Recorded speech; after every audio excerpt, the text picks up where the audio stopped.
Good evening, everybody, and welcome to the February 28th, 2022 Planning Commission meeting. We will begin with the Pledge of Allegiance.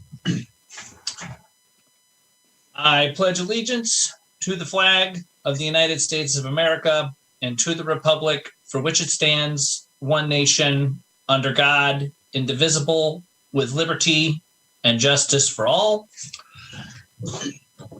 And then it's not on the agenda, but I would just like to take a moment of silence for those who have lost their lives in the current situation going on in the country of the Ukraine. So if you would please just take a moment of silence for that.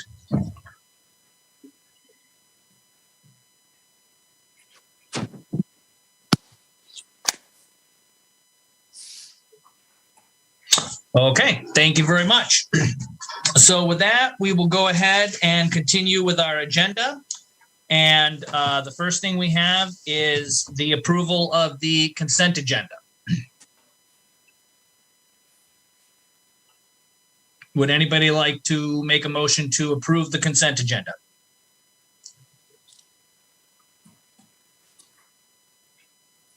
I'll make a motion to approve the consent agenda. As Okay. written. It's been moved by Commissioner Ewert and seconded by Commissioner Hutchinson. Commissioner Hutchinson to approve the consent agenda containing the final findings. Canby High School new wing and improvement, DR 21-13, COP 21-01, and the November 22nd, 21 Planning Commission minutes. Are there any questions or discussion? All those in favor signify by saying aye. Aye. Aye. Aye. Is there any, all those opposed say nay? Any abstentions? None noted, and the minutes and the consent agenda is approved.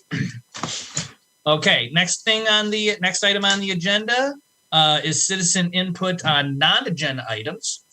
This is an opportunity for members of the public to address the Planning Commission on non-agenda items. Each person will be given 3 minutes to speak. Staff and the Planning Commission will make every effort to respond to questions raised during citizen input before the meeting ends or as quickly as possible thereafter. Is there anybody on the call tonight that has a question or anything they'd like to say on a non-agenda item? If so, please speak and let us know.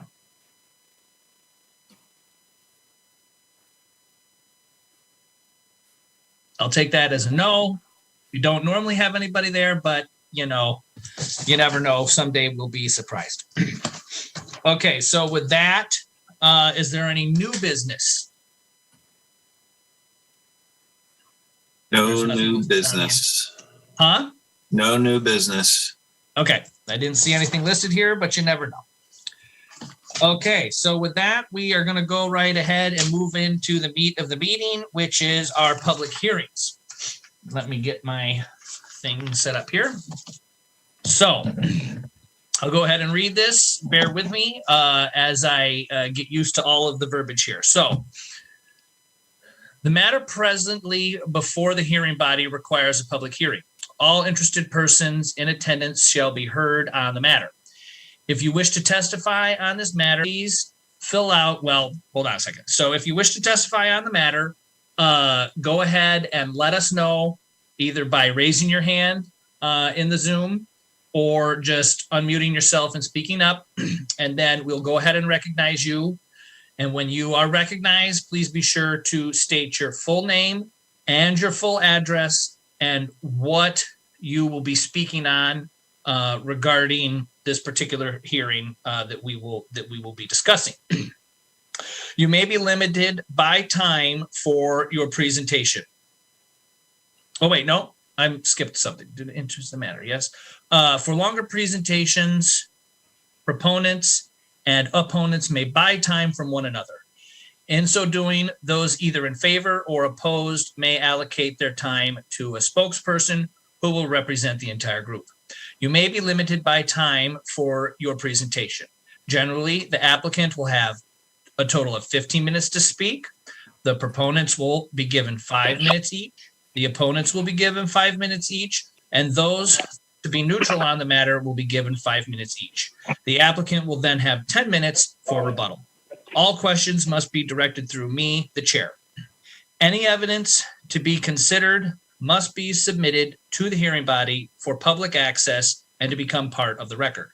All written testimony received both for and against prior to the hearing shall be summarized by staff and presented briefly to the hearing body during the staff report.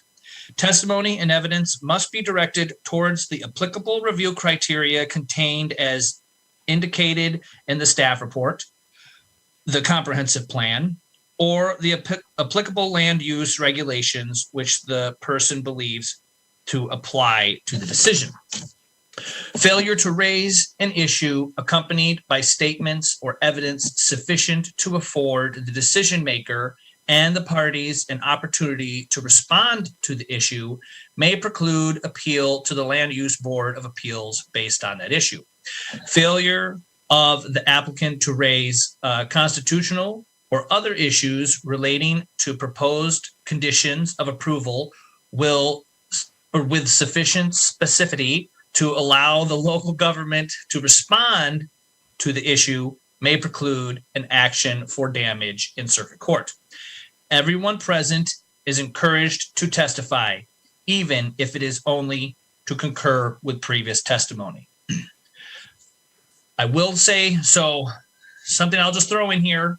If you are speaking, please be sure to make sure my window with my screen is in your screen when you are doing your speaking. I will hold up warning cards to let you know when you are counting down on your time.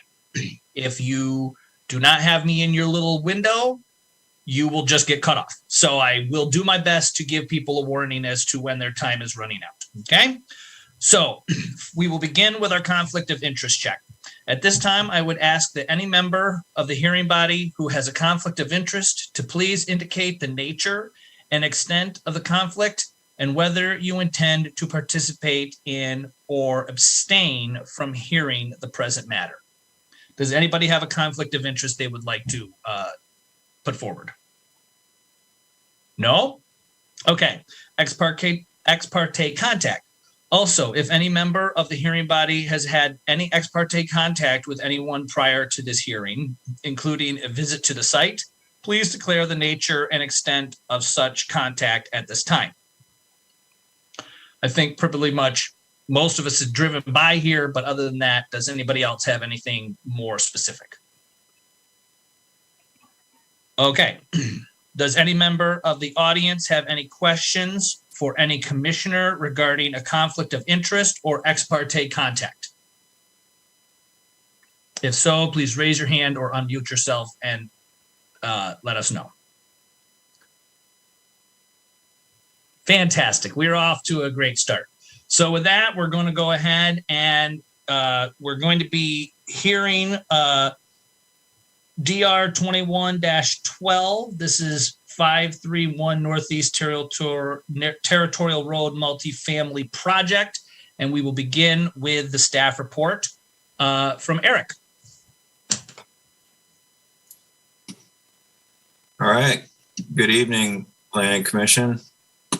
I don't think I've worked with some of you yet, so it should be good to get to meet you somewhat formally. I think we'll be meeting in person sometime soon, but at any rate, we can do this virtual format. Just as a prelude, we have a bit of a packed agenda tonight. We have this item and then the continuance from February 14th. So I'm going to try to be detail oriented where it makes sense and move somewhat quickly when it doesn't make sense to be detail oriented, and then answer any questions obviously as they arise later on in the process. So the first item is a request from the Planning Commission to approve and develop 2 buildings as 4plexes, which would be a total of 8 residential units on about a half an acre site. Both buildings are 2 stories in height with a shared common breezeway entrance. There's a single driveway that's going to provide access to the site. And it's basically in the same location as the current driveway on the property. All the units are going to share common parking, maneuvering area, common trash, and recycling. And then the applicant proposes to professionally landscape and maintain as appropriate. So make sure that you all can see my screen okay before I continue. Okay, good. So just a little bit of a layout of what I plan on talking about tonight on this item. I'm going to go into the existing conditions of the subject property. I'm going to speak briefly to the applicant's proposal. I'll let the applicant speak in more detail about their project.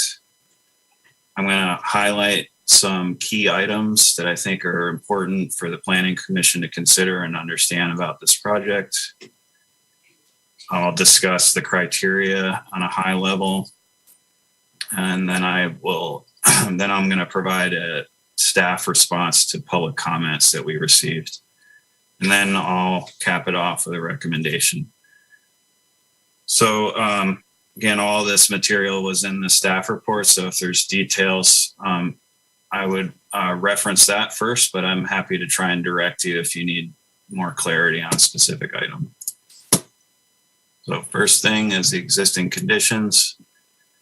So what you see here is a partition plat. This is from 1993. The actual legal description of this partition plat was 1993-32. That's usually a sequence number. So it's the 32nd plat of a partition done in 1993. The subject properties in red here is parcel 2. And it talks about existing easements, acreage. The important part of this is that basically by fact of being a partition parcel, it makes it a legal lot of record, which allows all development rights entitled to a property. That's kind of a starting point for land use in most instances. This is a fairly close vicinity map. So again, in the light blue, the subject property. And then there's an existing structure, single family dwelling, and an outbuilding on the property. Both are proposed to be demolished if this gains approval. So right now you're looking at a zoning map, arrow pointing to the same property. If you're unmuted, can you please mute? R2 is the orangish color here. So this subject property, R2, high density residential. I'm going to mention some of this in this report, but the yellowish color is R1.5 medium density residential, and then beige, I don't know what that color is, beige, tan, whatever you want to call it. That's R1, that's low density residential. That's important because it provides the justification for having a multifamily development as opposed to something less intense. So I'm going to talk briefly about the applicant's proposal. I mentioned this kind of a bit in the beginning, but the applicant is requesting a design review, which is a type 3 process in this instance. And that means the Planning Commission has the ultimate authority of whether to approve or deny the project and to impose conditions as appropriate. As I mentioned before, the proposal is to construct 2 new structures, each with 4 units each. The applicant's floor plans indicate 2-bedroom units. So I believe that's still correct. And then, as you may have seen in the applicant's submittal package, I have a pretty detailed landscape plan, parking plan, pedestrian and bicycle infrastructure that connects with Northeast Territorial. And then there'll be some public and private improvements, mostly private. The public improvement will be building the approach onto Northeast Territorial, a bit wider and a bit more substantial, and that's largely related to fire access. So what we see here is the applicant's preliminary civil plan or site plan view. And the yellow arrows are where the two buildings are proposed to be located, one closer to Territorial and then one more on the rear portion of the lot. On the west side, there's going to be, as required by code, a 15-foot buffer.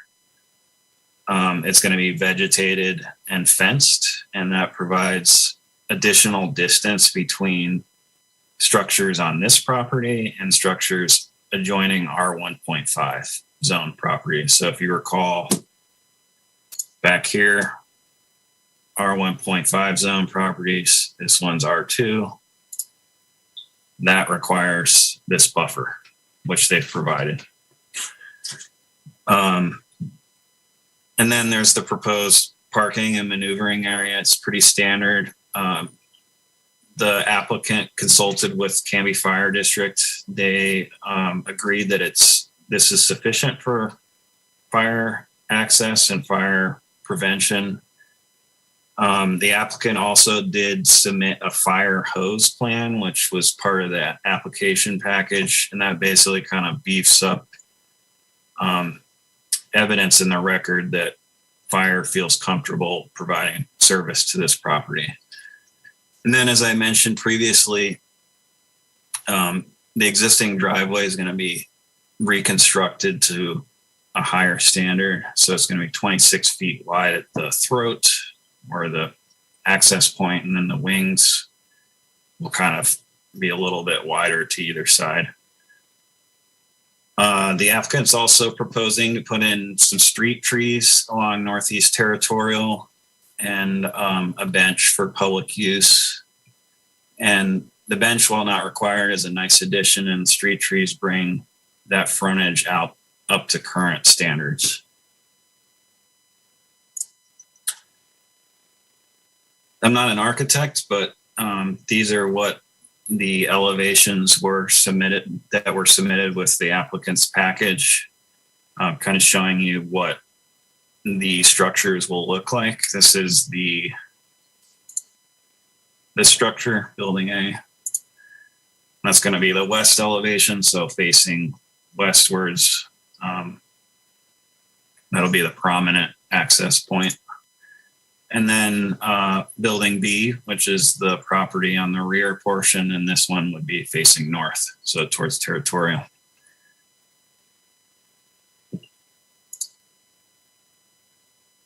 So I'm going to talk about the criteria. So these are the criteria that staff uses to evaluate a multifamily project like this. The first one is 1608, which is general provisions. It's kind of a catch-all. It includes the traffic analysis requirement and the legal lot requirements, which I meant the legal lot portion I already mentioned earlier. And then 1610 is off-street parking.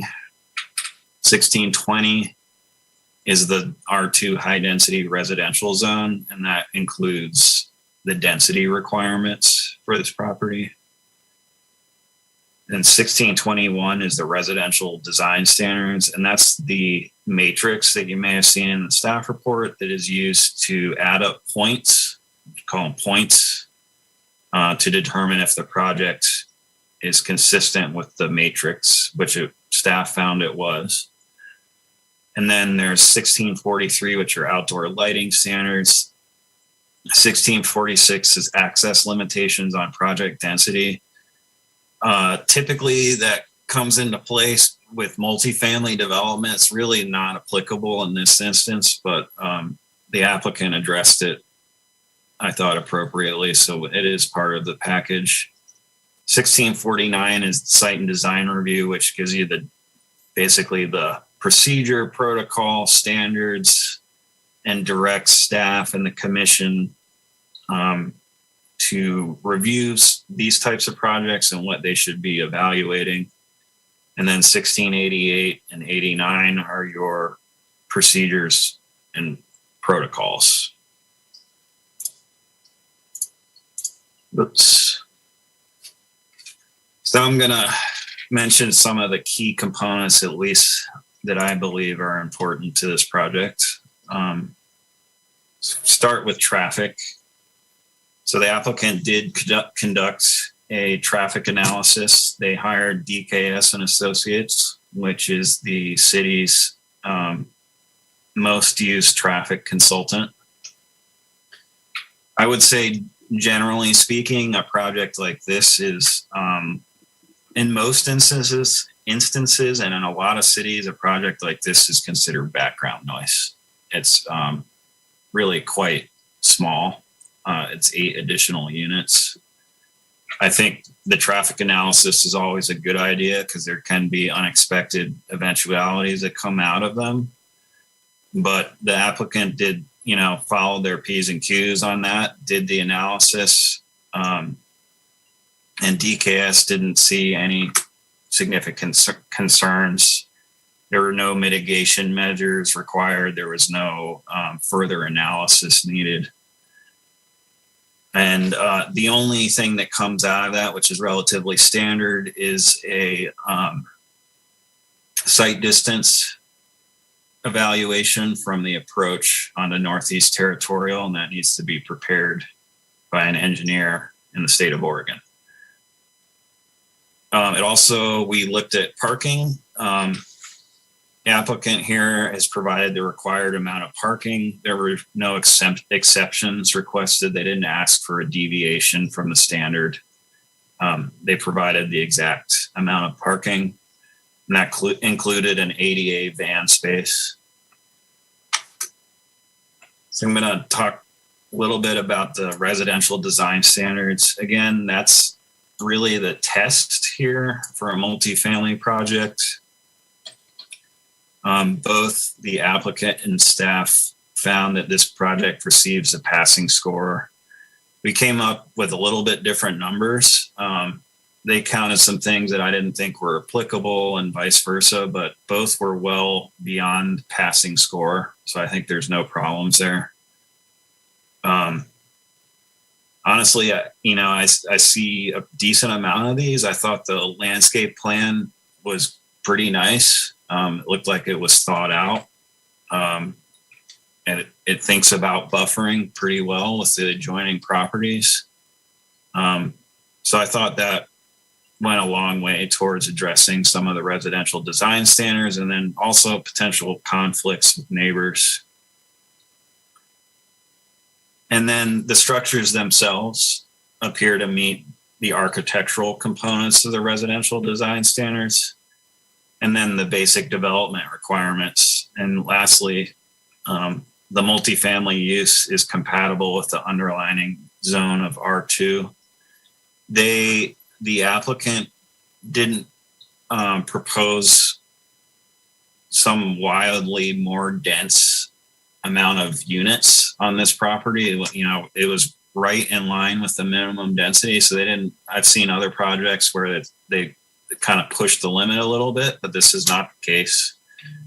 I mean, in theory, this property could have been developed as 3-story structures. So that's not what happened here. So it's kind of right at that minimum density level.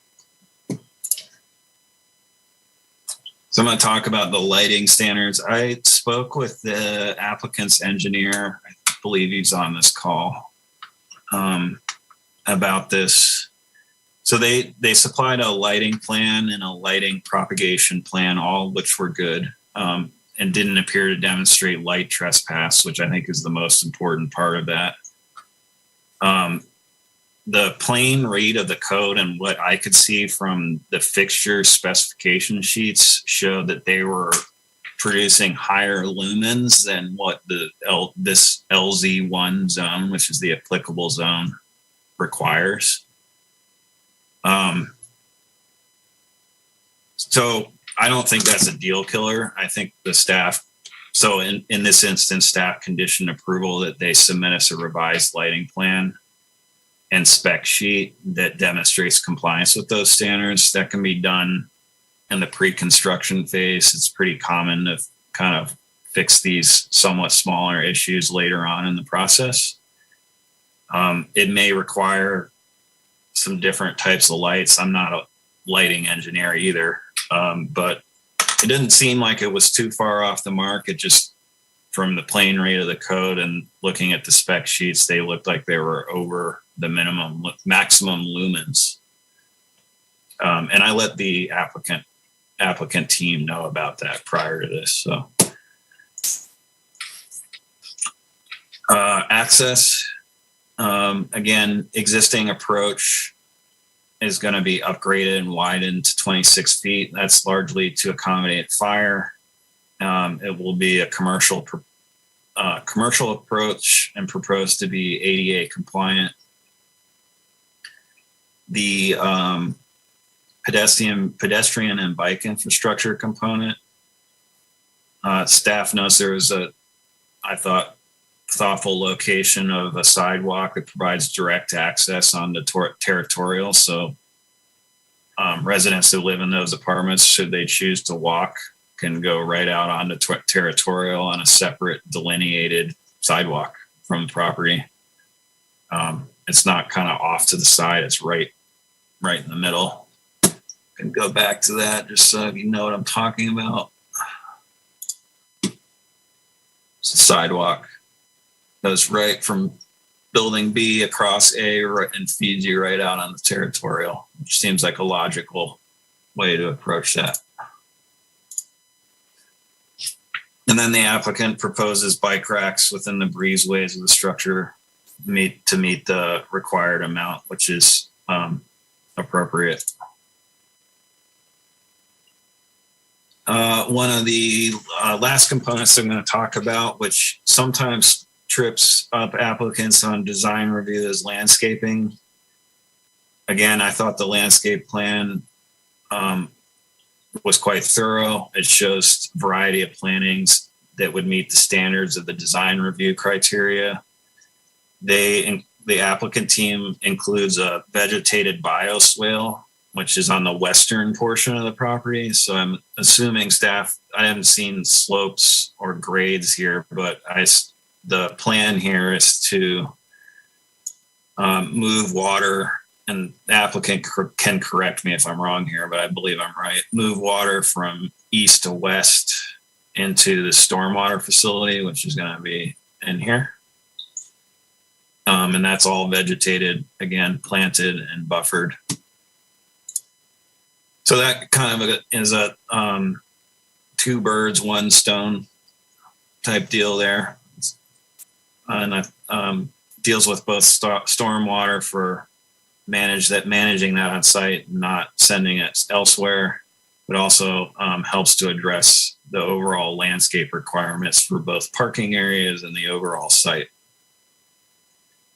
And then, there were some larger caliper at breast height trees that were proposed nearby adjoining property, assuming that's to help assist in buffering with neighboring properties. So as they grow over time, there'll be a bigger buffer there. So that's largely it on the key highlights. Some of that was in the executive summary in my staff report. I'm going to dive into some of the public comments that we received. The first one we received was from Delbert Bradford. These were included, the verbatim comments are in the record, but there's some general comments about traffic generation and congestion, and then comments about the zone and it being single family and the character changing in the surrounding area. And I'm trying not to sound repetitive here, but some things have to be repeated, I guess, is that the traffic analysis here really didn't show anything that indicated this was either a large traffic generator, nor was it going to create capacity or level of service issues in the surrounding road network. and it's a pretty small project. So while there may be a perception about traffic generation slowly increasing, which is probably somewhat true, I don't think this project staff doesn't believe it does, nor does DKS believe this is the straw that broke the camel's back, so to speak. The other thing, there was some mention of the single family zoning. I looked at the history of this property. This property itself has been zoned R2 for over 30 years. So, it is sometimes confusing when you see single family homes out there and the perception, hey, this looks like a single family home or zoned property, but in fact, it was a non-conforming use the whole time. And what's happening here is that generally market forces move this to a higher type of use. So it's can be uncomfortable, and staff totally gets that, but it's kind of how cities change over time.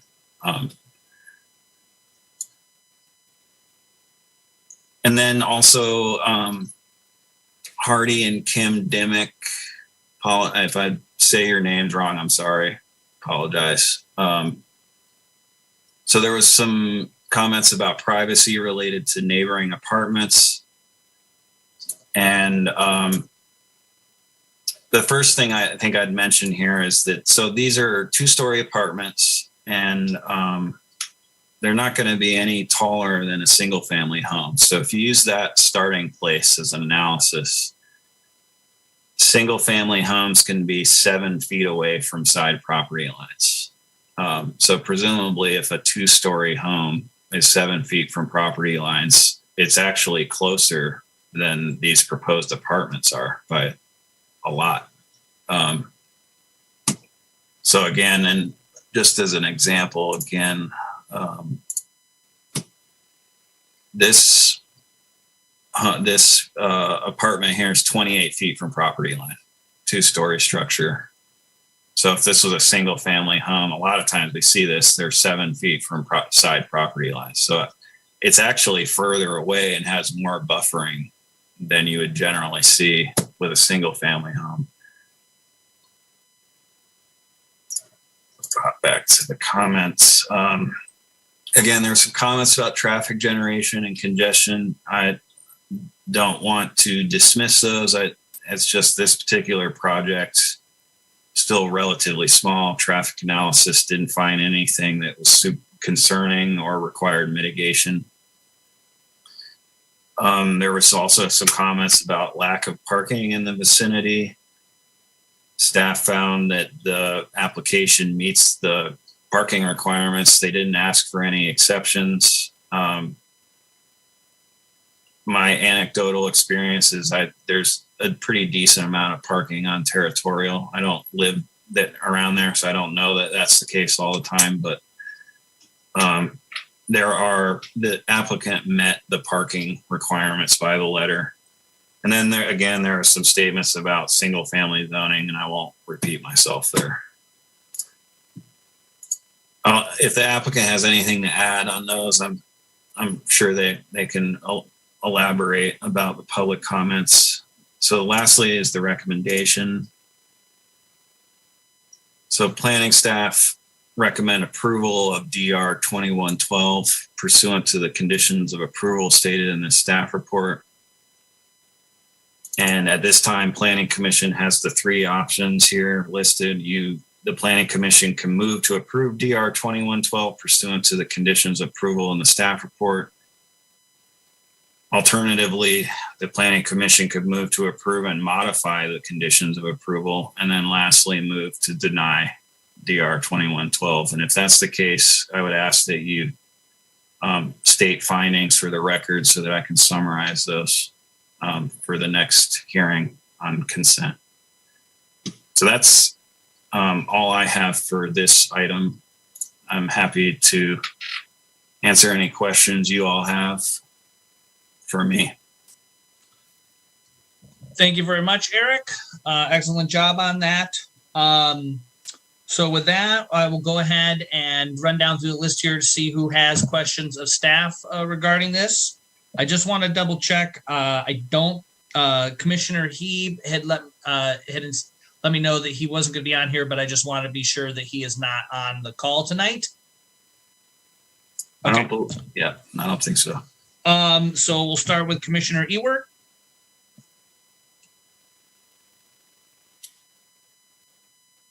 The only I've got one question that I'm curious on. Parking on Territorial on the road. Is that signed no parking on Territorial along this area? Do we I don't know believe that? so. I'm fairly confident that's a no.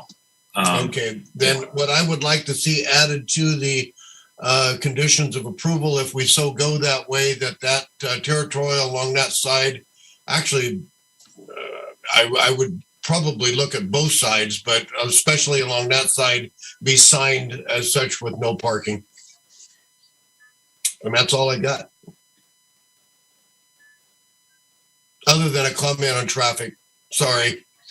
With each one of these that we agree to, if we so go that way, we are definitely impacting our traffic little itty bits at a time. So I just want to say that I'm not happy with that, and I hope that we can move forward with getting our TSP modified ASP.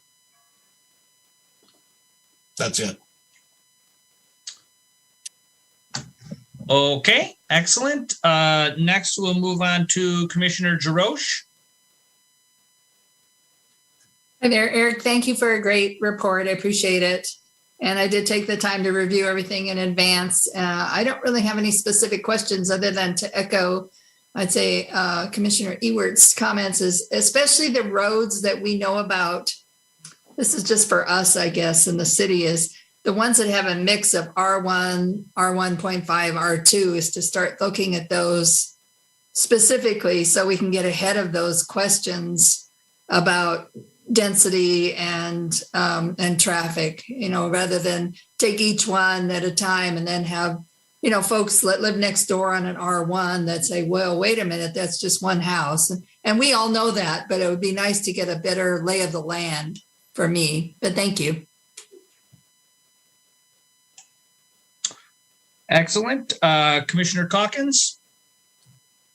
I didn't have a question, but I am curious to for Commissioner Ewert, if I guess the street is not no parking right now, what your reasoning was to make it no parking as a condition of this.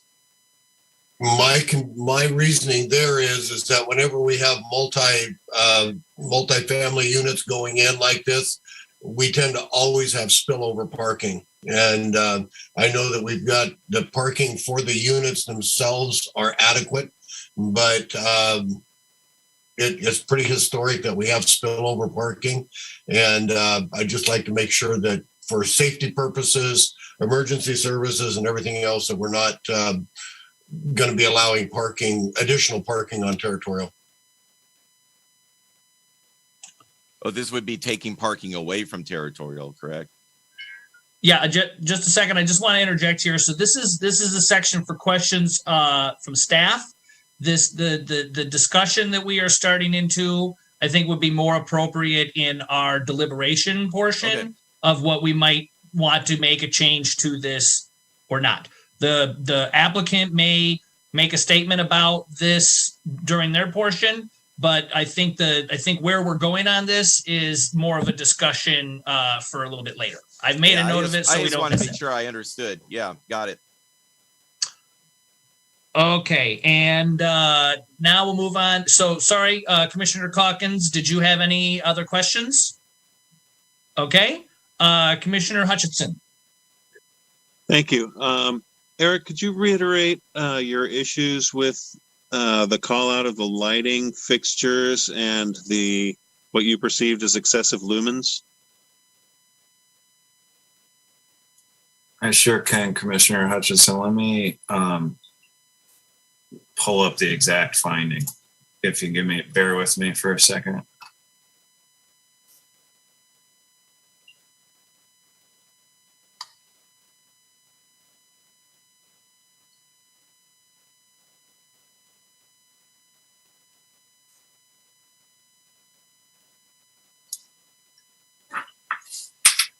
So the lighting standards are in different zones. There's LZ1 and LZ2. LZ1 is for residential properties, and it requires a fully shielded lumens requirement and a shielded lumens requirement. And in this case, the requirement is 2,600 lumens. And in the applicant's lighting plan, the lumens in the lamps exceeded that in 2 instances. One of the plans indicated 3,500 lumens, and then the other lamp was 5,300 lumens. And I talked to the engineer, or the applicant's engineer, about this, and it may be that we need some education from the people that prepared the lighting plan, and I don't fully understand that. But when I see the lighting plan and then I see the code, I don't see that those match. So I can show you real quick what I'm talking about. Is it like lumens at the source versus lumens on the surface is that we're kind of looking at, or is it? I believe it to be lumens at the source, because I think if we were looking at lumens on the ground, that's going to be highly subjective, depending on elevation, temperature, the amount of water in the air. There's I think a lot of different factors there. But if you can see my screen, it's a lighting propagation map. The good part is that you don't see light trespass. The down here are the lamps themselves, and the amount of lumens presumably those lamps produce. Yeah, I see. Yeah, and I guess it's it's my job to be nitpicky and to find this type of stuff. It may be that I don't fully understand this, and then this lighting company can explain that I'm not interpreting this correctly, and that's fine. And we can figure that out. And it's quite possible that that's a maximum. So, yep. Yeah. Okay. It sounds like you might know more about this than a bit. That's just why I was curious. I mean, the fact that there's no trespass says a lot. Yeah. And so I just wanted to make sure I understood your concerns, and it seems like I think it's something that could be addressed pretty simply. I'm not sure that we need to address it though. Just make a note, maybe that, I don't know. It's some schools of thought is there's no such thing as too much light unless it's someplace where you don't want it. And, if you've dropped your keys, that's certainly the case. So, but usually these kinds of things can be, the LEDs anyway, can be dimmed down at the fixture. So I think it's probably something we could let go. Yeah, and that's why it's conditioned in the report to kind of figure this out before we do the build out. And I'm happy to, as staff person, who will probably be reviewing this project up till final certificate of occupancy. If somebody can show me that I'm not interpreting this correctly and that they can meet the standard by dimming the lights, or maybe that's maximum output that would never be achieved, then I think that's appropriate. And again, as you also pointed out, I think that there's not light trespass is really one of the big parts of this. So. Yes, thank you very much. Thank you.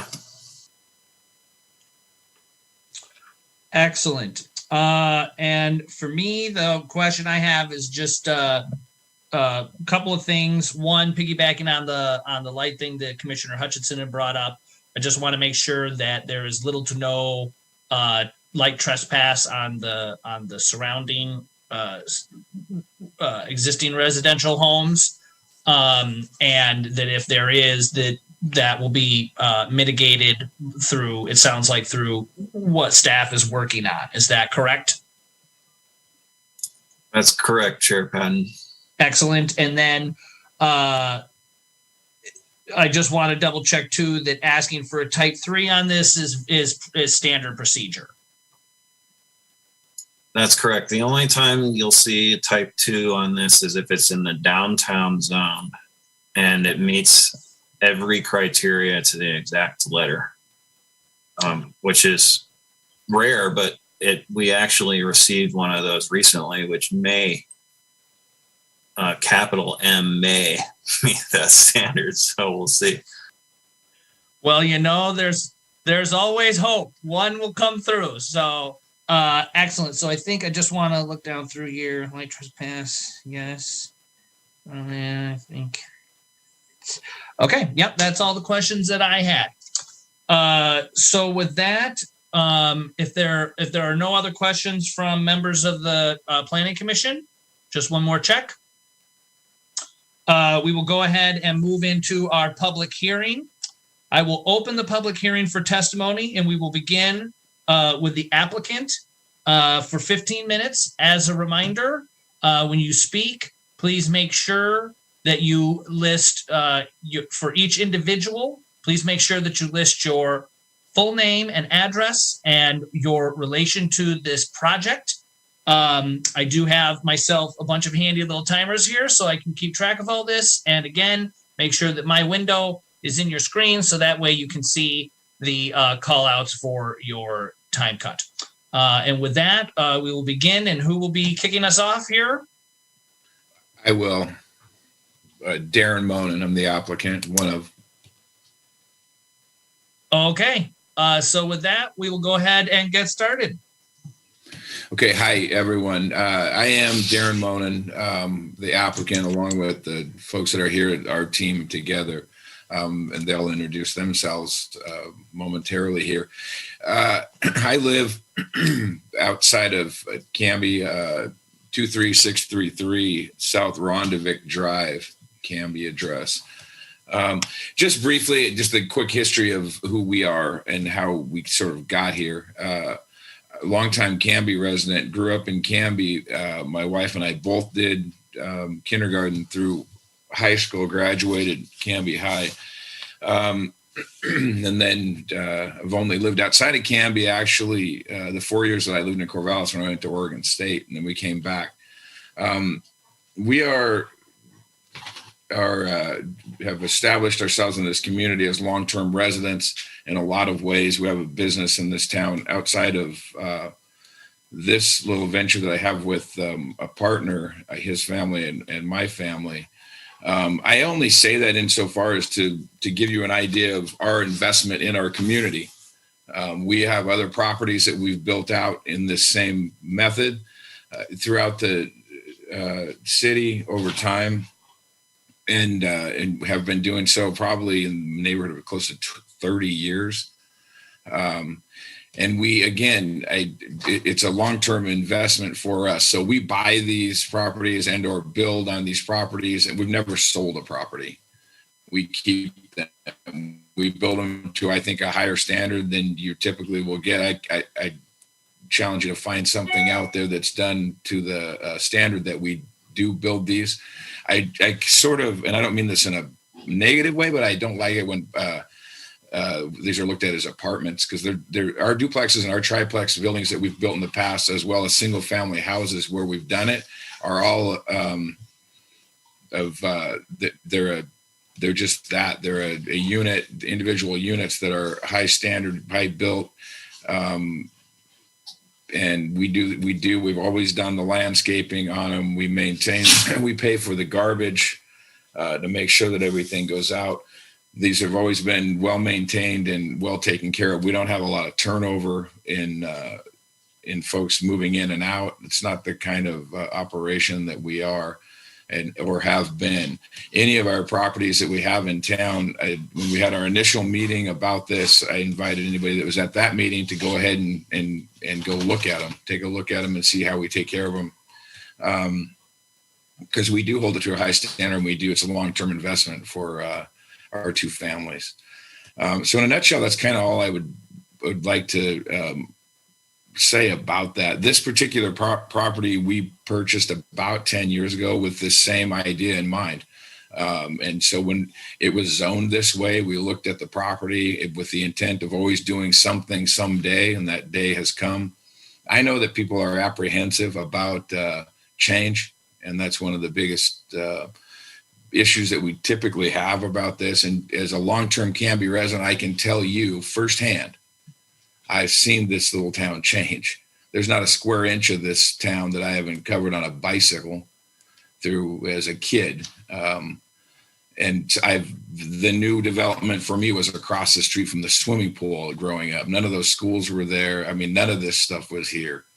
So I've seen it go from a tiny little town to still a small town, but what it is today. So I appreciate people's concerns with that stuff, but I would just like to tell you that we are your neighbor, and we're not someone from the outside that's coming in and trying to just buy something, turn something, and we move on with it. We've, in the last couple of years with the real estate environment, the way it's been, had we been those folks, our opportunity has been there, and we have not exercised that. We're here to stay, and we have been. So we are in your community. We're part of your community, and happy to be there. So I guess that's all I'd really like to say. I don't know how to turn this over to Pat or to Todd, or how to move from here, but I'll take over from here, Darren. There you go. Good evening, planning commissioners. I'm Pat Sissel with Sissel Engineering, engineer for the project, 375 Portland Avenue, Gladstone. And following me will be Todd Iceland, the project architect. I'm going to share my screen with you now. Can everyone see that? Okay. So this is a view of the existing single-level single-family home from Territorial Road. You can see the street frontage is improved with the curb, planter strip, and sidewalk. In the foreground, you see a bike lane, and there is actually a dedicated parking lane between the bike lane and the curb, to Commissioner Ewert's point regarding parking on Territorial Road. Also in the foreground, you can see a curb cut. Public Works wants that to come out. This is an extra curb cut that's never been used, so they want full height curb put in along the frontage. You can see there is a fire hydrant in front of the site, but there are no street trees or street lights in front of the property. This is another view of the home and the existing driveway. And on the right edge of the slide here, you see a existing evergreen hedge, and this hedge will remain with the project. Here we've got two figures. One is the zoning map for this area of the city, and the other is the comprehensive plan map. And we're pointing to the property, the subject property with the blue arrow. And you can see that the site is zoned orange, R2 in orange, as are other properties to the south and east. The comprehensive plan is similar. Properties are zoned high density residential. There's actually a larger area of high density properties shown in the comp plan than on the zoning map. You can see actually the properties adjacent to the site along Laurelwood, interestingly enough, are zoned R2 or high density residential in the comprehensive plan. And then there's a larger area of high density property east of Maple Street. So in the R2 zone, the minimum residential density is to be 14 units per acre, and have some calculations down below here. The site is 22,678 square feet, which equals just over half an acre. So multiplying half an acre times 14 units per acre is a minimum of 7.29 units. The code says that the decimals are rounded to the nearest whole number. So in this case, it would be rounded to 7 units minimum. 8 units are proposed in the 2 buildings. So the 8 units would equal 15.4 units per acre. So slightly more than the 14 minimum required by the code. This is the site plan. You can see the 2 buildings. Eric pointed those out to you earlier. And thank you, Eric, for the well-done staff report. You can see the footprint of the buildings is similar to the footprint size of the nearest homes. This is a zoom view of the northern part of the site along Territorial Road. As Eric mentioned, the existing driveway is in this location will be widened out to 26 feet as required by the fire department. But otherwise, it'll essentially remain in the same location. There'll be new street trees and a bench installed along the front of the site. 7 parking spaces would be located along the west side of Building A, and then a waste and recycle area would be centrally located within the site. As Eric mentioned, along the west side of the site would be a stormwater facility. There were a couple dimensions not noted on the earlier slide that I wanted to point out, and this is the distance of the building back to the property line. The building's on a little bit of a skew, but if you went from the corner of the deck on the upper floor, which is the shortest dimension to the property line, the minimum setback is 61.5 feet, and then the maximum setback is 76.2. Thank you, Commissioner Patton. Is that 5 minutes remaining? Okay. Building B and the southern part of the site is located 28 feet off the western property line, 20 feet off the southern property line, and a minimum of 12 feet off the eastern property line.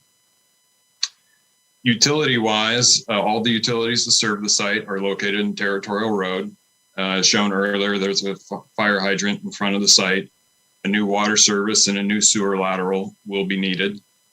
And then a street light is required by the city, and there would be a transformer out here to service the site with electricity. In the rear part of the site, we see we've got the water line and the fire line running back here. Both buildings will be fire sprinklered as required by modern building codes. Roof drains will drain to the stormwater facility on the west side of the site.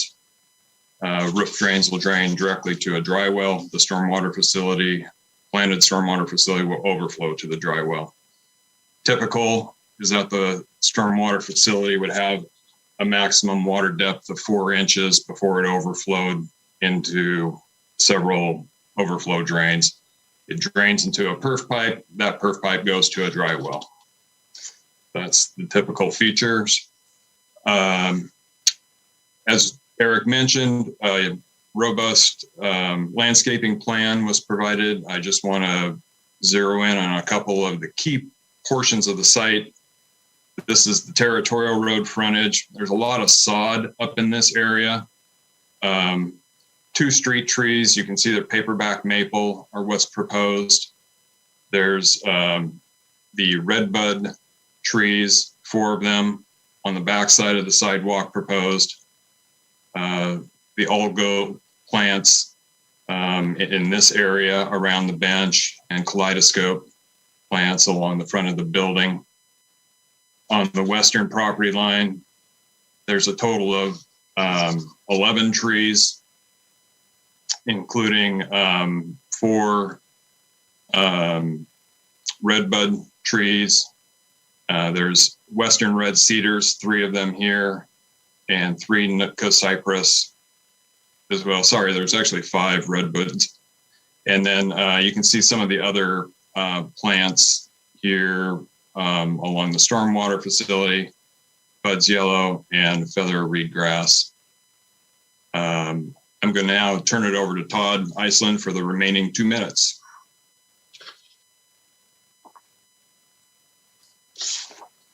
I'm Todd Iceland with Iceland Architects, 1307 7th Street, Oregon City.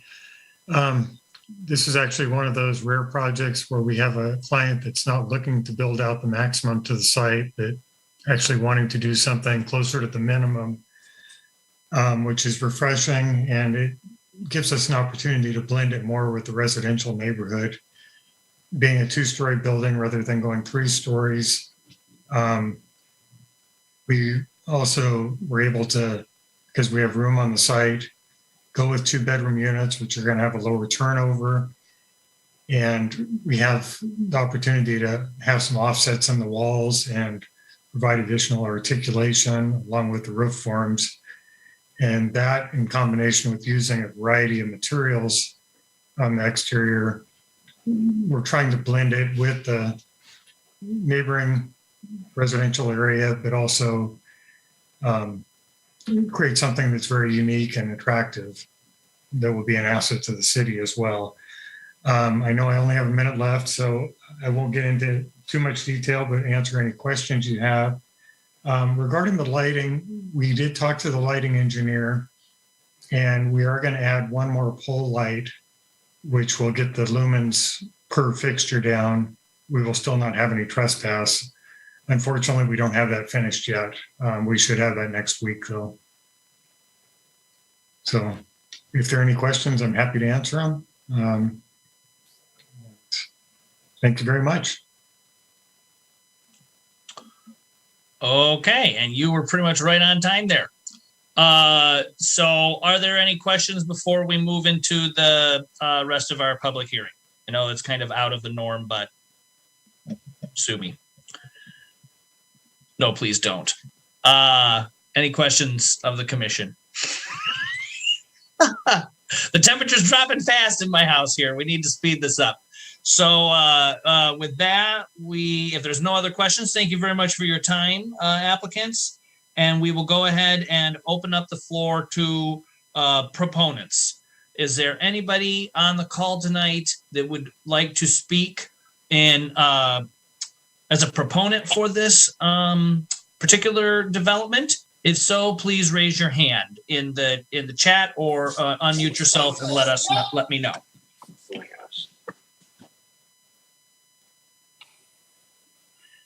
Proponents going once, going twice. Okay, we now we'll move on to opponents. There are quite a few people on the call here, so I just want to first we'll start by saying if you wish to speak as an opponent of this project, please unmute yourself and let me know so I can take your name down here and we'll go from there. So if you would like to speak in opposition, please let me know.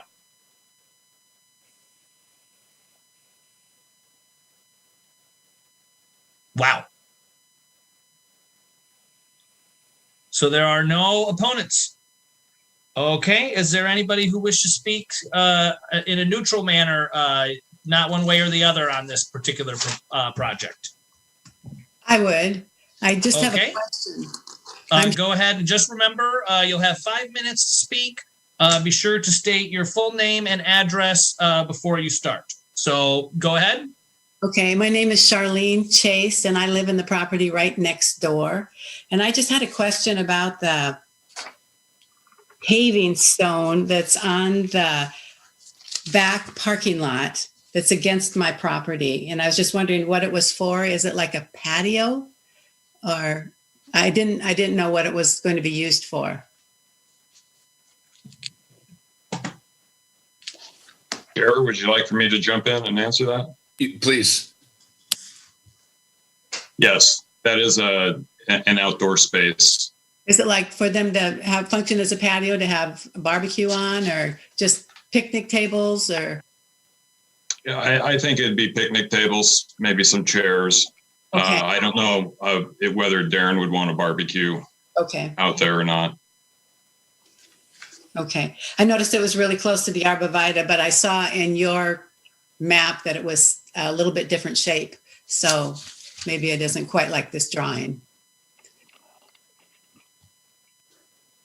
It would be like the drawing that was submitted, but the proposal is basically for it to be an out kind of a third space, community space outside, Okay. not necessarily an outdoor private space or an indoor private space, but community space. Okay. Thank you. Thank you. Okay, thank you very much. Is there anybody else that would like to speak at this time?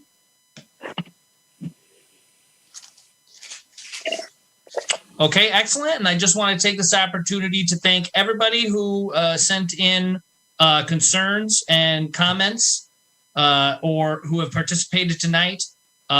Your comments are extremely valuable to this process. And I know that I speak on behalf of the entire Planning Commission and the staff here and such that we greatly appreciate hearing from you folks. So with that, I think according to this, we have 10 minutes of rebuttal for the applicant. Do you feel that you will need to rebut anything? I think we took care of that, but you have 10 minutes to do so if you so choose. Do you like to use that time or move forward? I don't have anything more to add. Only if Todd, did you have anything, or Pat? If I don't know if this is the time, or rebuttal sounds like you're refuting something that maybe that. But if it's an opportunity to address something that didn't get addressed. I got through my presentation, but I would offer it to Todd if he wanted to go into more detail regarding architectural, or if the commission would like to hear more detail regarding the architectural. What are people's thoughts? I think you're good. Okay, we're here to answer any questions you might have. Okay, and we can go ahead and get into that when we do our deliberation. So with that, I will go ahead and close the public testimony portion of this hearing, and we will go into questions from the Planning Commission.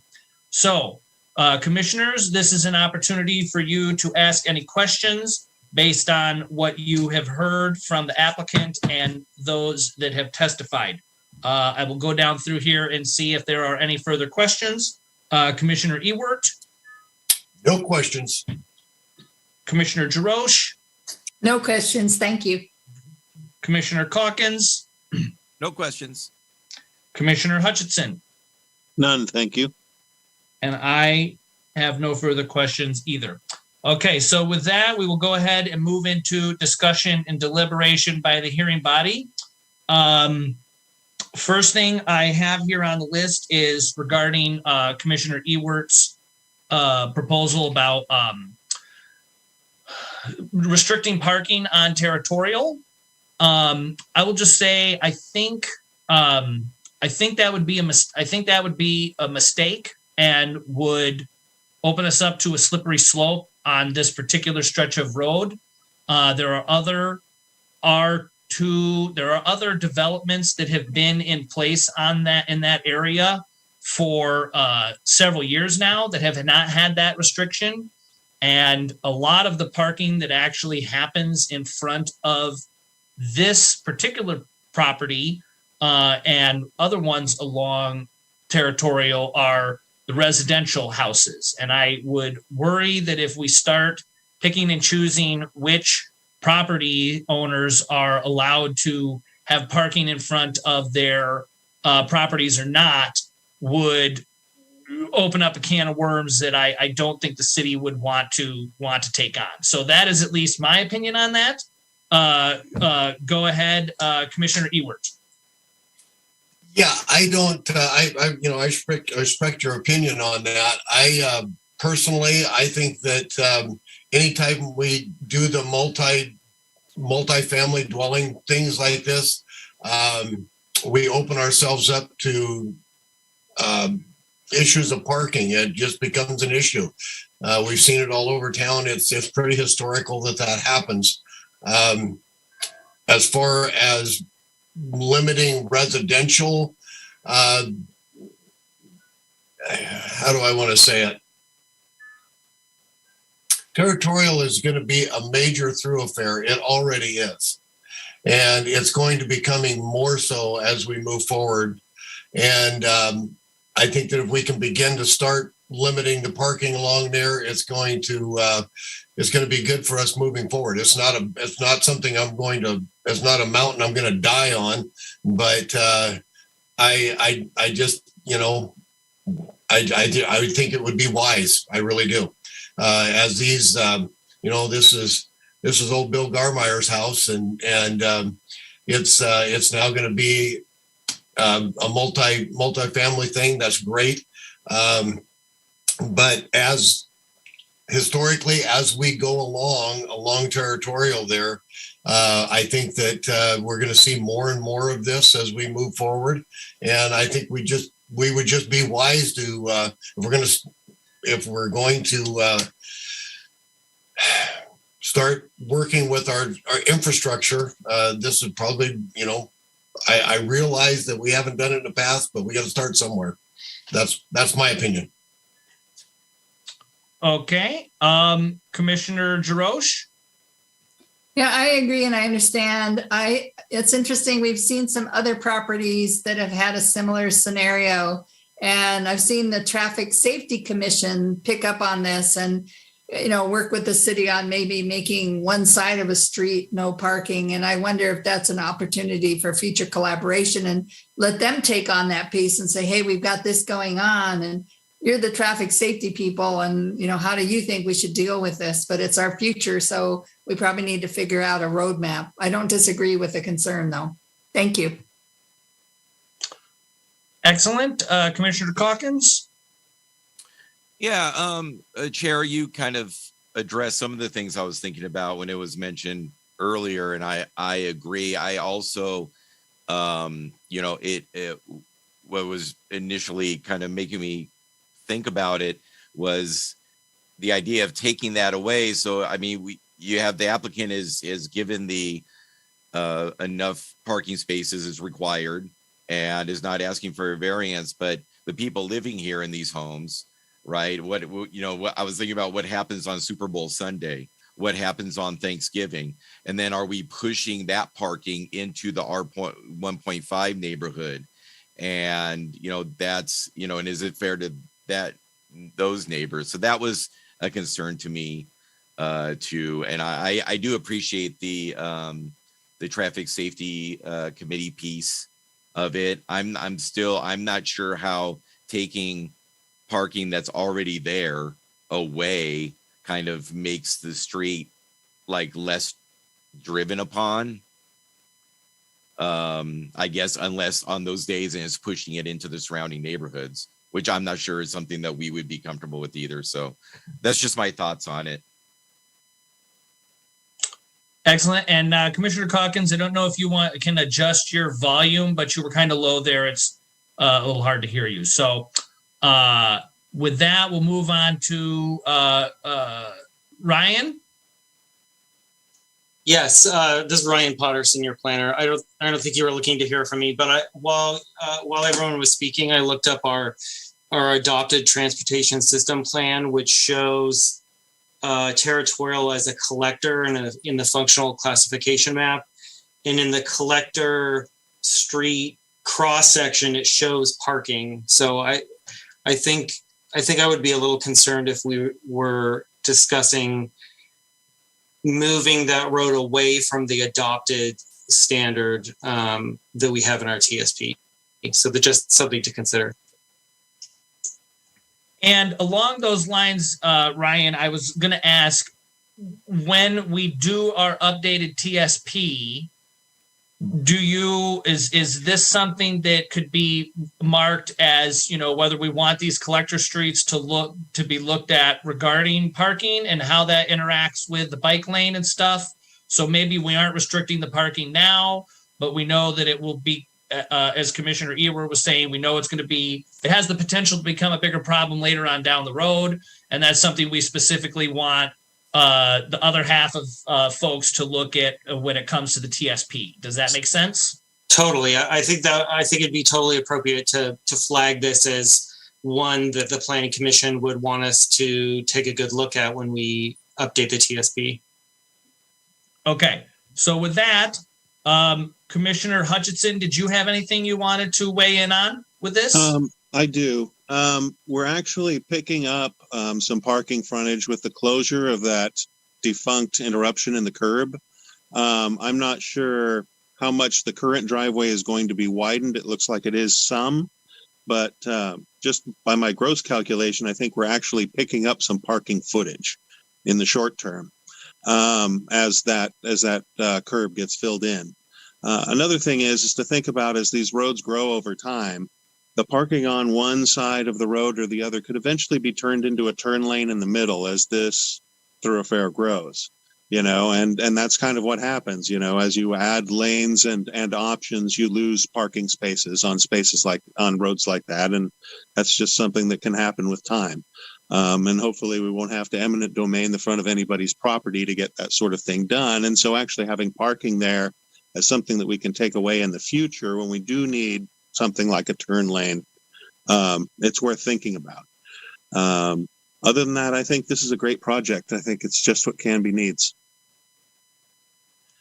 Excellent. So before we move on from this, for any other comments, I just want to, so after listening to everybody, does a majority of the commission feel it necessary to put in a stipulation or a condition of approval to restrict parking in front of this? Or is this something that we can essentially visit down the road as the plans develop?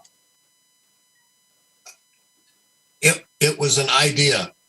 I acquiesce. Okay. Yeah, no, that's fine. I just wanted. I'm not going to die on this one. I'm trying to look ahead. That's all. Yeah, I value everybody's opinion, and that's why I go through this the way that I go through. I do not want anybody to feel like we're glossing over anything. I think all of this stuff is relevant and important. So that's why I check the boxes off as we go. So I appreciate it. I agree that I think that in the future it is going to become an issue. I didn't even think thank you, Commissioner Hutchinson. I didn't think about a turn lane in there. To think that the Territorial might get to that point someday is kind of mind-boggling. But yes, so I think we'll go ahead and do that. Does anybody else have any other questions or comments for the good of the order? Okay, I just want to make a couple first. I want to thank the applicant. I think that in the time that I have been on Planning Commission, this is the first hand-drawn landscape plan I have seen. Most of them have been computerized. I will say this is that my landscape professor, Jack Ingalls, whoever did that would probably ding you on the lettering that your lettering style for your planting plan, but that was really cool. I really appreciate it. Landscape is a thing that I enjoy looking at these proposals, and I think that yours has a tremendous amount of merit. And I also want to thank you for the architectural plan for the building. I think compared to some of the other ones that we have done, this one with the batten board siding and stuff, the size of it and the way that it is, with its bump outs and that will complement the architectural style of that neighborhood and blend in nicely. So I appreciate that. And with that, one last question. I didn't know specifically, I'm assuming that the power to these buildings is going to be undergrounded. Is that correct? Okay, I see nodding of heads. So with that, that is all I had on my list. Is there any other questions or discussion? So seeing that, I get the feeling that the commission is ready to move forward with approving this particular proposal. Is that correct? Okay, so based on, so let me just fill in my little thing here. So based on the findings and conclusions contained in the February 21st, 2022 staff report on testimony at the public hearing and on commissioner deliberation, I move to approve DR 21-12 with conditions suggested by staff. Is there a second? Second. It has been seconded by Commissioner Calkins. Eric, is that an acceptable motion? Yeah, that works. Fantastic. So with that, we will go down through the list for approval. Commissioner Ewert. This is to vote. Yes, go. Okay. Jarosh, Commissioner Jarosh. Aye. Commissioner Calkins. Aye. Commissioner Hutchinson. Aye. I am an aye, and so therefore it is approved. Thank you very much for your time. DR 21-12, folks, and go forth and build happy. Thank you. Thank you. Thank you very much. Okay, so with that, I think we can move on to our second public hearing. And because some time has elapsed here, bear with me. I feel that we should probably go down through this really quickly again. So I'm just going to kind of abbreviate this, but as folks know, the applicant will have 15 minutes to speak. Proponents, opponents, and folks that are neutral will have 15 minutes each to speak. And then the applicant will have 10 minutes as a rebuttal to those questions. All questions must be directed through me.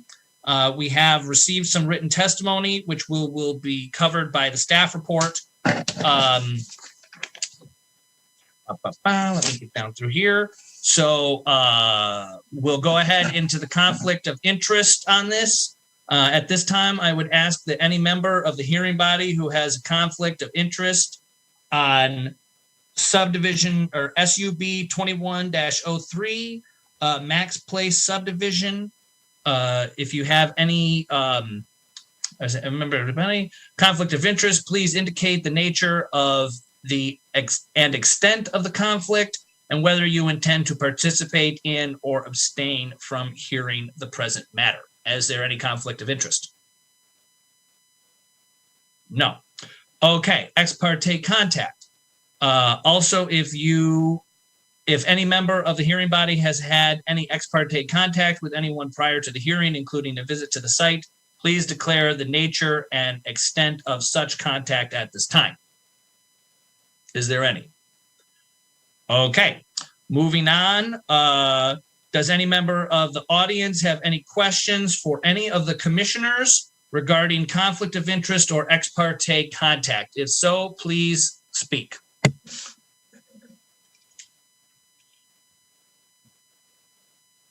Okay, seeing none. What is this doing? No. Let me set my little timer here, 15 minutes. So with that,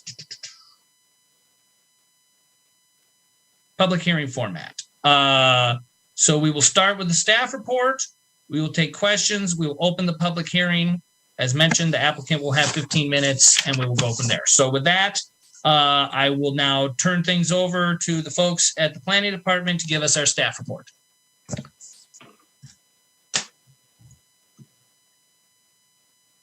Good evening again. Still Eric. I'm going to share my screen again. Just let me know if you can see it.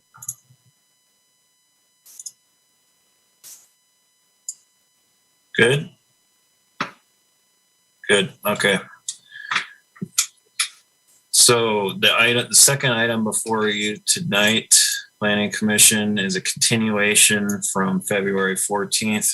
And this is Mark's Place Subdivision, City File Sub 2103. It is a request for an approval of a residential subdivision on approximately 55 acres, which would consist of approximately 167 units of mixed density single family residential homes with associated public improvements, parkland, open space, and linear trails. The overall scheme is pretty similar to what was approved as part of the development concept plan in late 2021. Some of the members of this commission were on the board, so to speak, when that file came through. That was City File ANN 2101 ZC 2102. That's annexation zone change. And as part of the proposal, the applicant is proposing a variety of lot size and dimensions as part of the overall development pattern.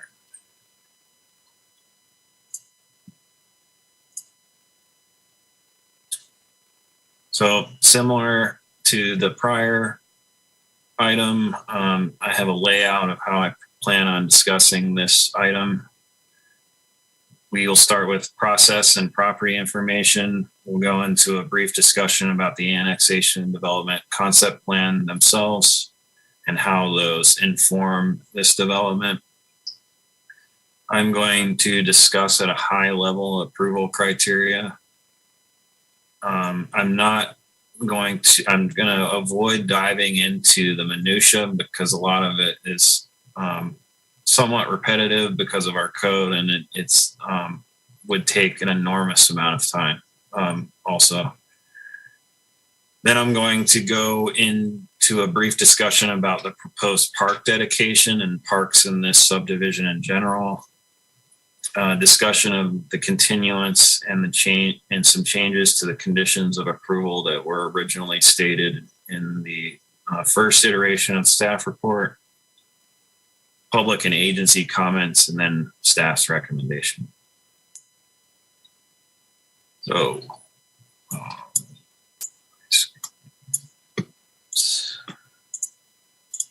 first, we're going to talk about the process. Planners like to talk about process. Anyway, so thus far, this is the timeline of the project to date. We started with an annexation and zone change application that was heard by this body. That body forwarded on a recommendation of approval to the City Council in October 2021. City Council had a public hearing on November 17th of 2021 and unanimously approved the annexation zone change and development concept plan. As part of any legislative type 4 approval, there's a second reading required of the ordinance. The council had that second reading on December 1st, 2021.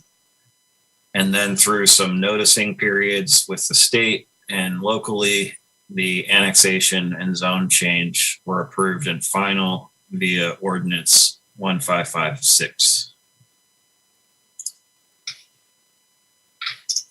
And where we are today is that all of those things have come to pass and are final. So we have annexed land into the city. It's been rezoned appropriately, and there's an overall guiding development concept plan informing generally how development will occur in this area.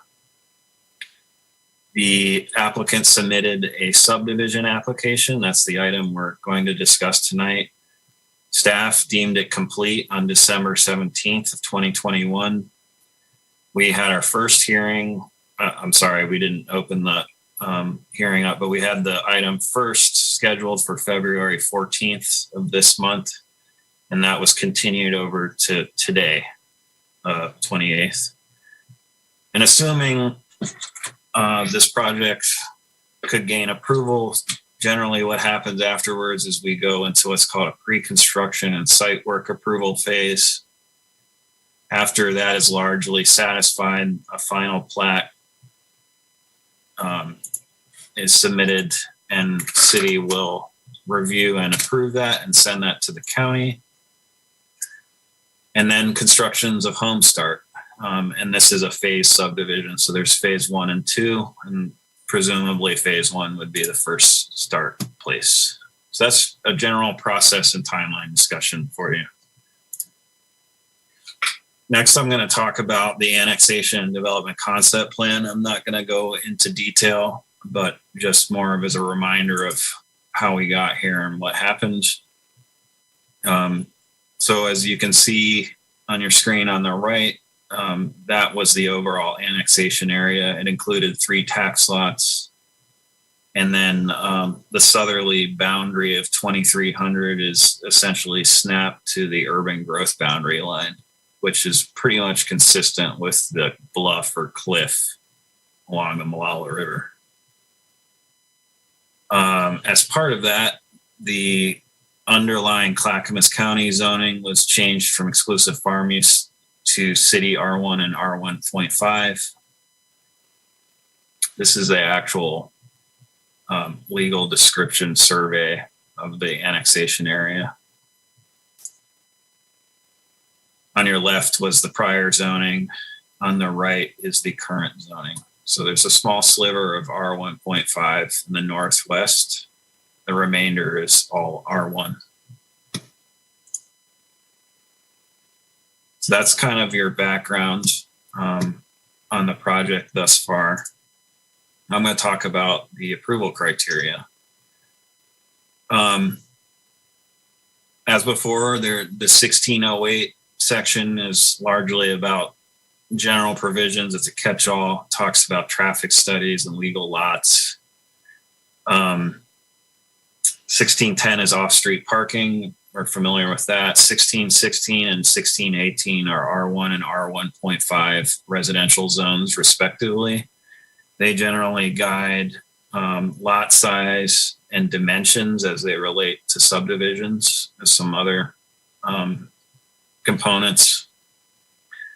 1656 is a basic land division section.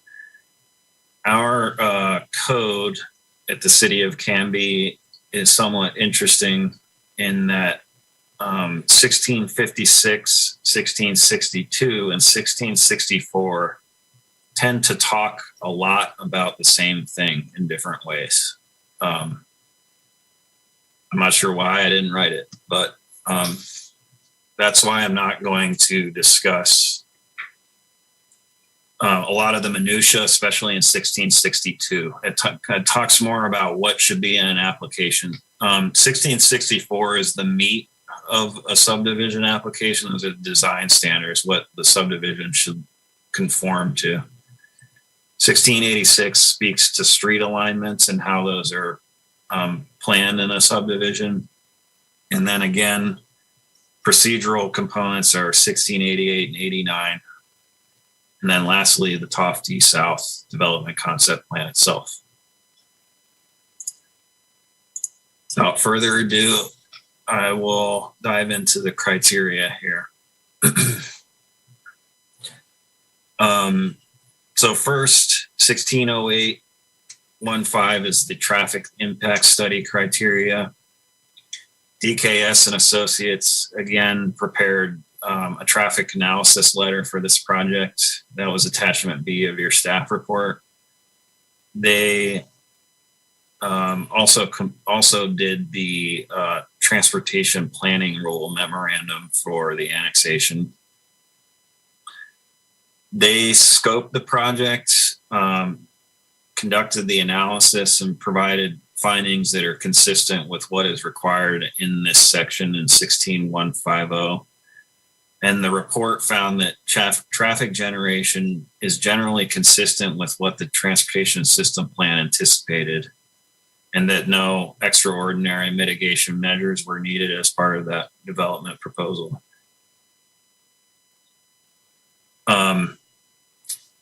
I want to frame that a bit. So when a transportation system plan is compiled, it has a lot of assumptions. And some of those are based on what's called level of service. And you've heard some of this from DKS yourselves, I believe, recently.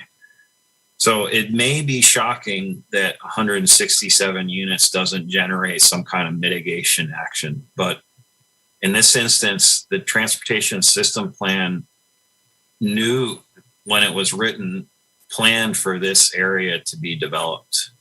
So when it does actually happen, DKS ran an analysis and did a neighborhood trip analysis where they generate traffic and send it out. And they didn't find anything that was breaking the system, quote unquote. It was an increase to the traffic, but nothing exceptional per se. But if you have questions about that, I think it would be useful to read attachment B if you have a computer near you or your iPad or something. But it talks in detail about that. The applicant would also probably have something to add, but I just wanted to kind of give a little bit of framing to that. And it was also in the executive summary. So we'll go on to 1610, off-street parking and loading.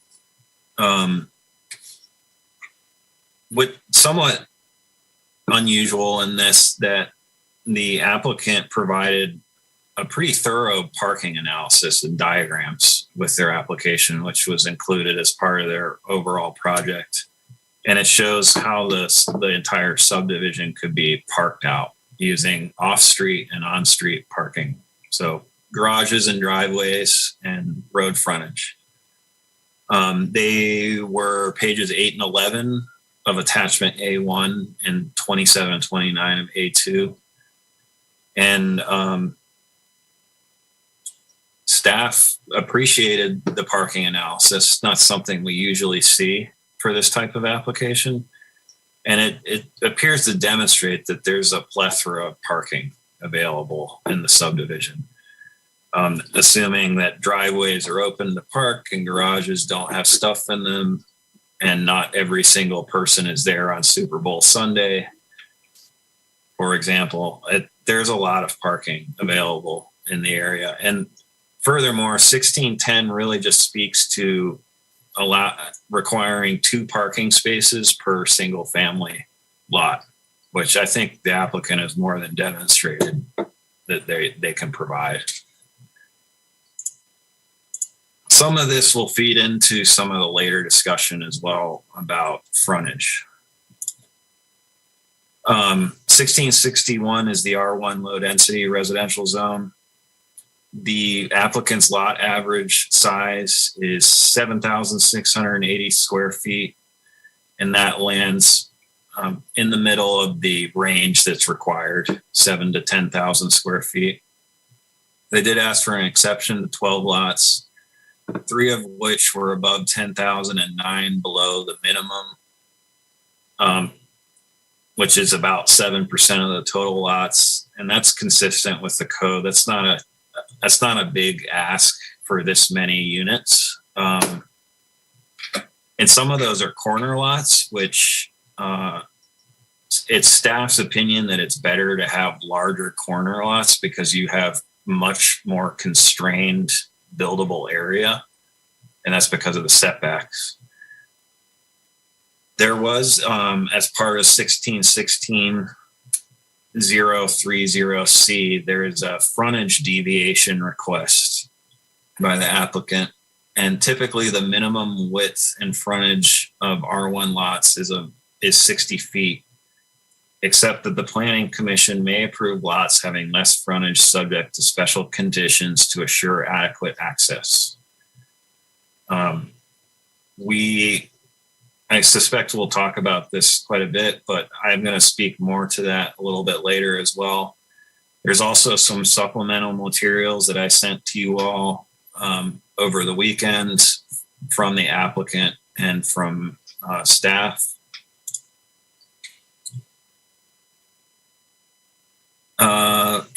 The lot frontage reduction request was further clarified in the applicant's supplemental materials, and they're asking for an exception to a total of 47 lots. 31% of the total units in the subdivision. Again, that's the deviation is requested pursuant to that section 16.16.030C. The deviation themselves, the requests are not really large. Some of them are only 2 feet. Some are a little bigger. Again, we'll talk a little bit more, but I just wanted to prelude that for our discussion later in this report. This is was in the applicant's supplemental materials. The yellow highlighted lots are the lots that are requesting, the applicant is requesting a lot frontage deviation. It's a little hard to see, the numbers are small, but many of them are 58 feet, 57 and a half feet. Some are smaller, 49 feet. Nothing is wildly out of character with the frontage requirements, but it is a deviation. Staff appreciated this clarifying document. We'll discuss this more. So next is the R15 zone. So if you recall, this little area up here, top left, northwest portion of the property, or of the subject properties, there's 17 total R1.5 zone lots proposed. The lot average size in that area is 6,240 square feet, which falls within the range of 5,000 to 6,500 square feet. They did ask for an exception to one lot. One lot was above the 6,500 square feet maximum, and that's less than 10% of the total lots consistent with the code. And I do believe that lot also is a corner lot. So providing a little more room to build because of the setbacks that are imposed on corner lots. And then no other exceptions or alternative layouts were requested as part of the R15 zone. Now I'm going to talk about the subdivision design standards. So again, the meat of the analysis. First, the street infrastructure. As I mentioned before, the traffic analysis conducted by DKS did not determine any failures, didn't require any off-site improvement.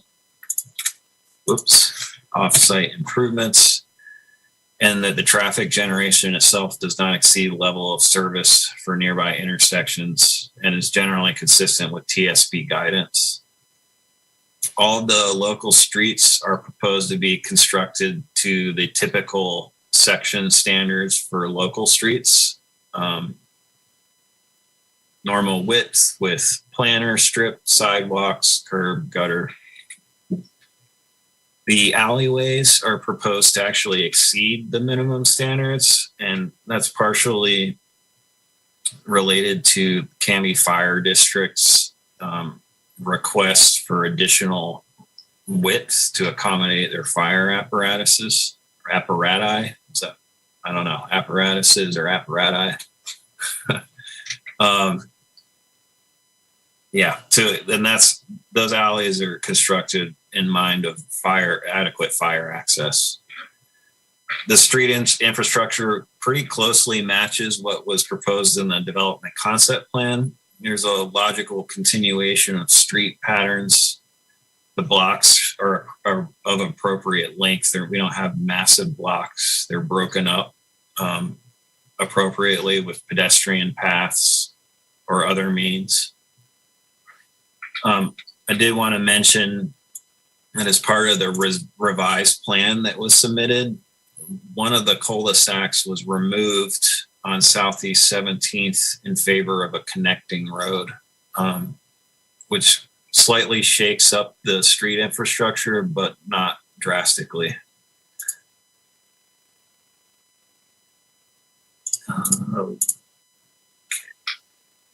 This next portion is the lots themselves. Again, initially 167 lots, not seeking an alternative lot layout for 1664-040 sub 3. The alternative lot layout is a means to substantially modify the standards, and the applicant hasn't requested that. The frontages were met for all of the R1.5 lots, so those are not in consideration for this frontage reduction discussion. The frontage reductions, again, are requested for 47 lots. Staff believe that the reductions are relatively minor. As I mentioned before, there's some 2-foot reductions, there's 11-foot reductions. The key word here is adequate access, and staff believes, to be fair, that adequate access is not ideal language in code. Adequate's fairly vague way to describe something. Access is pretty clear. It's the ability to ingress and egress a property. What makes that adequate or not is somewhat subjective, but staff believe that it relates to parking, how a driver can use an approach, if there's enough frontage, if there's enough vision clearance. Those are some of the items that were mentioned in the staff report as well. So as part of your charge, I wanted to back up a little bit. I know this sounds a bit repetitive, but this is a somewhat important item of the whole subdivision approval. But as part of your charge, the Planning Commission can approve these less frontage lots subject to special conditions to assure adequate access. Should you agree with the applicant and believe that this is appropriate, you can impose conditions, and staff would only ask that they're objective and measurable. If you were to impose conditions, you may not even find that conditions are warranted, but that's the Planning Commission's charge in this instance. It's not staff's charge; it's the Planning Commission's charge. So at this point, staff's opinion is not, we're not really sure what conditions would make sense to ensure that adequate access is being provided beyond something like vision clearance, which somewhat makes sense, or potentially parking. And we certainly can discuss or deliberate and ask questions about what that means moving forward.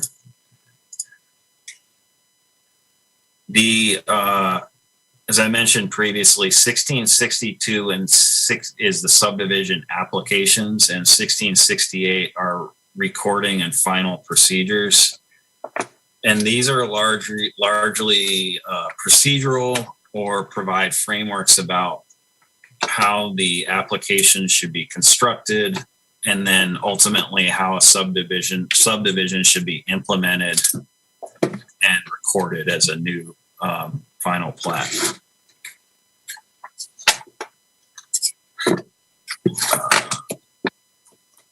Bear with me, my mouse is dying. I just need to make sure it doesn't die. Okay, good to go.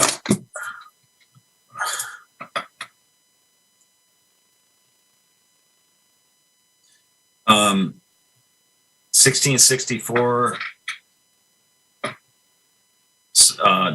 subdivision design standards improvements.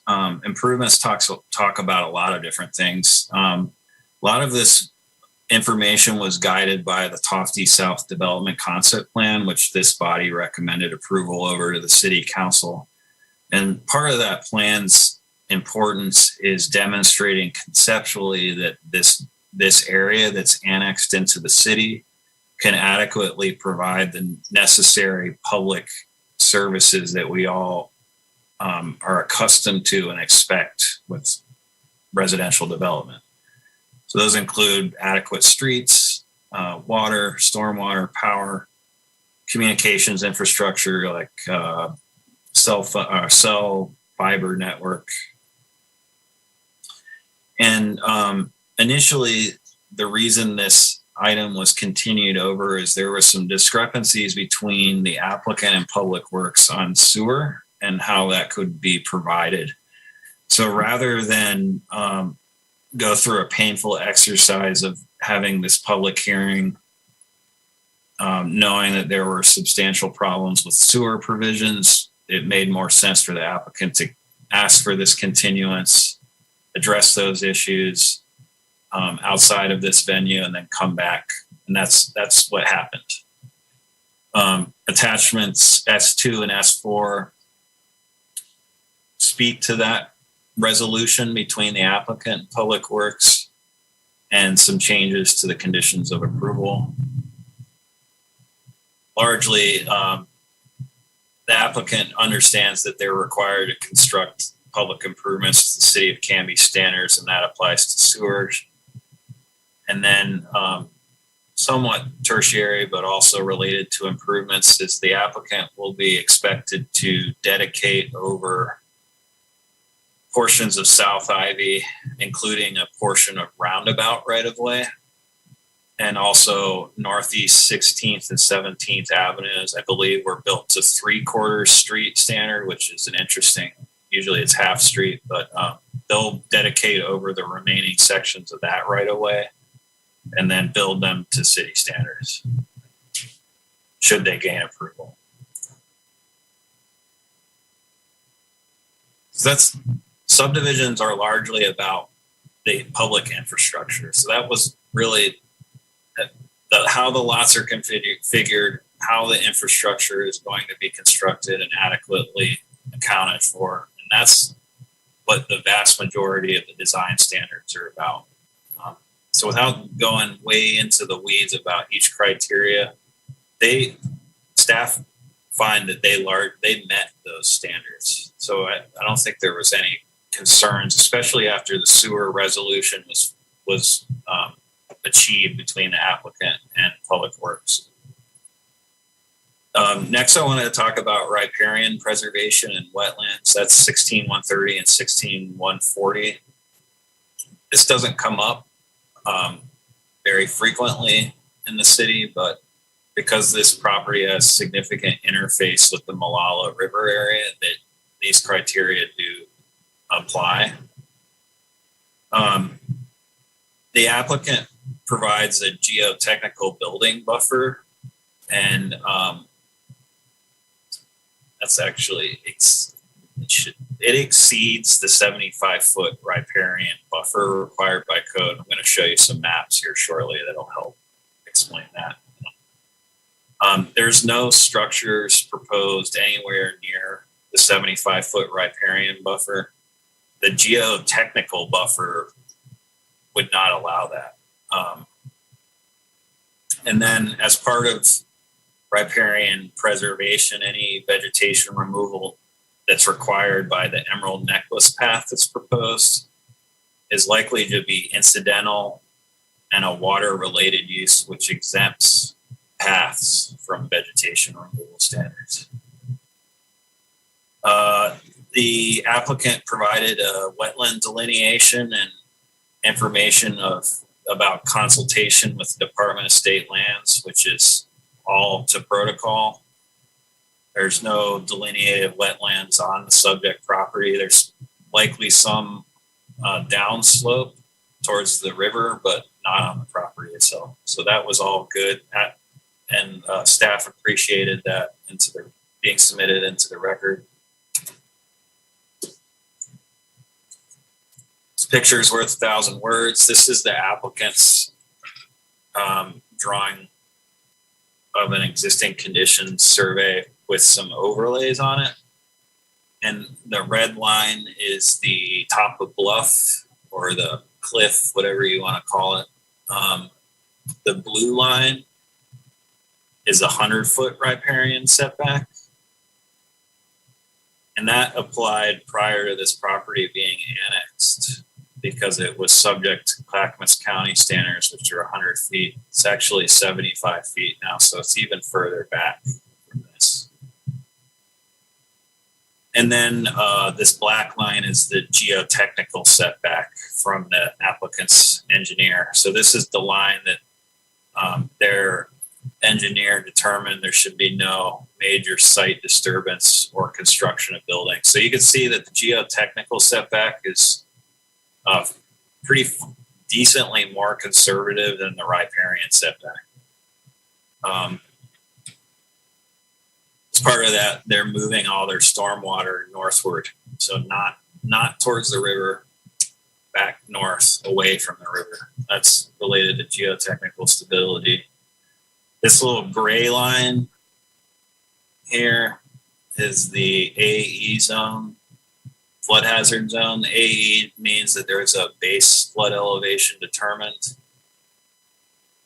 If I had to guess, I'd say this is off by quite a bit, especially over here. But that's from FEMA. That's not the applicant's mapping. This comes from FEMA. But this is up on a cliff. So we're talking Noah's Ark type flood if there's waters up here. So thought that would be helpful related to riparian and geotechnical setbacks. So staff's summary of the code criteria so far.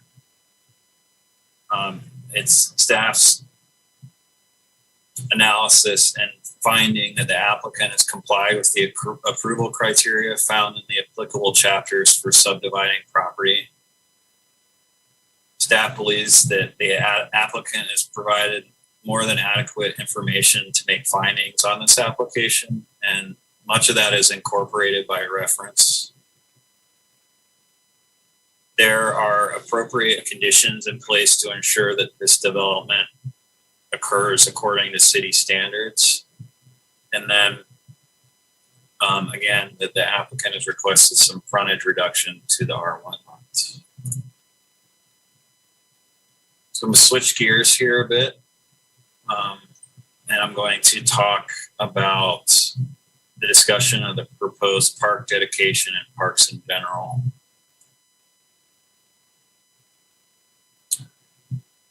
So our code 16120 provides governance and protocol for the acceptance of parkland into the city.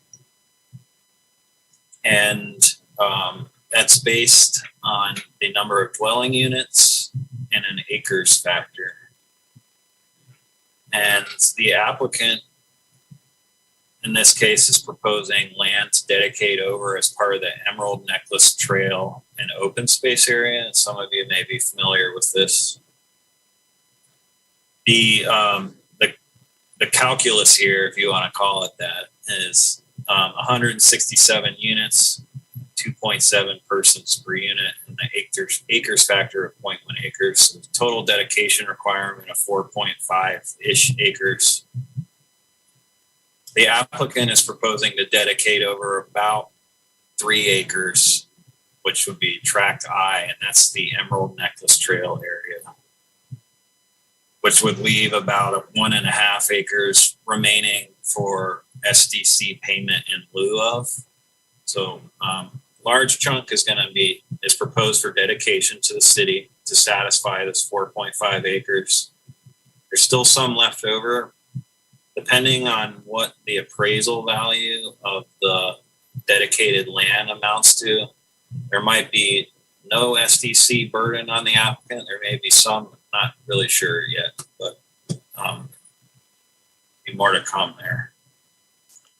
Eric, I just want to jump in real quick with that park thing, and I apologize to interrupt, but I just want to make sure that we're noting this, that so I understand it, this 2.9 acres and then the fee in lieu, that is not including what they are doing as their pocket park that the homeowners association is taking care of, correct? That is their own thing. So technically there's more park. Yes. And that's correct. The applicant, and I'm going to show some of that. The applicant is proposing a programmed neighborhood park as well. And they are not requesting SDC reimbursement as part of that. So that is their own on their own volition as part of their neighborhood programming, which staff thinks is great, but they are not requesting SDC reimbursement. That's my understanding to date on that. Does that clarify, Commissioner Patton? Okay. So this is an aerial of the general area vicinity of where the dedication will take place. Obviously, there's no bounds on that, but it gives you kind of an idea. This is the applicant's drawing of the proposed dedication area. So you see there's a multi-use path proposed that will intersect and provide access to the public right away here. So there's a nice path to connect. They are proposing a split rail fence along the border to provide an element of safety for people not to wander off. We did ask that any excavation or grading or site work that happens as a result of this is reseeded with native grasses to try and protect that area.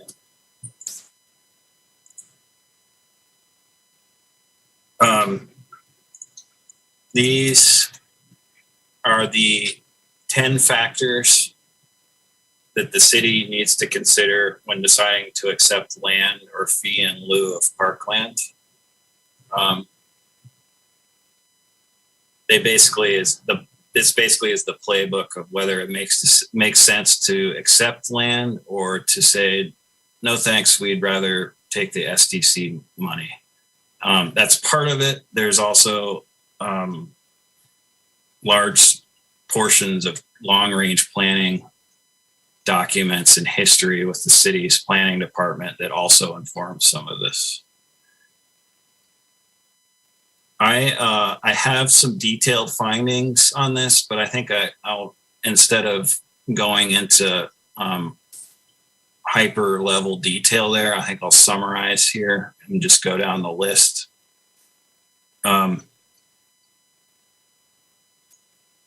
So I think what's important to realize is that this area will never likely be able to, once this area is developed as part of the subdivision, it would be exceedingly difficult to reopen this egg once it's done, or recrack the nut or whatever kind of analogy you want to use. Because once it's done, you would have to do some type of eminent domain process, which would be almost impossible, or some kind of bargain between a private party and the city. So this is the city's best opportunity to fulfill a long planned vision for the Emerald Necklace Path.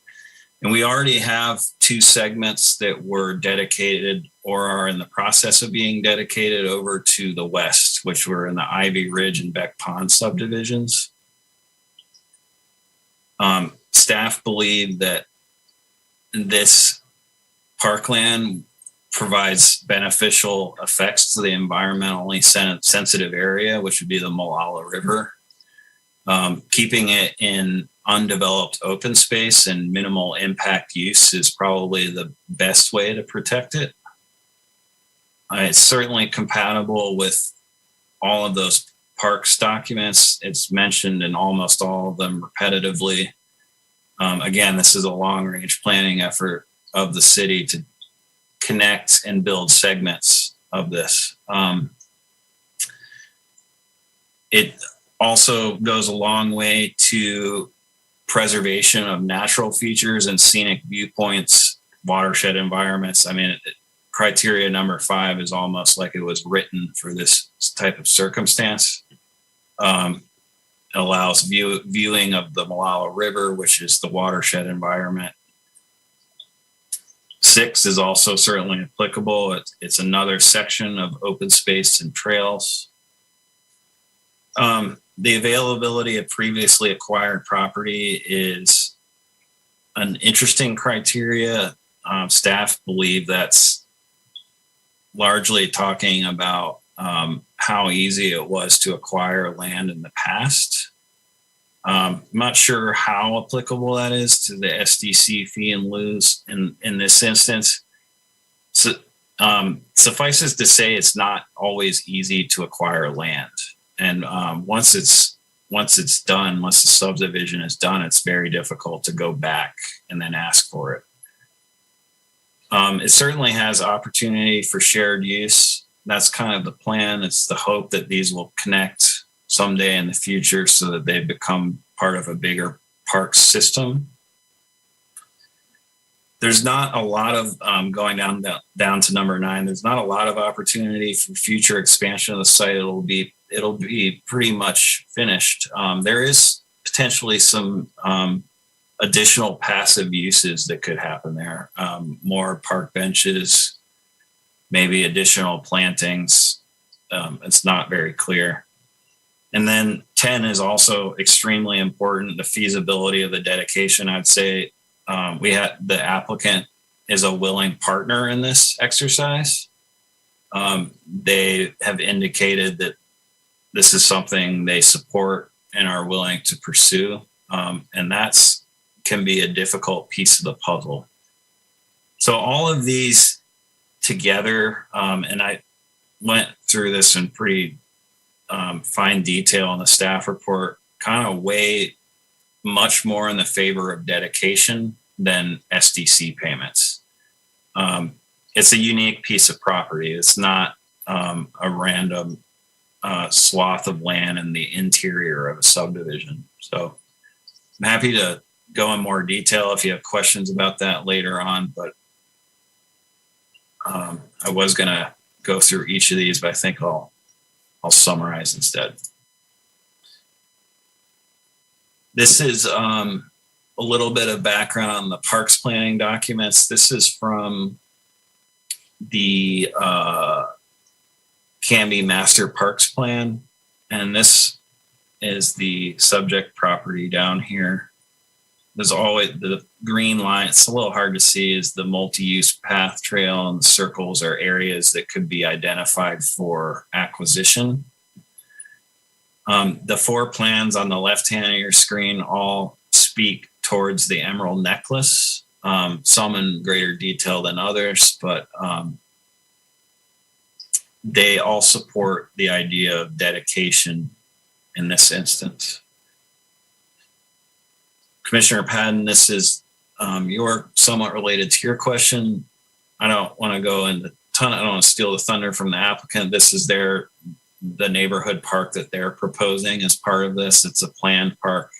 I believe it probably has changed a little bit because of the layout change in the supplemental materials.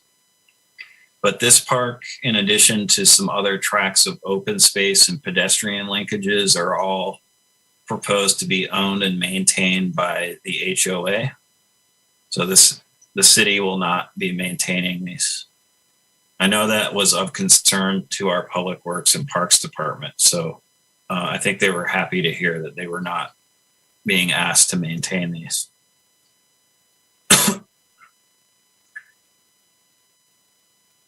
So if this subdivision were to be approved, the applicant would be required to conduct, as part of the dedication, a real market appraisal of the property to be dedicated, and that would include some discounting factors. We haven't got into detailed discussion with the applicant, but some of those discounting factors may include the difficulty of developing much of that land because of riparian setbacks, geotechnical concerns, other issues, not really right for prime development. We also require a phase 1 environmental assessment. That's to make sure there's no buried nuclear bombs or oil tanks. Nuclear bomb was a joke. Usually it's on underground oil tanks or other like soil contamination. We also ask for a clean title report free of any liens or undesirable encumbrances, so we know that the city is accepting unencumbered land. And then a warranty deed in addition to the legal description with the final plat as part of the dedication process. And the city in return will provide an SDC credit based on that appraisal. And then the applicant can apply that credit to single family home construction with a caveat that it can't exceed the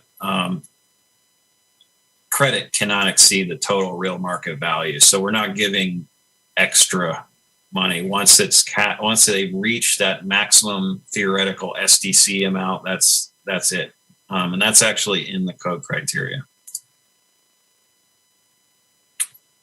So I know I've been talking a lot.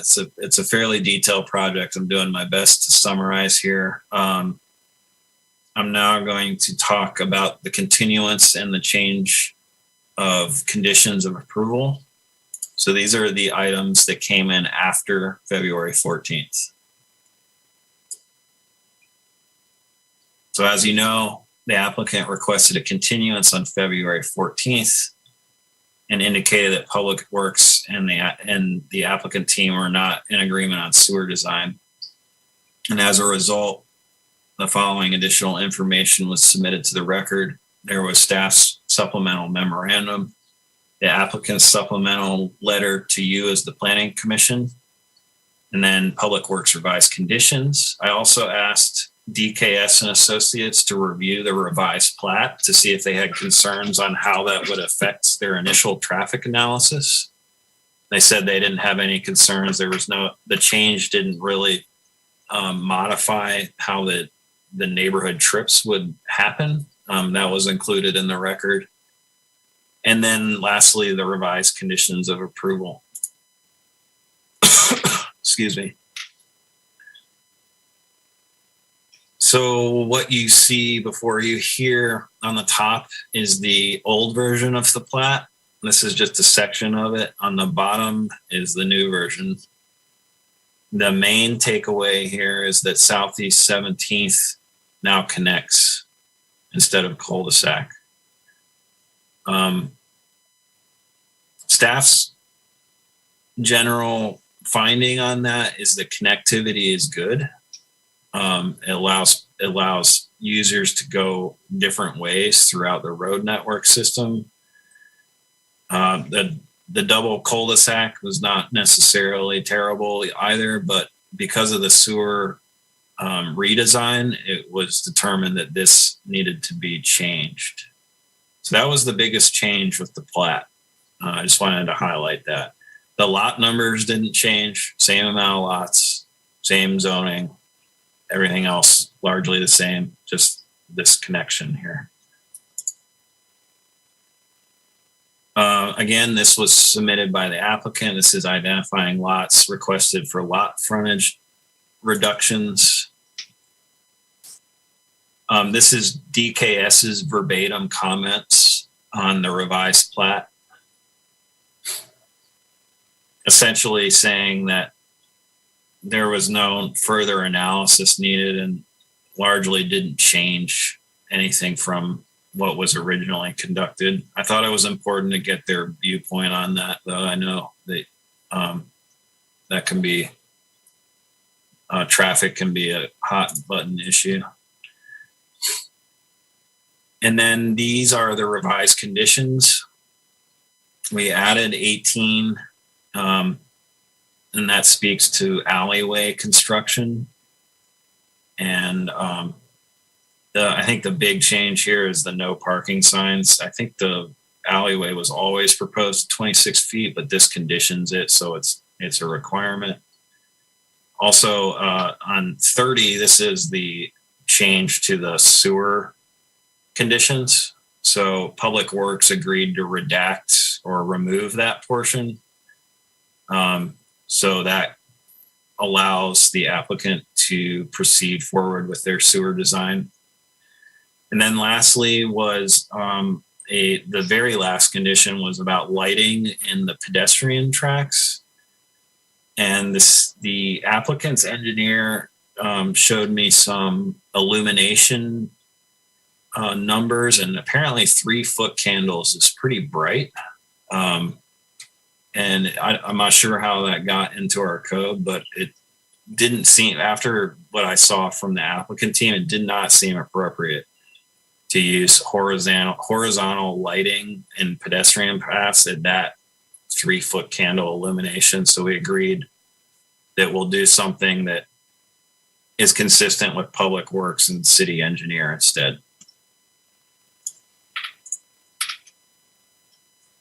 That's a summary of the changes. There was a minor shuffle of lots, which you saw, didn't remove or add additional lots. The traffic analysis impacts were largely unchanged. Public Works and the applicant agreed on the modified proposal for sewer, and the applicant provided clarification on lot frontage. Now I'm going to talk about public comments. I believe there are some folks here who may have submitted these comments. We had, all of these are verbatim in the record in attachment F. Jim and Darlene Gadberry largely appeared to be centered on access onto Southeast 16th Avenue and speeding potentially there, and then some discussion about where the main access to the subdivision is. It's staff's understanding, I believe the applicant will reiterate this, the Southeast 16th is not the main entrance to the subdivision. But regardless, those were some concerns that Jim and Darlene Gadberry had. Tyson Hemrick. I've spoken with Tyson a number of times. He's been involved in the project. We appreciate that. He had some comments about the terminus of Southeast 22nd with his property and what that means for implications of future extension of that road and how that development might work. And right now, Tyson's property is not in the urban growth boundary and not annexed. I think he was just being forward thinking and maybe posing this question more to the applicant than staff. I don't want to put words in Tyson's mouth. I do see that he's on the call, so you can elaborate on that as well. Brian Hutchins indicated some concerns and recommendations about street alignments and access. Also mentioned requiring a brick wall around the perimeter of the property. I'm not sure that's something that staff thought was appropriate. I know that was done in other Tofty versions, but this is kind of a separate entity. Chan Beals requested that people don't confuse Redwood Lane, which is a private drive, with South Redwood Road, South Redwood Street. Apparently that's fairly common. And also requested signage to reduce trespass onto his farm property. I think Tyson also has mentioned that people use Redwood Lane and get confused between Redwood Lane and Redwood Street. And then Angela Serby had some similar comments about Southeast 16th Avenue in particular, traffic, potential impacts to views, noise, and pollution. So that is the public comments the staff have received to date. Staff's recommendation for this subdivision is to recommend approval for sub 2103 Marks Place, subject to the conditions of approval, which were revised as S4 of the record.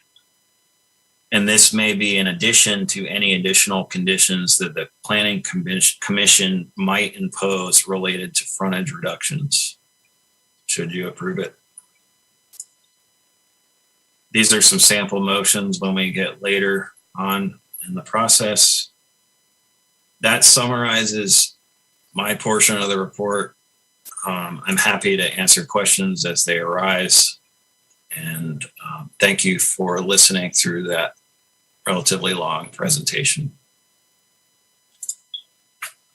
Thank you, Eric. I think we knew that this was going to be quite a march when you're talking about adding 167 lots into the city.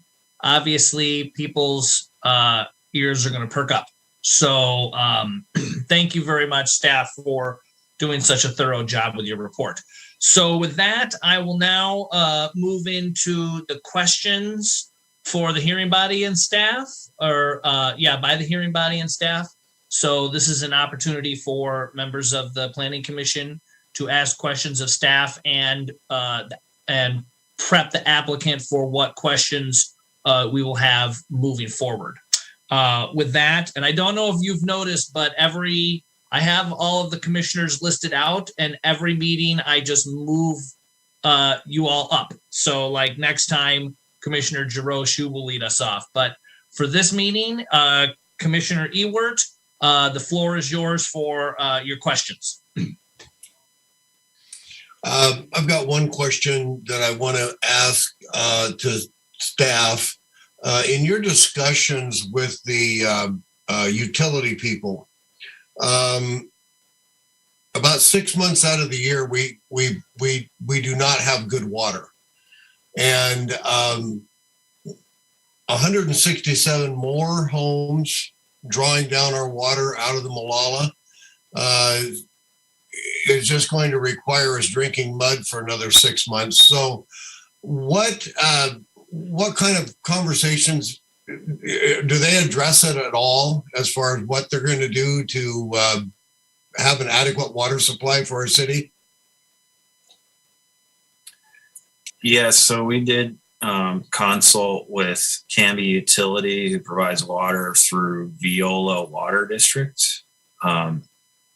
Brian Hutchins, who coincidentally submitted commentary as a citizen, also is the manager, I believe, of Viola Water. They didn't indicate any particular concerns with the provision of potable water, either quality or quantity wise.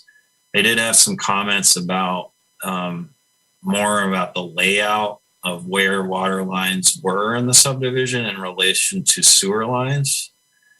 I think that may have been part of the puzzle that the applicant Public Works were trying to resolve with the sewer situation. But as far as water quantity or quality, they made no mention about lack of ability to provide adequate water or concerns about this particular subdivision.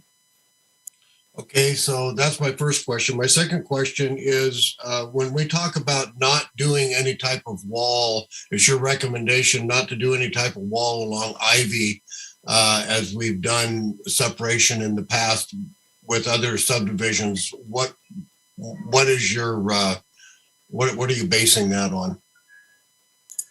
There's a code criteria in our subdivision standards that mentions something to the effect of using fences to wall off the subdivision from the rest of the city or neighborhood. I recognize that Tofty's Farms number 1 through, I just finished 6 final plat, have that. I guess I don't have a strong opinion one way or another, rather than I'd fall back to the code that says that fences like that shouldn't have the effect of walling off your subdivision from the remainder of the city. The applicant may want to do that. They may speak to that, or that might be a question for them too, whether they have any desire or inclination to build that. But I haven't seen that in their plans. Okay, my third question reverts to as far as wildlife. Is there any type of studies? I didn't see anything in the application that spoke to the wildlife along the Molalla River there and the impact that this may have on it. I did notice that there was an abandoned, I don't know if it's abandoned or not, but possibly a decommissioned osprey nest on the property. Any talk about anything as far as wildlife is concerned? Yeah, so I sent requests for comment from the regional ODF&W office on this property. I didn't hear back anything on writing and having some experience with this in Lane County, which has far more environmental type issues, generally speaking, than the city of Canby did, I thought it would be worthwhile to call their office. I talked to them about this project. We chatted briefly about the osprey nest. They didn't have any major concerns so long as they were staying pretty far out of the Molalla River interface area. And I think between their geotechnical analysis and general preservation of the area between development and the river, I think they've done pretty have accounted safely to protect the Molalla River to the extent that it makes sense for our code. And I asked ODF and W to submit something in writing. So I tried to bring the horse to water, so to speak, but they didn't give me anything in writing. I can tell you that I verbally talked to them and they didn't seem to have any concern. I think the applicant is also well aware of the osprey nest. I don't know if it's an abandoned nest or if it's an active nest and what their plans are for it. But whatever those plans are, it goes without saying that any development has to comply with state and federal regs. And I believe AKS, I don't want to speak for them, but I believe they understand that and will probably deal with it appropriately. That may also be a good question for their team on what the plans are for that particular site, the osprey nest. Okay, Chair Patton, that's all the questions I've got for staff at this time. I reserve possibly another question before we wind it up with staff. Okay, excellent. Commissioner Jarosh. Thank you. Thank you, Eric, for that great report and for all the information you provided in the supplemental, which I read in great detail. So thank you. My first question is about the park area, not so much the pocket park, but the park area proposed along the river, which sounds great. And I know it's a future thing, but what consultation have you had or staff have had with the City of Canby Park and Rec Advisory Group? We've had some consultation with them. I know Ryan and Don have talked with Barry Johnson and the Parks Board about this. And we also, on the prior iteration, we talked about this type of dedication for the Emerald Necklace in Ivy Ridge.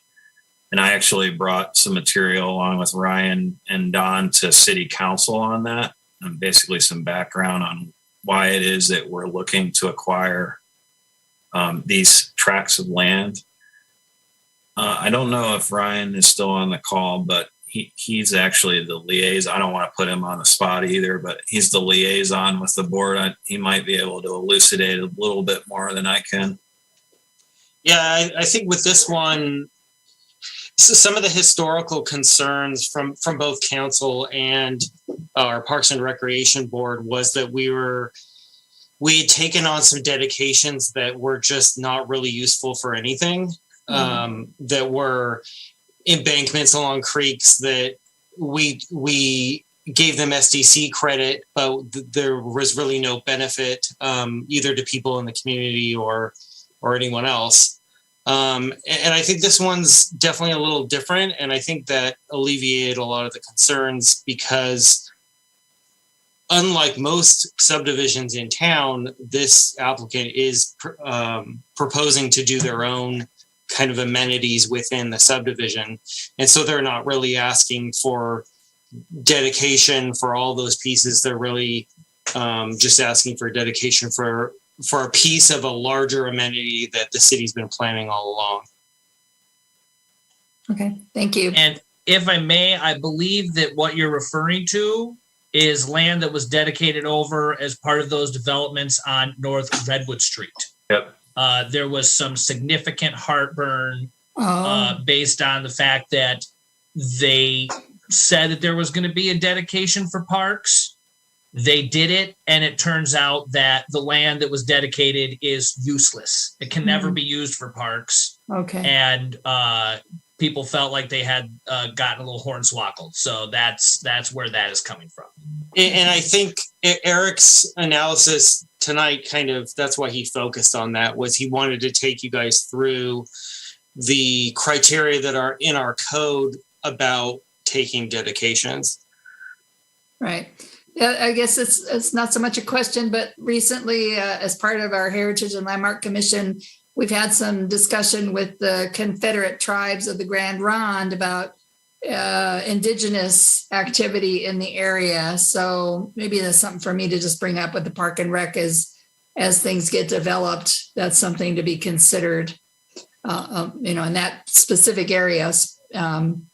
And then the other question I have, just for Eric, again, thank you, is you mentioned, I think it was in the supplemental materials, about there were a lot of calculations involved with frontage and, how to apply the criteria to the code and percentages of this and that. And you could spin it a number of different ways. And I don't recall seeing that in your presentation tonight.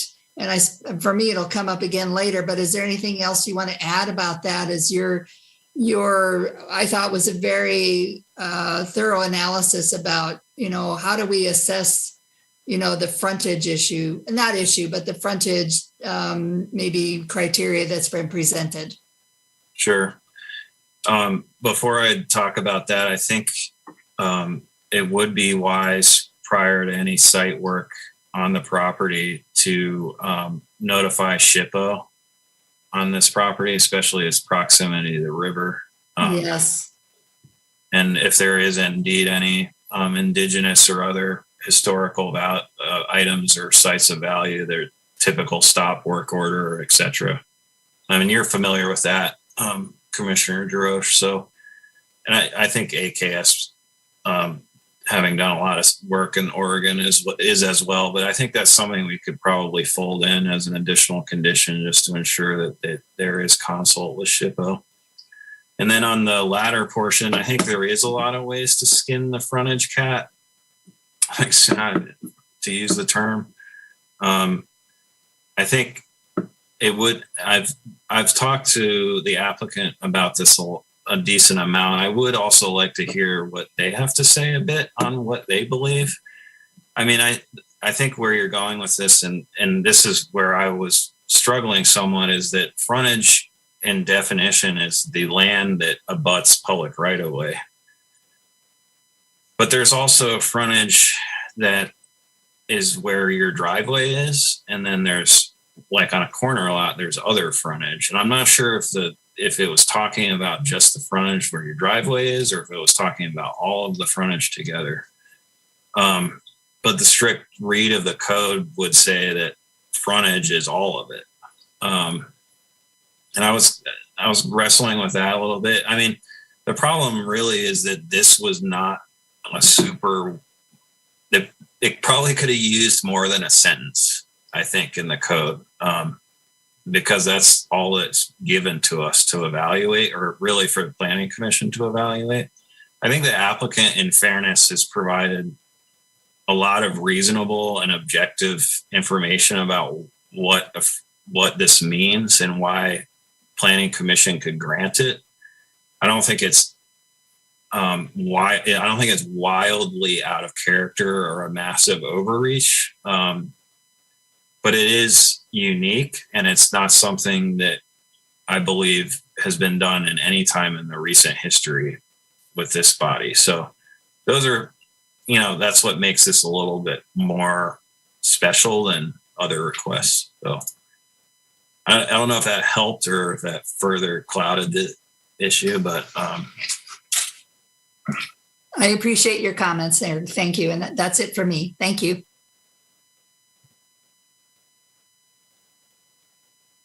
Okay, excellent. So now we'll move on to Commissioner Calkins. Okay, thanks. Can you hear me better? Is that any better? You can hear me better? That's better. Yep. Okay, thanks. I have a questions. This might be a 2 or 3 parter around alleyways B and C. And it looks like they're being built but you mentioned, Eric, kind of beyond the minimum requirements, and I read that they're both private. Is that correct?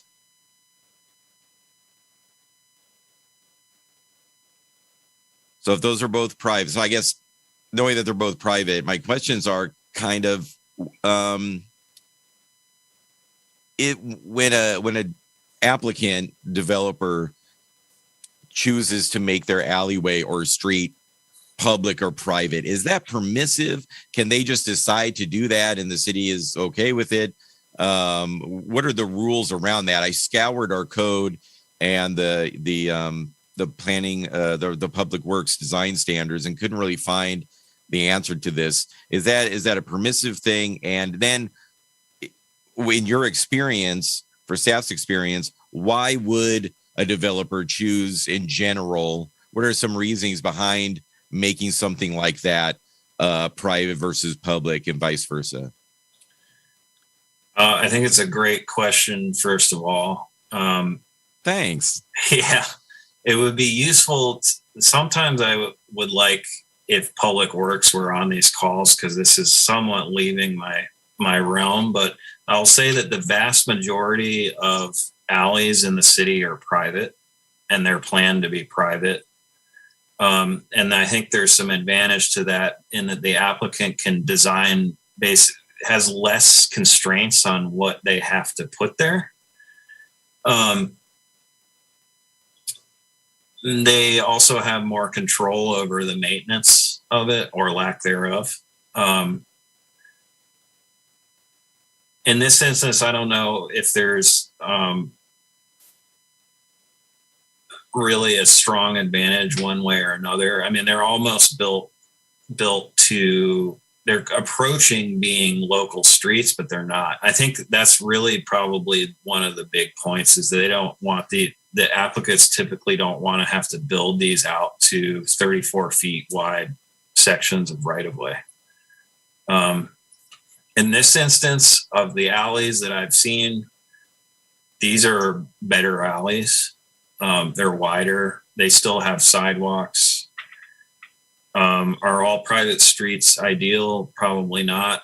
I know some of you on this body are not overly fond of private streets, but it is an allowance that we provide to developers, specifically for those smaller sections of road that don't really provide a throughput. That's my general understanding on alleys. Okay, thanks. And then just I think another question for now is, so regarding the frontage and the way the code reads is the code just says we couldn't even really approve it. It says we only can approve less than 60 if there's adequate, I forget what the wording, adequate ensuring that, yeah. So I guess my general question is, more big picture is, and just for my general knowledge and being new on the planning commission, why do cities like Canby have a minimum frontage standard? So, why not make them, sometimes they can be 30, sometimes they can be 100. Why is there in our code that hard line on 60? Why do cities do that? Well, one of the primary reasons is to ensure there's enough room to land a driveway, and then also provide enough spacing between other driveways. That's one of the big reasons. The other reason is more aesthetic. And by you controlling the lot frontage requirements, you generally understand that you're going to get a certain type of lot. It avoids creating like bizarre shaped lots. 60 feet is I would say, if you compared it to other cities, and I mean I may be off base here, and Ryan can correct me, or maybe even the applicant, but 60 feet is a pretty decent amount for a requirement. They can get much smaller than that. Yeah. Oh, sorry. Go ahead. No, that's it. Go ahead. Yeah, 60 is not crazy small, but to answer Commissioner's question, it gets even more important the narrower your lots get, because generally planners and people in our field don't, at least in the last couple of decades, we try to get away from garage dominated front facades. And so the smaller frontage you have, or smaller lot width, once you have the garage, you have so little left over that you basically just have a bunch of garages down the street. And it's ideal to have some space where you can have some meaningful, like front porch and front door or patio or whatever alongside the garage. That's maybe not quite as relevant here because we're still at 60, which is a little bit wider, but I think that's part of it. Okay. Yeah. Thank you. That's really helpful. I'm good for now. Okay, excellent. Moving on to Commissioner Hutchinson. No questions for staff. Thank you. Okay. Now for me. This is a question for staff, and then something that I would hope that the applicant talks about. Where Alley C goes through, you had mentioned that under the new plan, there is a recommendation to restrict parking on Alley C. Is that taking out the parking spaces that were originally planned? I believe there were parking spaces originally planned in that development to be along Alley C. Are those still in there, or are they now cut out? Because if they're cut out, I have a huge concern.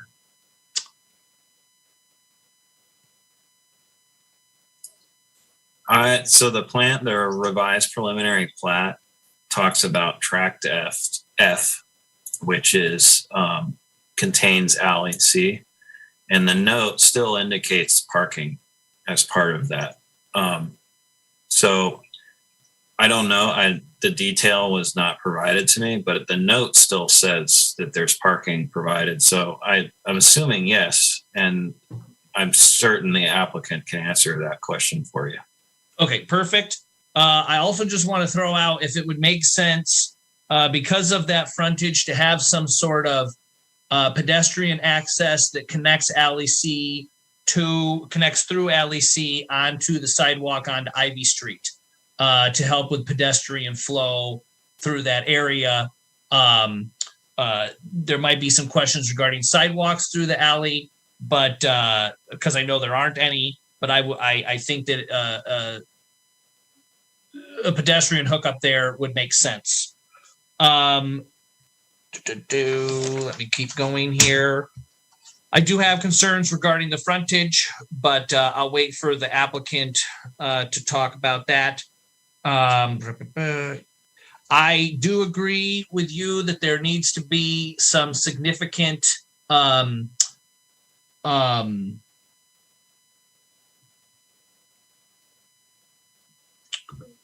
stipulations put in there as far as whether it's fencing or whatever along the Emerald Necklace, so people cannot go off of the path and into the adjacent property and trespass, as well as fairly aggressive and maybe over the top signage based on the citizens' input. I think that we really need to put that in there so that the applicant takes care of that. And so I'll leave that up to you to recommend what we should do there. I didn't notice, is the electrical into this development all undergrounded, or will there be above ground power? I don't believe there's any above ground on new development unless there's some kind of reason that would preclude underground power. Okay, I was just curious because I know here behind my house along 10th, even though they put that was a recently new development, there is above ground power lines all along 10th. So I wasn't sure. I know that is a thing that people are wanting now, and I think that's smart. So I wasn't sure if that was done. I just want to throw out that I really think that even though that the park is going to be HOA taken care of by the HOA. It still needs to remain open to the public. Should there be some sort of stipulation that even though the park and the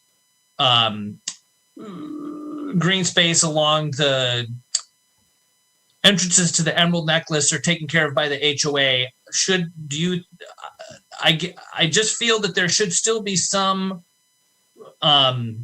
collaboration with the Parks Department, because I fear that, yes, they're taken care of by the HOA, but if something was to happen and Parks needs to get involved, it would be better to just have them involved on a outside level of what's going on with those things, so that if something were to happen and then the city has to take that over, that there's at least some knowledge of what's going on in there. Does that make sense?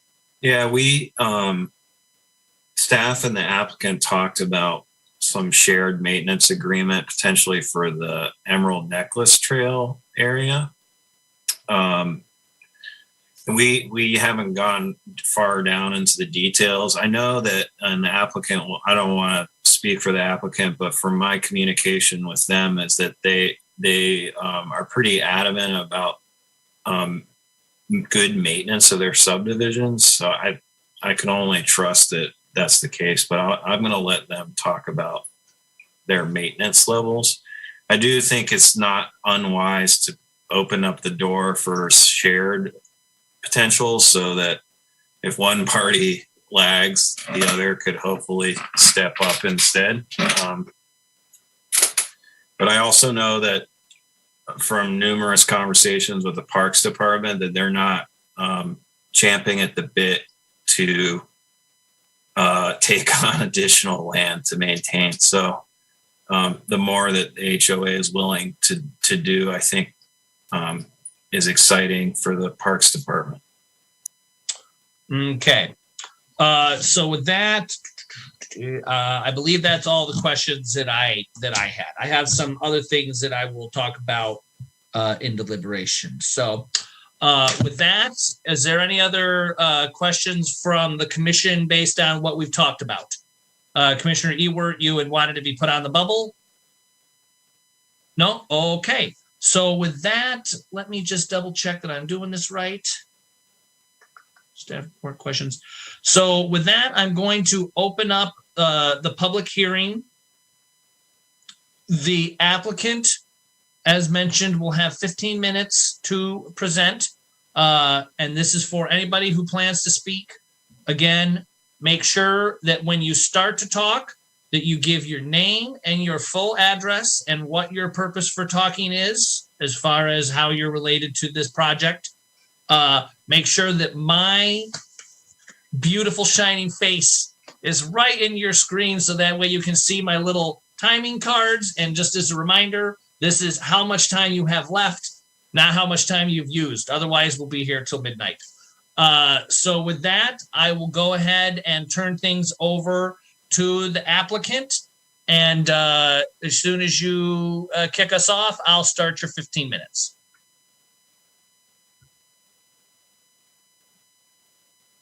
If you are talking, you are muted.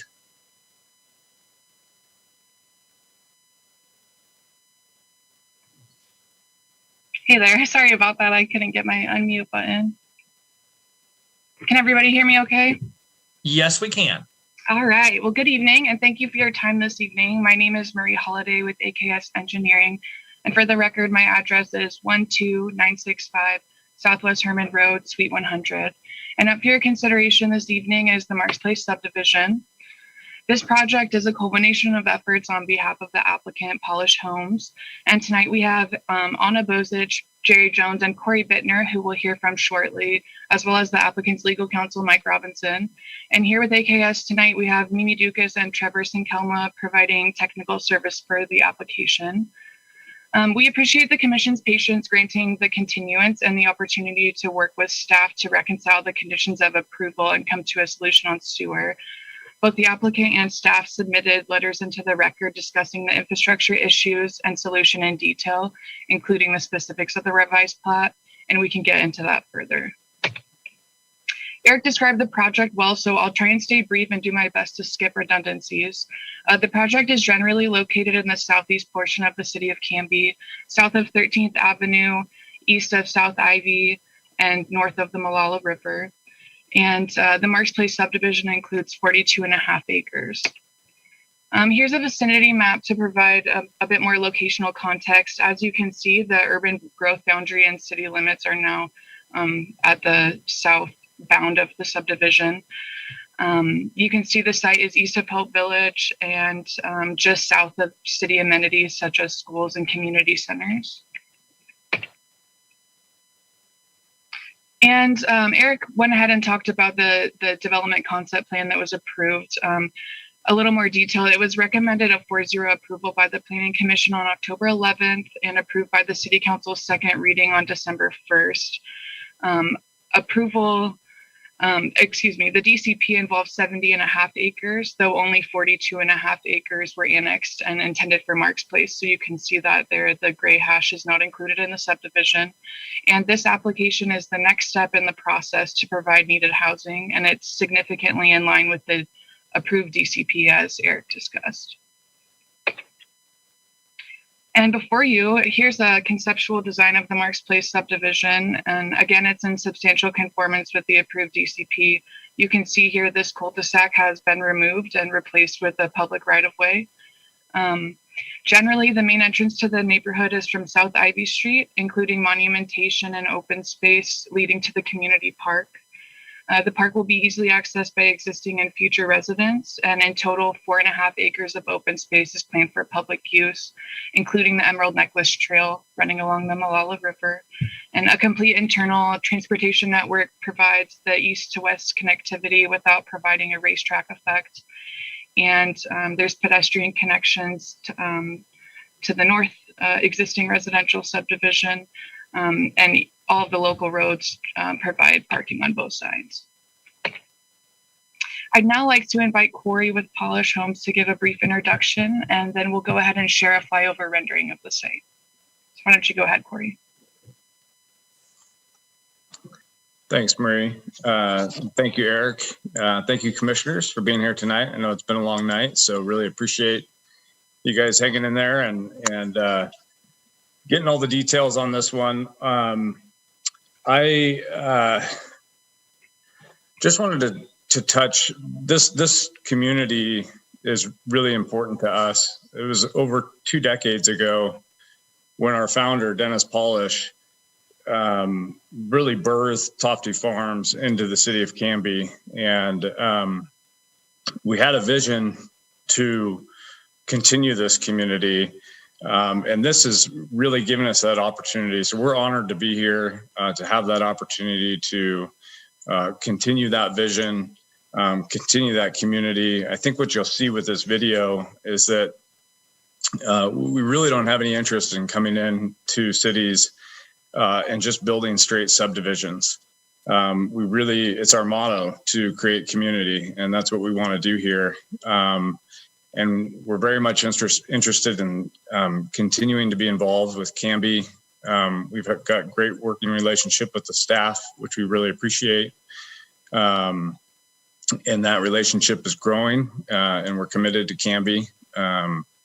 And so, I just want to talk super brief before we get into the video, a little bit about that lot deviation, because that's part of that community that I was talking about, the difference between subdivision and community.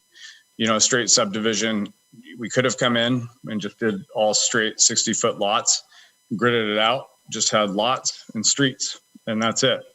But that's just not what we do. We want to create the little pocket parks. We want to create the trails. We want to create some green spaces where people can create community together.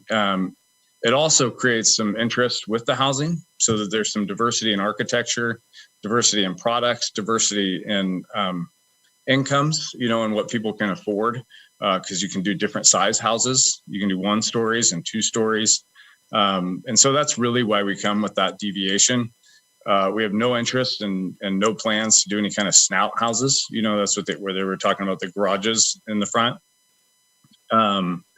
And And you'll see in this video, I know it's hard to get all this information. So we create this video so you can really just see kind of the vision of what we were trying to do.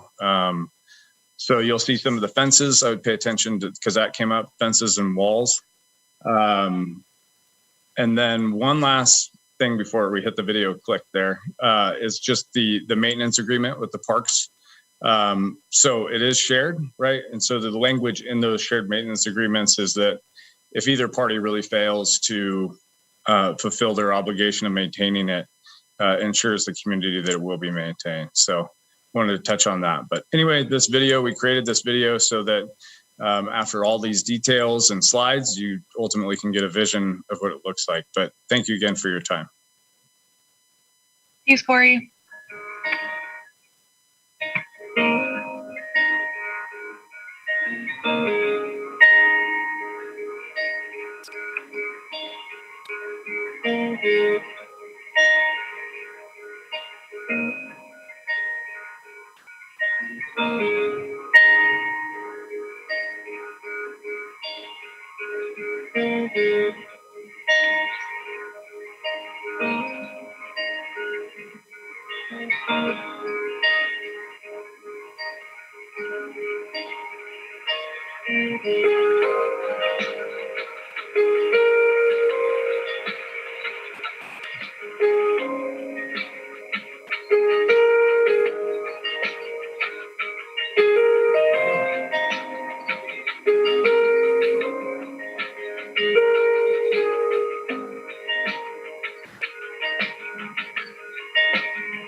Marie, can I just add really quick, ad lib in here? So Mark's place, so if you guys are wondering, Mark Nielsen, you may have saw the sign in loving memory of Mark. Mark was a partner of Dennis Polish, our founder, and who lived in Canby and was part of the Tofty development.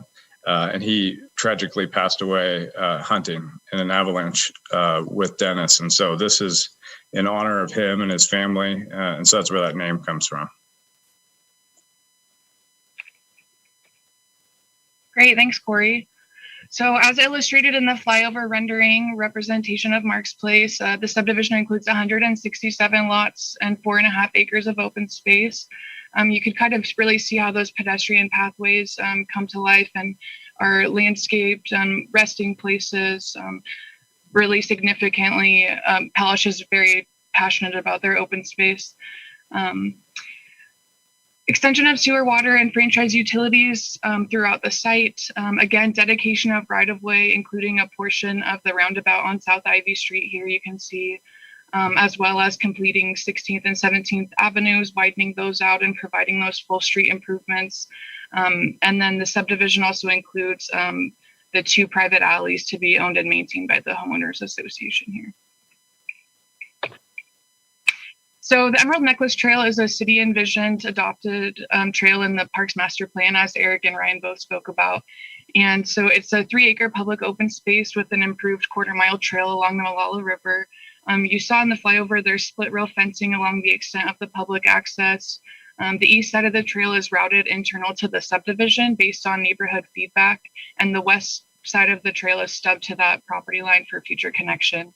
The design incorporates all required setbacks from the Molalla River, the geotechnical recommendations, and all of the city code. And the proposal is to dedicate the Emerald Necklace to the city in exchange for SDC credits for parkland value and the path improvements in accordance with city code. Here's the neighborhood pocket park. It's about an acre. Again, passive and active recreation opportunities, including a potential basketball playground, multi-use lawn, a rock wall. These pedestrian connections are still routed internal to the neighborhood, but here you can see again the road A has been turned into public right-of-way, and the cul-de-sac has been removed. So this does add further pedestrian connectivity and movement to and from the park, as well as the split rail fencing is also incorporated, and you saw that matched the Emerald Necklace Trail. So through the DCP process, we did hear Planning Commission concerns regarding ongoing maintenance of open space areas. And as illustrated in the flyover, those areas are significantly beautified and made available to the public. As shown with the blue asterisk, the 3-acre Emerald Necklace Trail is again provided to the city in exchange for SDC credits. You can see here the neighborhood park is shown with this green asterisk. Again, this is an HOA owned and maintained facility, and there are no SDC credits requested.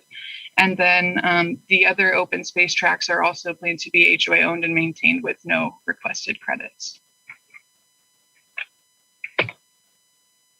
So the local internal street section provides 2 10-foot drive aisles, 7-foot parking, and 5-foot landscape strip on both sides of the roads in accordance with city standards.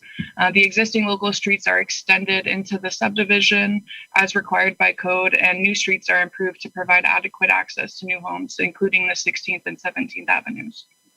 You can see here that the roundabout is planned as a T intersection in the interim until the full roundabout dedication is obtained by the city. And existing local streets are again provided access to new homes. Speaking of adequate access, the application provides basis for the Planning Commission to approve lots having less than 60 feet of frontage to assure adequate access.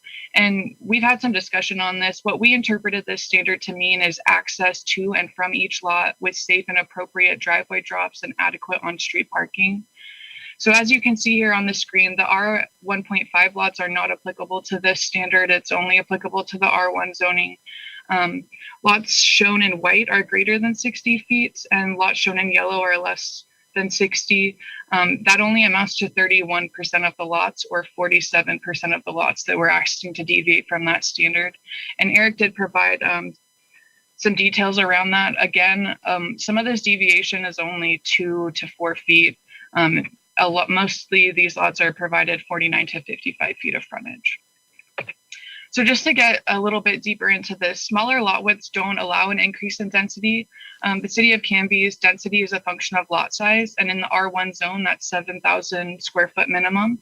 So if it were just based strictly on minimum lot size, we could actually get 165 R1 lots, and we only provide 150 in the subdivision in the R1 zoning. And so again, as you can see, there's only 47 lots outside of that standard. Marie, I'm sorry to cut you off. We have just a few minutes or a minute left maybe. So I wanted to give, or 30 seconds. So quickly, I don't know if you guys You're want to technically out of time, but if you do want to just speak real quick, for fear of getting knifed by the people through the internet, I will let you go ahead and just finish up. Sure. So generally, we viewed adequate access as having efficient driveways and ample parking, and Eric really did touch on that. Here's some slides showing that there is adequate parking on site. Generally, it amounts to 6.5 parking spaces per dwelling. You can see here, Commissioner Patton, that there is head-in parking here on Alley C. This is in a separate tract, and it is provided as head-in parking. There will not be on-street parking on the alleys according to the conditions in the staff report. And to summarize, this project provides needed housing to the local community and extends sewer and water infrastructure to and from the site. And ultimately, each home will generate a significant amount of SDCs that help fund services like park, sewer, water, and transportation. And the applicant has a full technical team here available for questions. And we really would like the opportunity to address the Planning Commission questions one by one. We did take some time to write those down, and we're available for you this evening. Excellent. I think if it pleases the commission, we can go ahead and save that stuff for the rebuttal portion of your 10-minute rebuttal section, just so that we're trying to stay somewhat in line with the rules of how we're supposed to do this. So thank you very much for your time with that. And when I printed these out, I printed them out to flip wrong, and so I get myself confused. Okay, so with that, we're going to go ahead and open up the public comment section of this. And with that, really quickly before we go on, Corey Bittner, please come back on and just state your address for us real quick. You bet. Sorry about that. 15333 Southwest Sequoia Parkway, Portland, Oregon, 97224. Excellent. Thank you very much. So with that, we'll go ahead and open up the proponents portion of our public hearing. This is an opportunity for folks who are speaking in favor of this particular development to speak. You will have 5 minutes to do so. And as I mentioned, make sure that you have me in your screen as you're speaking, so that way you can see the 2 and 1 minute warning. Is there anybody on the call tonight that would like to speak in favor of this development? Uh-oh. I don't know if that just happened at anybody else's house, but the power just flickered. So I will just let you know that with the storm going on, if we do lose power, we will sort out what happens. I don't think it'll happen, but you just never know. So again, is there anybody who wishes to speak in favor of this proposal?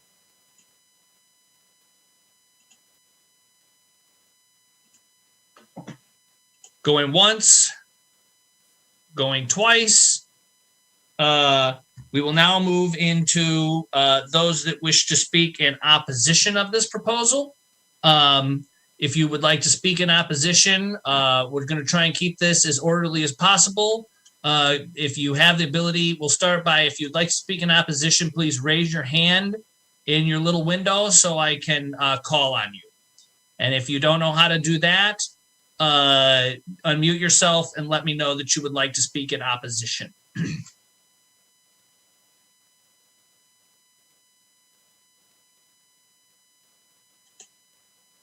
You're kidding.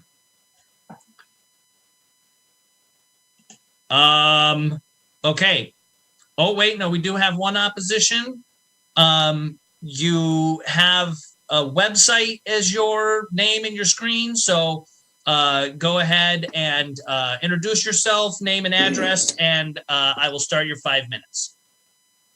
I'm not really in opposition. I'm not really a proponent either. I live on the south side. My name's Kamal Salem. I live on the south side of the development, on the other side of the river. My grandparents owned the property before my parents, and I live there now. It's 971-255-7196, Alder Creek Lane. Like I said, I'm not opposed to the subdivision, not opposed to the houses or anything. I do have questions, like I brought up in the other meetings, about the walking path. Since I'm on the low side of the river, I often go to the river, and I saw over time how much the bank has changed to the west of Tyson's house, right where the river curves around. I've been looking at some aerial photography from the 80s, like 1980, 89, 96, and then 98. particularly right where the curve of the river comes around to the west of Tyson's. There's kind of a bluff on the right side. This is I don't know if you can see, but this is the area I'm talking about. You probably can't see very well in the picture, but there's been a new section that's sloughed off. This last year from the recent flood. And very soon this area here will be eventually, just like the bluff. And I'm sure you guys accounted for, I'm sure AKS has, done geological stuff on the hillside. I'm just curious how you keep the people on the walking path from, you keep saying there's a two rail fence. Is that something that can't be climbed over just so people don't fall down the bluff? And also knowing that since, just the recent pick is from 1996 of how much trees were on the bank there. And now the trees are gone on that bank to the west of Tyson's house. With those being gone, it fell into the river just from flooding and erosion of that bank. And obviously in 20 more years, I think that bluff would be a little more pronounced, would end up going more to the west. I don't think it would affect the houses anytime in the relative future. It just, my concern is on the walking path. Like I said, I'm not opposed to the subdivision at all. But I do am curious on the walking path, if that hillside does erode more and turn it into more of a bluff, how do you keep passersby from, is that fence high enough to where the people can't hop over and fall down that? Or is there, because if you walk up to the bluff, it's going to slough off. I mean, if enough people walk up to it, I don't know what the plan is there, but that's the only concern I have. The parks are great. My wife takes our kids to the parks all the time. The walking path looks great too. I mean, that'd be a great view up there. And, we're not opposed to any of that stuff. I just am concerned about the hillside erosion over time. And there's a great aerial photo in Canby Ford that I actually ran into to get my truck serviced of Canby. And if you look at that corner right where Tyson is on the west of Tyson, it was heavily treed in that bank area, even in 96, 20 something years ago. But now it's missing those trees right where that river curves, right where that curve part is. This part is no longer heavily treed. And I have pictures from when I was a kid that you can see the banks of the river was more heavily treed. So my concern is the erosion over time and what measures you guys would put in place to make sure, as that turns into more of a bluff in that area, how people don't fall off that or get close to it.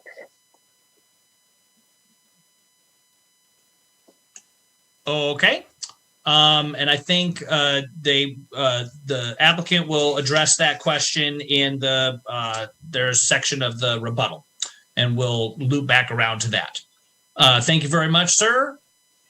Is there anybody that wishes to, and I didn't see any other folks speaking in opposition of this plan. We do,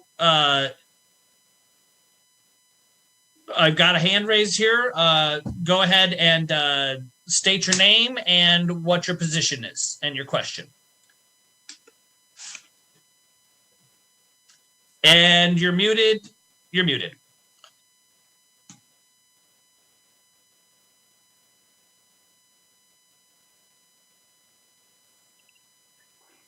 There you go. My name is Tyson Hemrick. I live at 1826 South Redwood Street, also Redwood Lane, depending on the map that you are utilizing. Our property orients, and my name has been mentioned, but our property orients to the far southeast corner of the proposed development. So the overall development, not opposed to. The one thing that my family is opposed to is 22nd abutting up to our property. And the concern is the measurements that are on the map as far as their accuracy today. If those are changing, I don't know, but the setback from the marker on the bank that is current to the property lot number 98 and the distance the depth shows for that property currently puts Southeast 22nd teeing into our property, and that's going to create issues as far as potential connectivity in the future.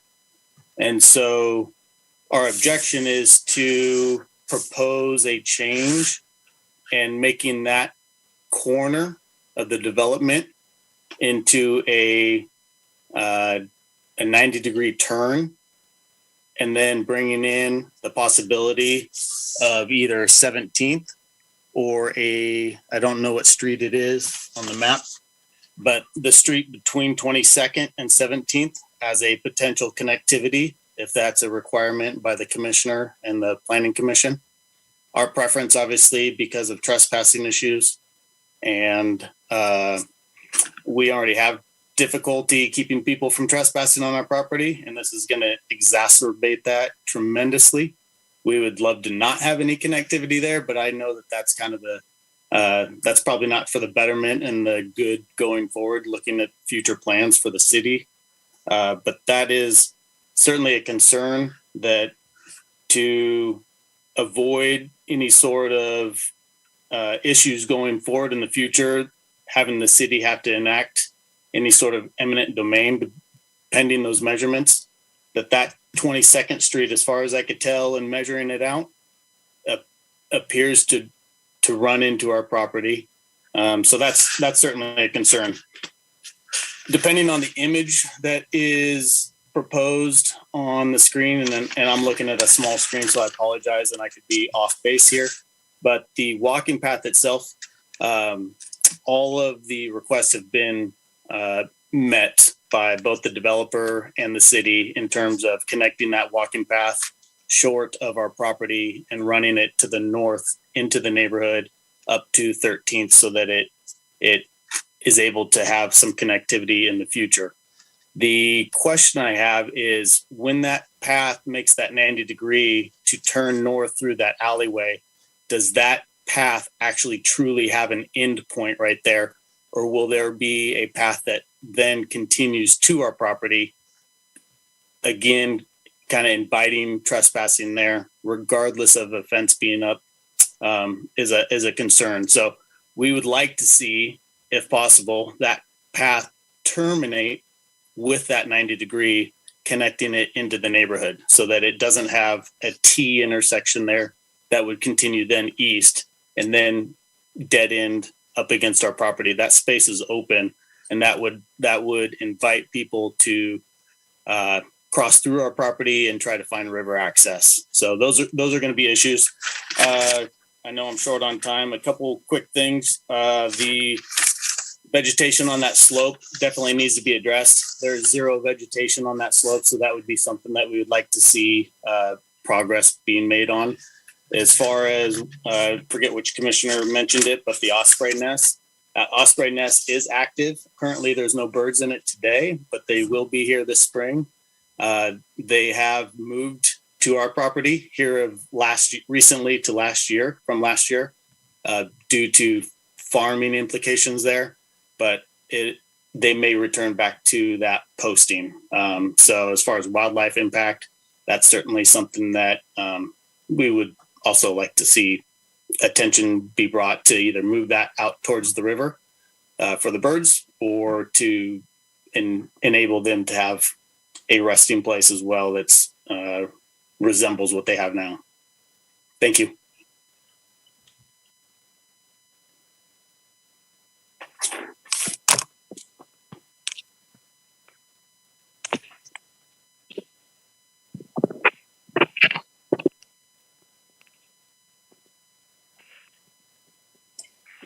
Chair, you're on mute.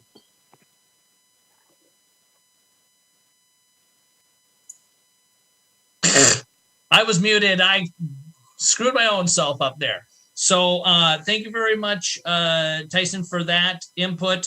Mr. Ewert, or Commissioner Ewert, I do see that your hand is up, but I need to finish the neutral section of this before we can really move back into commissioner questions. And I had a question for Mr. Henrich. Okay. Can you explain again your desire as far as 22nd? You didn't want it to end there, or you do want it to end there? What I didn't I missed that. Can you hear me? Yes. So as it sits now currently with current measurements that I have available to me, given to me by the city, the map shows a distance of 249.59 feet from the marker where the street would start. So the width of that street does not clear our property. So as that street would tee into, maybe I can hold this up. As that street would tee into a dead end with fencing here, this is our property. Okay.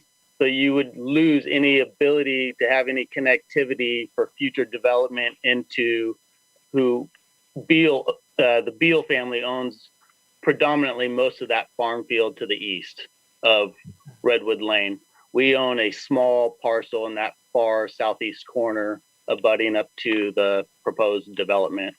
So where this ends or dead ends is still ending in, it tees into our property. So the road makes a 90-degree turn here somewhere in this vicinity.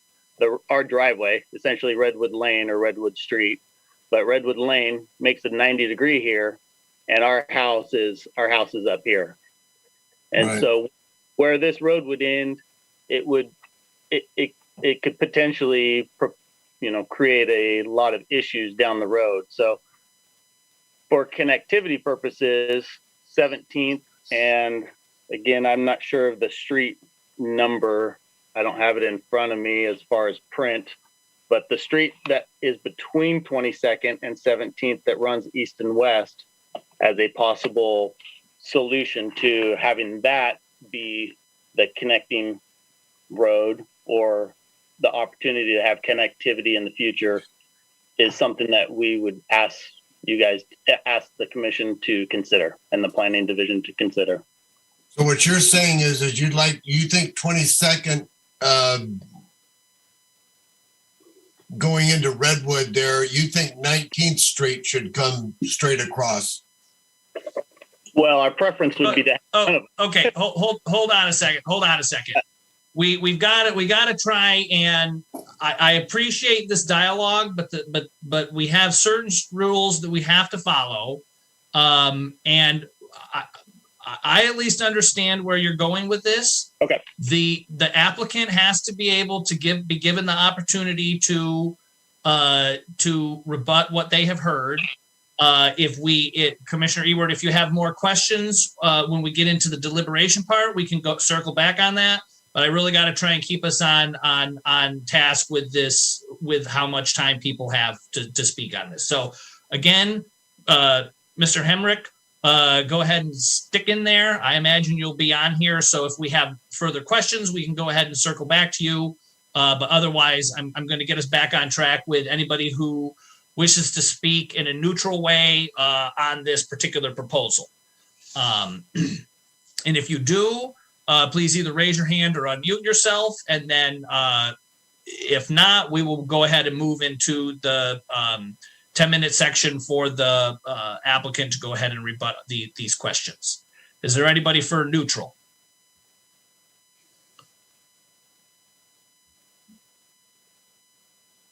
Going once? Going twice?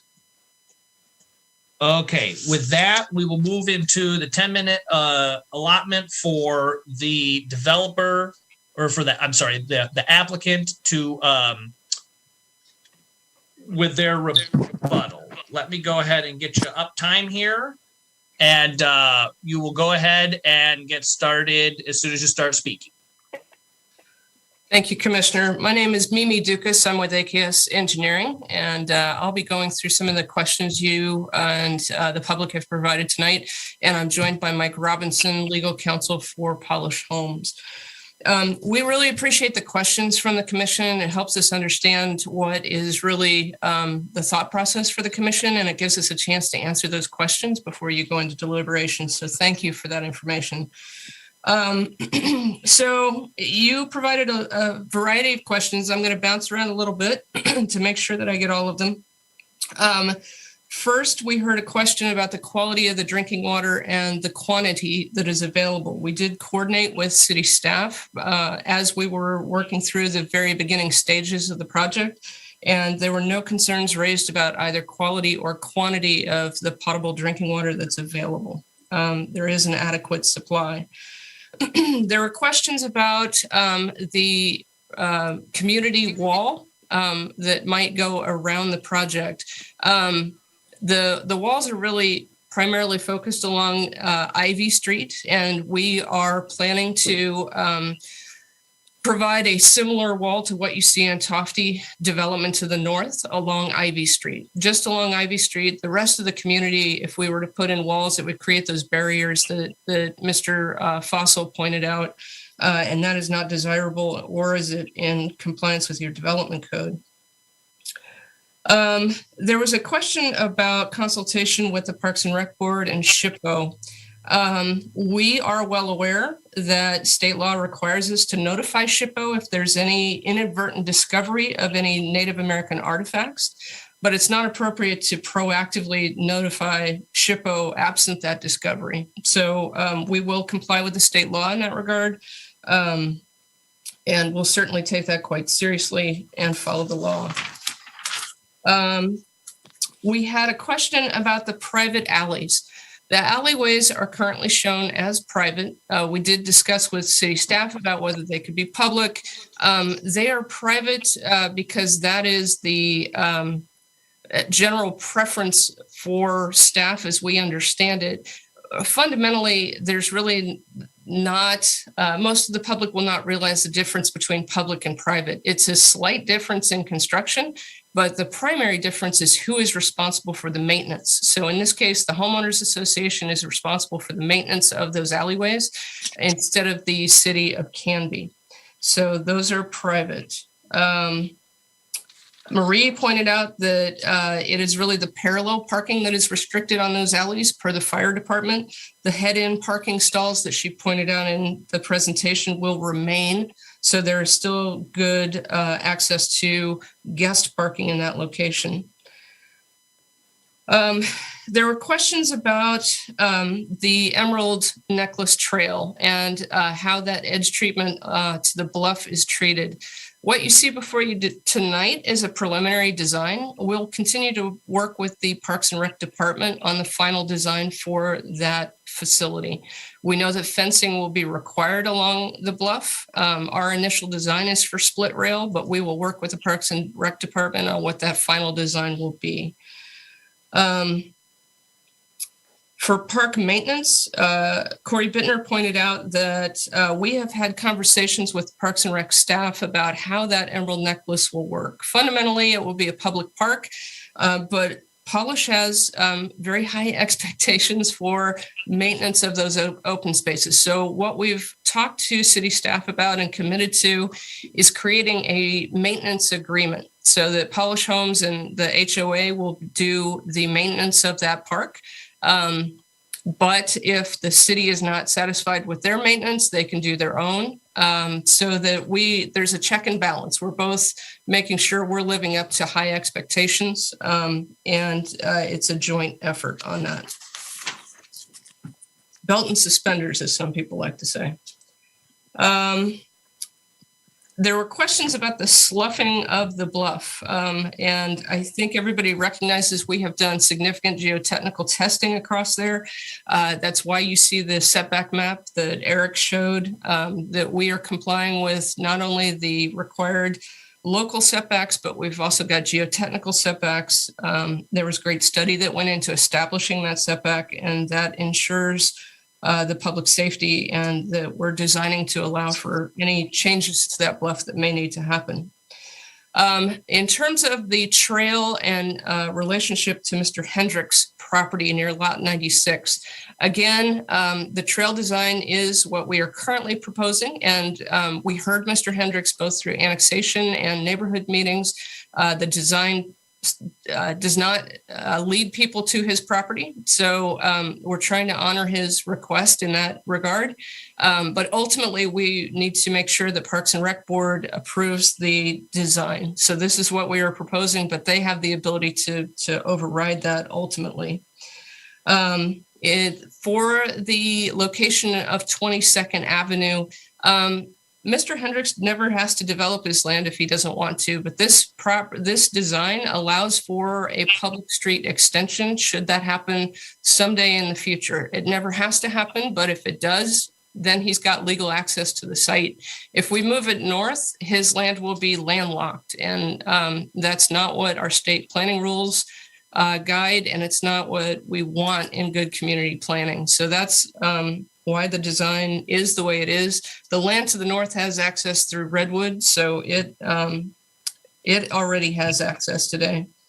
So those are our main responses to the questions. We do want to make sure that if the commission does want to talk about additional conditions of approval, that we get a chance to respond to any additional proposed conditions of approval. We're happy to talk through those. Those were the questions that I had. Mike, would you like to add anything? Sure. Hi, Chair Patton, members of the Planning Commission.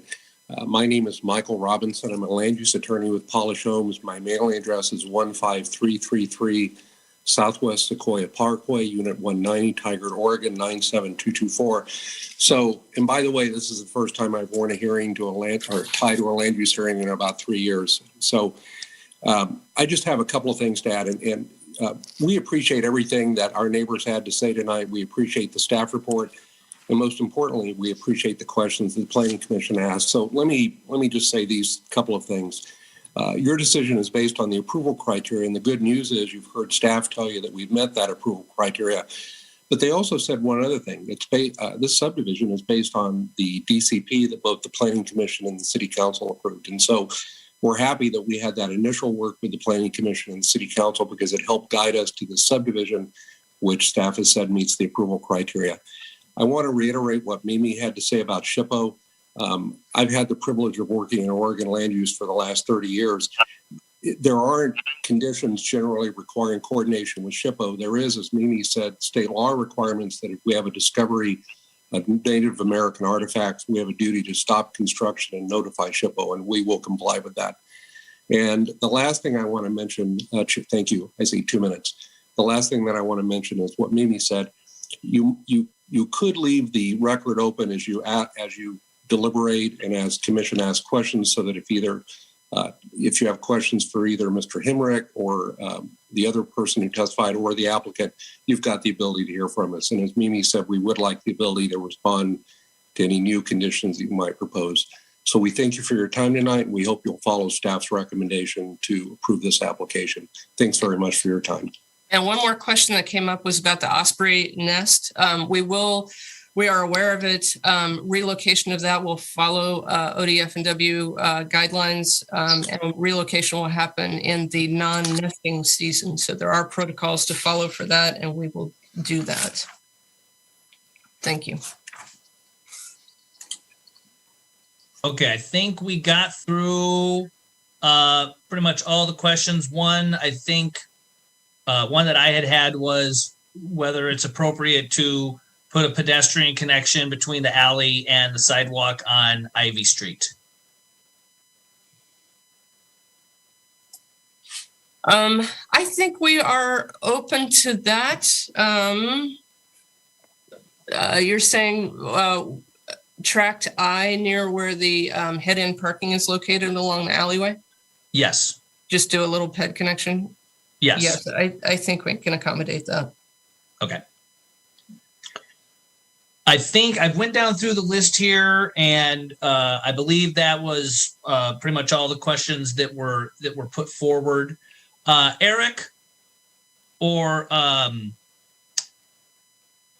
gosh, yeah, Eric. So if there are other questions, because this is yes, I know timer. She's done. Good. can we close the public hearing and then during our deliberation ask questions of the applicant, or do we have to leave the public hearing open during our deliberation so that we can ask them questions? You can hold the record open, although I would contend that the record is replete with information and it's not really necessary, but it's within the planning commission's call. And if you feel like there's additional information that is needed to render a decision, you certainly can hold the record open, hear that testimony, and then applicant will get a final take at whatever's put into the record as rebuttal. Generally, it's 7 days apiece. So new evidence, response, and then final rebuttal by the applicant. I believe that's what our code says. Okay. Chair Patton. Yep. I'm sorry to interrupt. May I just mention something, please? This is Mike Robinson again. We're not asking for the written record to be open. We do want you to close the hearing tonight. What we were suggesting, and I apologize for any confusion, is don't close the public hearing if you think either you might want to ask us or other questions, or other commissioners might want to ask us questions, or if you want to give us an opportunity to respond to new proposed conditions of approval.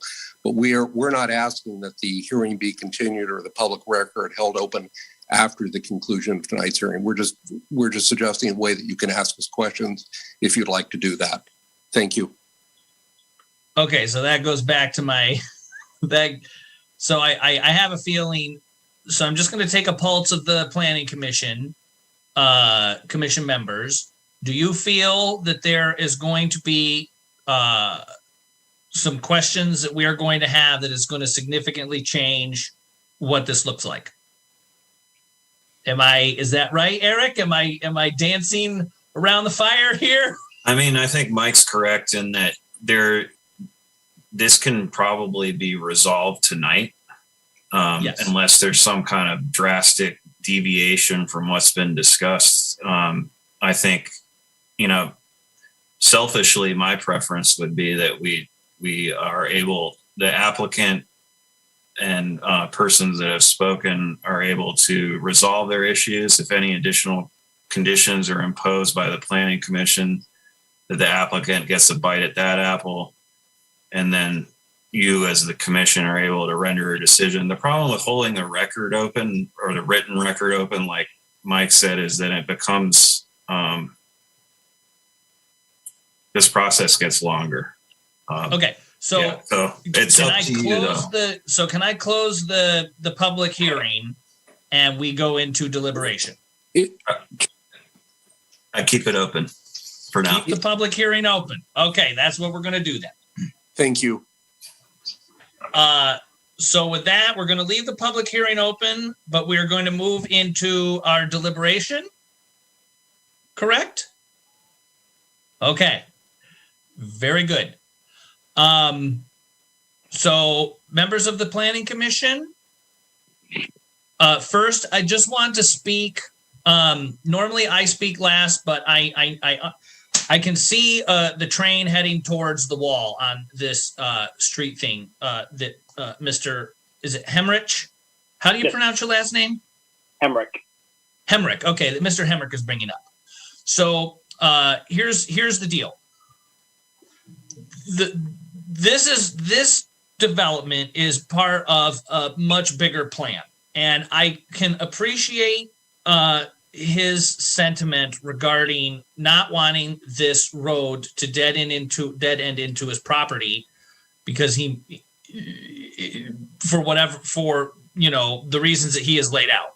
But the fact of the matter is in 10, 15, 30, 50 years, that property will end up becoming part of the city.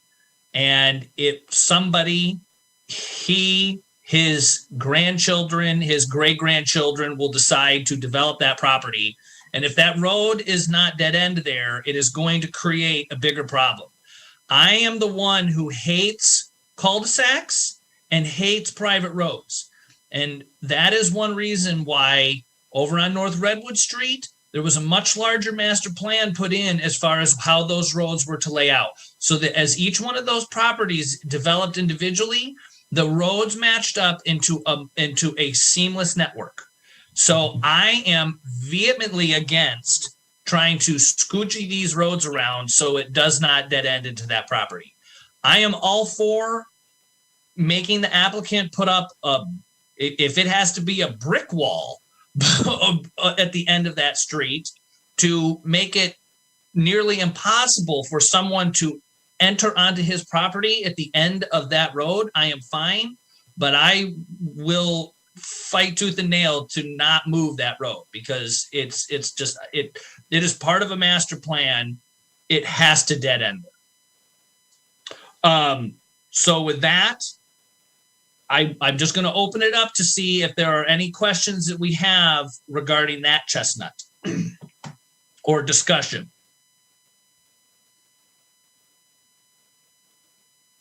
And I am, as I said, Tyson, I am all for making sure that we have plenty of signage, that we have plenty of fencing, making sure that the Parks Department puts up a boulder like outcropping at the end of that trail so that it makes it very clear that people are not to go onto your property.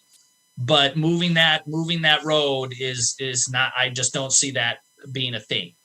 To the developer, the question is what sort of significant impediment because a lot of times when you see them, there's like the 3 or 4 signs that have the reflectors on it or the rails that say do not enter or whatever. What sort of significant thing can be put into this plan? And I'm not joking when I say a brick wall to drive home the fact that people are not supposed to enter onto his property.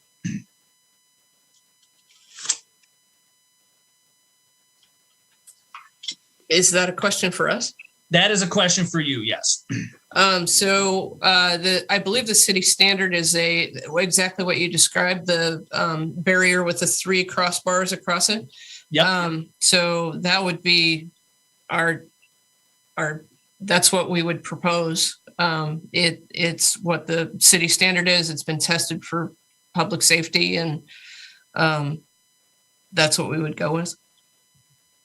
And I'll just add on top of that we'd be happy to work with Mr. Hemrick too on his property in terms of whether it's additional landscaping or whatever we're allowed to do, but just being neighborly, working with Mr. Hemrick to come up with a good solution. So we might be able to put a fence behind it as well. But the barrier is really the safety mechanism that Public Works needs to have the reflection and the certain size letters and all those things. That's already been vetted out. So, okay, I understand that, and that's great. I would really like to see something else in addition to that to help drive home the point that people are not supposed to be going past that. I don't know if that's something we can just agree on here, if it has to be a requirement that we call out specifically. And I'm now kind of looping you in, Eric, on this. I think a somewhat squishy condition that basically stated what I think Corey was attempting to extend an olive branch there and do what within reason what Tyson would like to see that provides some additional barrier. I think that's what I heard. If Mimi believes that's correct too. Is that what you heard? Yes. Chair Padden, this is Mike Robinson again, just listening to what Mimi had to say and what Eric and Corey said. Maybe a conditional approval that the Planning Commission might find satisfactory is that we'll do what the code requires, but we'll coordinate with Mr. Tyson and come up with an acceptable solution to both of us, both the developer and Mr. Tyson. And we understand your direction is to discourage trespassing as much as possible.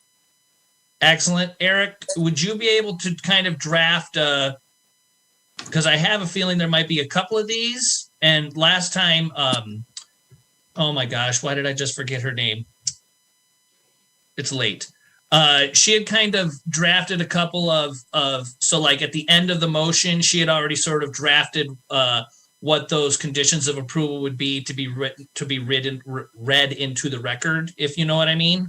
Brianna, that's right. Oh my gosh, she'll punch me for that later. But does that work for you, Eric? That works for me. Okay. Now, Mr. Hemrich, do you temperature test? What are your thoughts on this as an option? That's a reasonable option. I'm more than willing to work with the developer and the city to just combat that issue. So I do agree with you, and I appreciate your support with that. The reflectors on posts are not a deterrent at all. We through the 17 home development already, people will come to that dead end, walk their dogs up and down our road, and it's a private drive. And so that's already an issue. It's been an issue in the past, and it'll just continue to grow to be an issue. So a barrier, a true barrier, is something that we would strive to agree upon. So I appreciate that.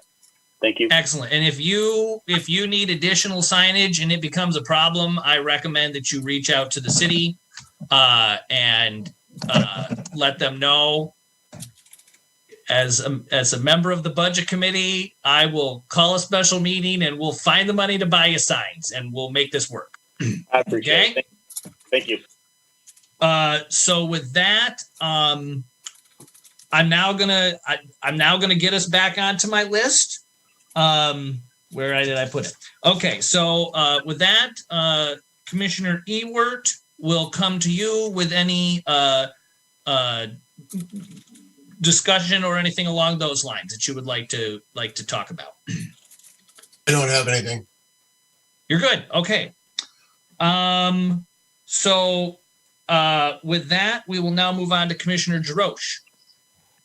I have a couple of things. The first one is we mentioned a discussion about indigenous activity along that trail. And I don't think that we need to hold this up for that, but the language I heard was, and they understand that, if there's any, proof of activity, that then they need to contact SHPO, and otherwise, I think, quote, it was inappropriate to do so in advance of that. And I think that's inappropriate. But that, I don't think that should hold this up, but that was disappointing language to me. But my bigger question is about the frontage and the effect of frontage on street parking in communities like these. And I think we saw part of that there was an image of near the alleys that there was some parking available. I don't remember seeing that in anything we received in advance, so I appreciate that. But there are 50 ways to leave your lover, but there were all kinds of calculations about how these frontages, how you can calculate them, and are they appropriate or are they not, and what do they do and what don't they do, and we can make that look really pretty and sound like it's really good for the community, have differing frontages. But at the end of the day, I didn't see anything in any of the information about how does that affect street parking in general. What percentage? I didn't see any percentages about that. Maybe I missed something, but I kind of doubt it. So in communities like these, somebody mentioned, Super Bowl parties or children's parties, or, where do people park? Where do visitors park? And we know these communities, they have parking in their driveway, but most of them park in their driveway because their garages are full. But where do all these people park? And then on the 22nd Street, which is abutting the future trail, and has, two connectors to the trail, where are all those people going to park? So I would be really interested in understanding better about how the frontage, the 30% frontage, changes that are not, that are maybe out of compliance. How does that affect available visitor parking? And I didn't see that anywhere. I might have missed it. That's my question. Thank you very much, Commissioner Jarosh. I do believe, and I'm not sure if the applicant or Eric, I believe in the one packet there was actually a diagram that showed cars parked along the sides of the street. I saw that. You saw that. I'm looking for percentages. Is what's the overall impact? If we say it's okay that 30% don't comply, which is fine, but what does that do overall to the parking in the community? Okay. People can apply percentages to anything, and I didn't see it. So we have 1,000 parking spaces for 164 dwelling units. Yeah, that's a number. So how does, my specific question is the compliance thing, this 30% compliance change that we're asked to approve, how does that affect overall the percentage of available parking for visitors? It doesn't change it in a substantial way. We are still providing at least one parking stall in front of each individual lot. If we change them all to 60 feet wide, they would still have one parallel street parking space in front of their lot. So the reduction of the lot width by the small amount that we have doesn't reduce the amount of on-street parking. And you have a lot of on-street parking. I still don't get it. Sorry. No, it's okay. I think it's a fair question. And if I could just add, where we don't, maybe where lots have become narrower, it's opened up areas for open spaces where there are no houses, but there's still on-street parking. So, you may be shifting it a little bit, right? But it's not necessarily changing the overall street length. So, it's pretty much the same. There may be, one here. You don't get two in front of this house, you get one, but there's now 2 or 3 spots open by the park. So, I'm sorry we don't have the exact percentages. But ultimately, it is, we do this in a lot of our neighborhoods and these lots are bigger than some of our other neighborhoods where we don't have problems. And one of the things we do in our HOA is we don't allow on-street parking for homeowners, like overnight. I mean, they can park there for short term, but they don't park overnight. So when you drive into our neighborhoods, you're not going to see the streets filled with the homeowners' cars, which gives and we do at least 4, sometimes 6 off-street parking per residence. And so that opens up lots of opportunities for guests and things like that on the street. But it's a great question. So yeah, thank you. I see a lot of overnight parking in Tofty Farms. Yeah, we don't manage that community anymore. Oh. So a lot that is 60 feet wide allows for a driveway that's about... I read all the details, so I did read them. I'm looking for what percentage decrease is there? So it allows enough space for a 2-car driveway and a 20-foot or a 22-foot parallel parking space. So that's along the frontage. If that lot width reduces to 50 feet, you still have enough room for a 2-car driveway and a parallel parking stall. So you're reducing the length of that parallel parking stall, but you still have enough room for a car. So instead of 28 feet of length for a parallel parking space, you have 22 feet for a parallel parking space. I don't know what a parallel parking space is. On-street parking. Parking. Yeah. So regardless of that lot width, as we've got it proposed with, I think we might have a 50-foot wide lot, it accommodates 1 on-street parking space and a driveway for a 2-car garage.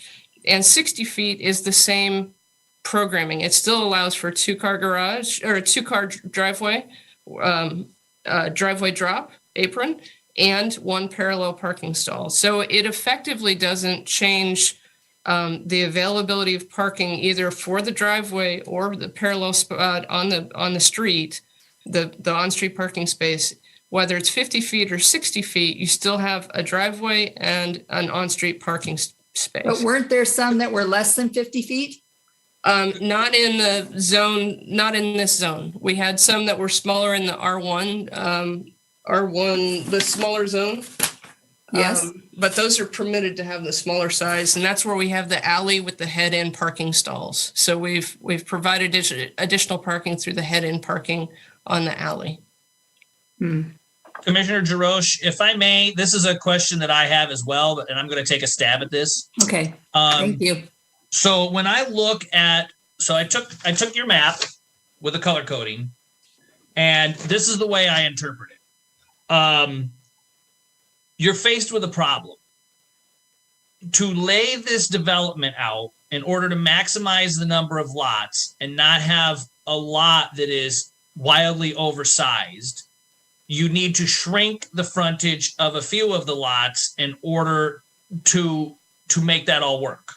So the way I interpret it, if you know, in layman's terms, is if on these various streets you were to not request the foot here or the foot there, you would essentially have one less lot per street. So we have the exact same number of lots. What it allows us to do is have more variety in the housing that we are providing. So we have some bigger homes and some smaller homes. We have the same number overall. Sure, but what I'm trying to say is this. So in this stretch of properties here, right? You've got all of these alternate properties that are shorter. If you were to bump each one of these shorter properties out to 60 feet wide and keep all the other ones 60 feet wide, they wouldn't all fit in this space, correct? Correct. So one of these lots would have to be oversized, right? Some and of you those don't want lots to do that. And I'm not saying you should do that. It makes no sense to have one of these lots a lot and a half. So essentially, in layman's terms, and just follow me here, the answer to the question is you would have one less driveway on the street. If they were to bump all of these out to the 60 feet, you would essentially have one less lot and one less driveway. And so percentage wise, it would be a very insignificant amount of on-street parking lost. Does that make sense? But some of those lots are wider than 60 feet. Okay. So we would actually just, instead of the 64-foot wide lot, we would make that a 60. So instead of saying 64 and 58, we would have a 62 and a 62, and all the homes would be the same. So instead of having a smaller home for a family that doesn't have kids and a bigger home for a family that does have kids, they would all be the same, and you would have less housing variety for the community. So or a smaller house on a bigger lot. So in hearing that, then you're not actually, it would be the same amount of on-street parking, whether the houses were whether the lots were that width or not. Correct. Yes, the adjustment does not change the amount of on-street parking. It doesn't change the number of dwelling units. It allows more flexibility for variety of lot sizes and housing sizes. Okay. The report. I see where I see the picture. Mm-hmm. This is not a stumbling block for me, at least. It's Commissioner Jerome. Can I say something real quick? Yes, go ahead, Eric. So, I mean, this is why I was highlighting this, but I think what it largely ends up being is somewhat of a wash. Yes. Between some lots slightly larger, some smaller. The end picture is not a drastic reduction in on-street parking. My concern with this section is that it is the vagueness. I'm not overly concerned, which I think I indicated in my materials, that parking is somehow, we've lost the ability to have on-street parking. And there is adequate parking provided in the driveways and the garages, which they provided in their plan set. And the condition speaks towards access, or the criteria speaks towards access, which is, to me, is how do you approach your driveway? Are you able to safely enter and exit that? I think, the exact number percentages that I think you're looking for, Judy, I'm not sure that the applicant has those necessarily, but I think looking at the lot layout, I think it's a wash between little bit smaller lots and then bigger lots. And that's the way I'm seeing their layout. And correct me if I'm wrong, but to clean up the vagueness of that requirement, is not in this application. It is in our review of city code. And that is something that needs to be part of the city code update, that the ambiguity or whatever, the fuzziness of that, how that is worded needs to be cleaned up when the code is rewritten. Is that correct, Eric? Yeah, I think I've said to the applicant and to probably anybody that's listening that I'm not overly fond of this particular code criteria the way it's written. But okay, I mean, it is what it is. So I think materially, does it have a massive impact or even really a measurable impact on parking? I'm not sure it does. But they have their parking diagrams, which show, I'd say a pretty large amount of parking, generally speaking, for a subdivision. Okay. I don't know. But that's why you all are deliberating about this. I'm just trying to help provide maybe some clarity or another viewpoint. Correct. Okay, so Commissioner Calkins, do you have something on this? Go ahead. Yeah, I definitely do. So, yeah, it seems to be, I was wondering why. I was wondering the why behind this, and it seems to be a wash, and it's in order to, some are a little bit bigger, some are a little bit smaller to provide some diversity in the types of homes, which is what we usually see in Canby, whether it's Toffee Farms or most of the other developments they're all kind of the same size for the most part and a similar housing idea. Some might be 2 stories, but not like what we're seeing here. And so but it makes me think, like, is that in the spirit of how the code is written? It does say shall based on adequate access, but it's still shall. And like, we can only do it if there's adequate access, but we don't have to do it just because there's adequate access. It seems like the parking is the same either way. I just wanted to chime in on that to make sure we were on that page. And it's just, and the idea of this. So even if we demanded they were all 60, like it would be the same amount of homes. They all fit in there. Correct. I guess one of the questions you could ask yourselves is, if they were all 60 or if they're as proposed, do you believe that they somehow don't have adequate access the way they're proposed versus if they were all 60? That's why I'm not sure. And that's why, the criteria is a little vague, but I don't think, at least the staff's opinion is that I think you still have adequate access. You likely are able to access your single family lot appropriately from a local street.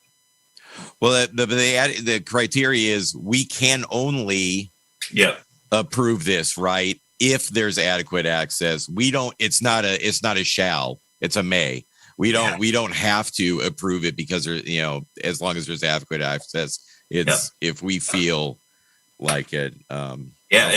It's written to give you, it's written specifically to say planning commission make this finding. And if you feel it's necessary, you can impose, the latter part is, if you need to, you can impose some kind of condition on access.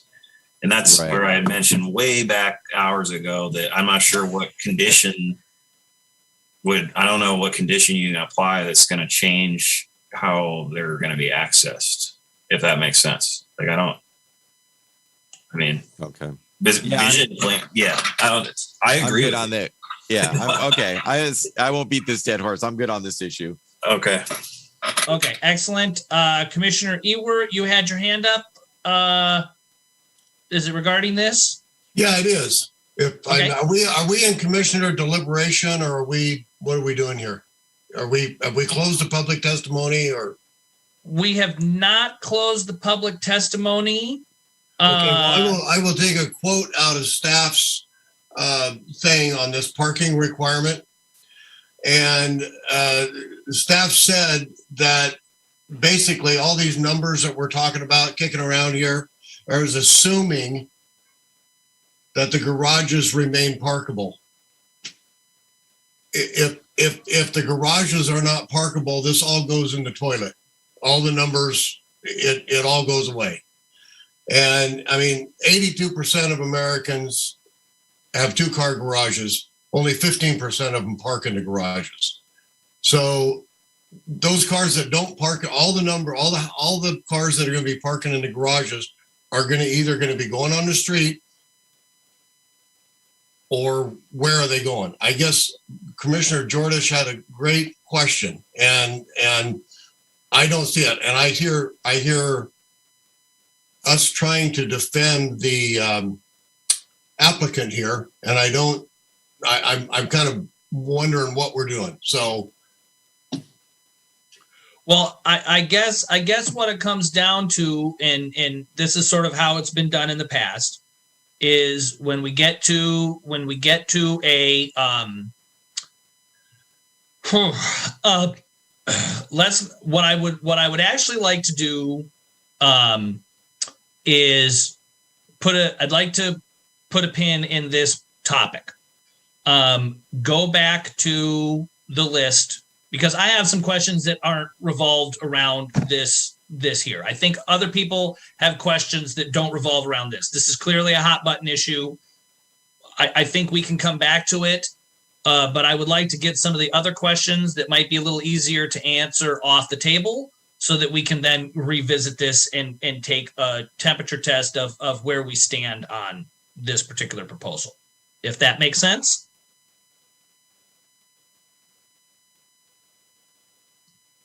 Okay, with that, I'm going to move on. So not regarding the frontages, Commissioner Calkins, did you have any other comments or questions for the applicant? Oh, I guess not. I guess my other stuff is for deliberation, I guess. I don't think I have any other questions for them. Okay. Commissioner Hutchinson. No questions. Thank you. My question was, do we need to put something, a condition approval in for connecting the sidewalk to the pedestrian access through section F or whatever that was?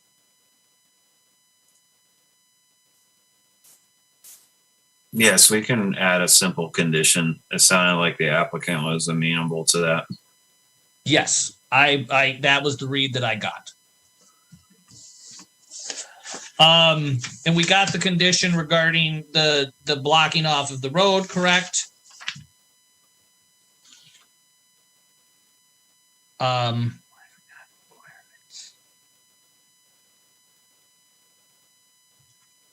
Now I'm confused.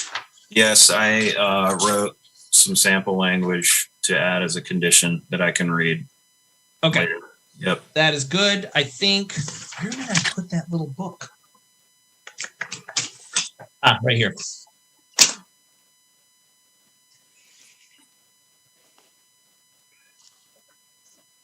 HOA, this is it. Okay. So with that, this is kind of weird. And I'm gonna request some kind of, so what I'd like to do is take a temperature test to see if this frontage thing is a deal breaker for the planning commission as far as whether they will approve it or not with that request in, or do you see where I'm going with this? Can we just close deliberation and move on with our discussion? Okay, close the public part, please, because I got to get up at 5 here, and we're just dragging our feet about moving this meeting on. Okay, so with that, I'm going to close the public hearing, and we're going to go into our deliberation. I think, Commissioner Hutchinson, I will let you go first. Thank you, sir. I cannot stack cordwood in a parallel parking spot. I cannot block a driveway. But if I choose to fill my garage with jet skis and put a lemonade stand in my driveway space, that's up to me. The builder provides these spaces and he can't dictate who parks where. We can only dictate what happens on the street. I find the frontages to be in line with what is necessary for the community, and I really don't see a problem. Other than that, I got nothing. Okay. Commissioner Calkins.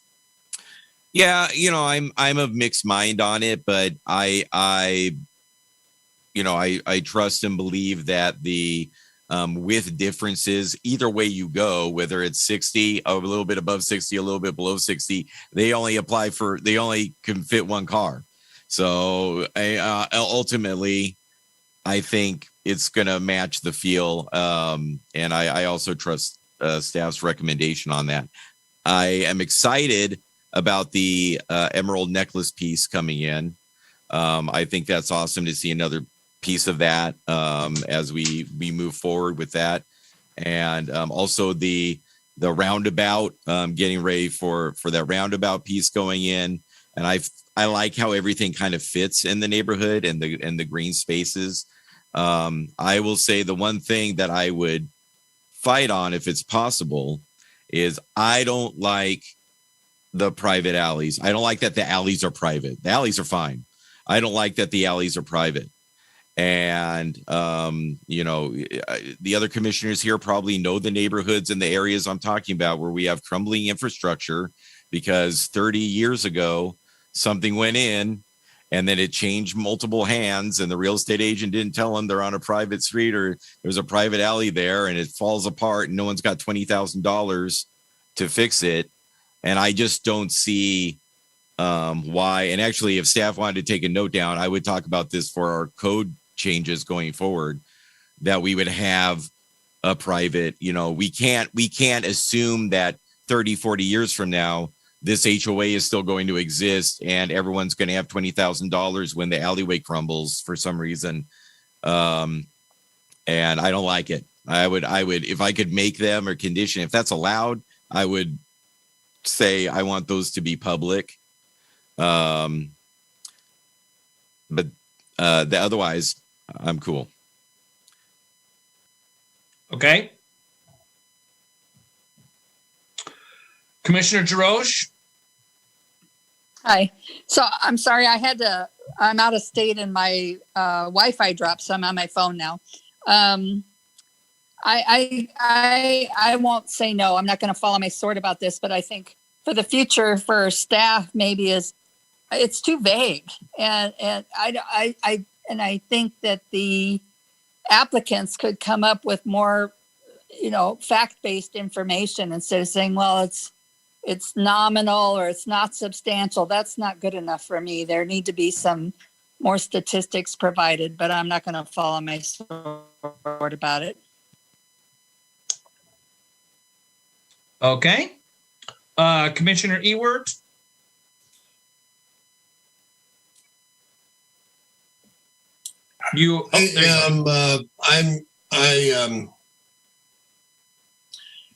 It's a nice looking project, I guess. I'm not convinced that it's what we need right now here in Canby. I don't think the traffic impact study met the livability criteria that it needs to meet. I think the parking is an issue. It is for me. I will agree with Commissioner Calkins on the private versus public street, alleyway, whatever we're going to call them. I think they should be public. I think that there's some issues with the bank erosion that has not been addressed, at least to my satisfaction. And so those are my issues on it. Okay. And now for me, first, I would like to say that I am very happy to see that roundabout is gone. and connects their 17th Avenue into 19th Avenue.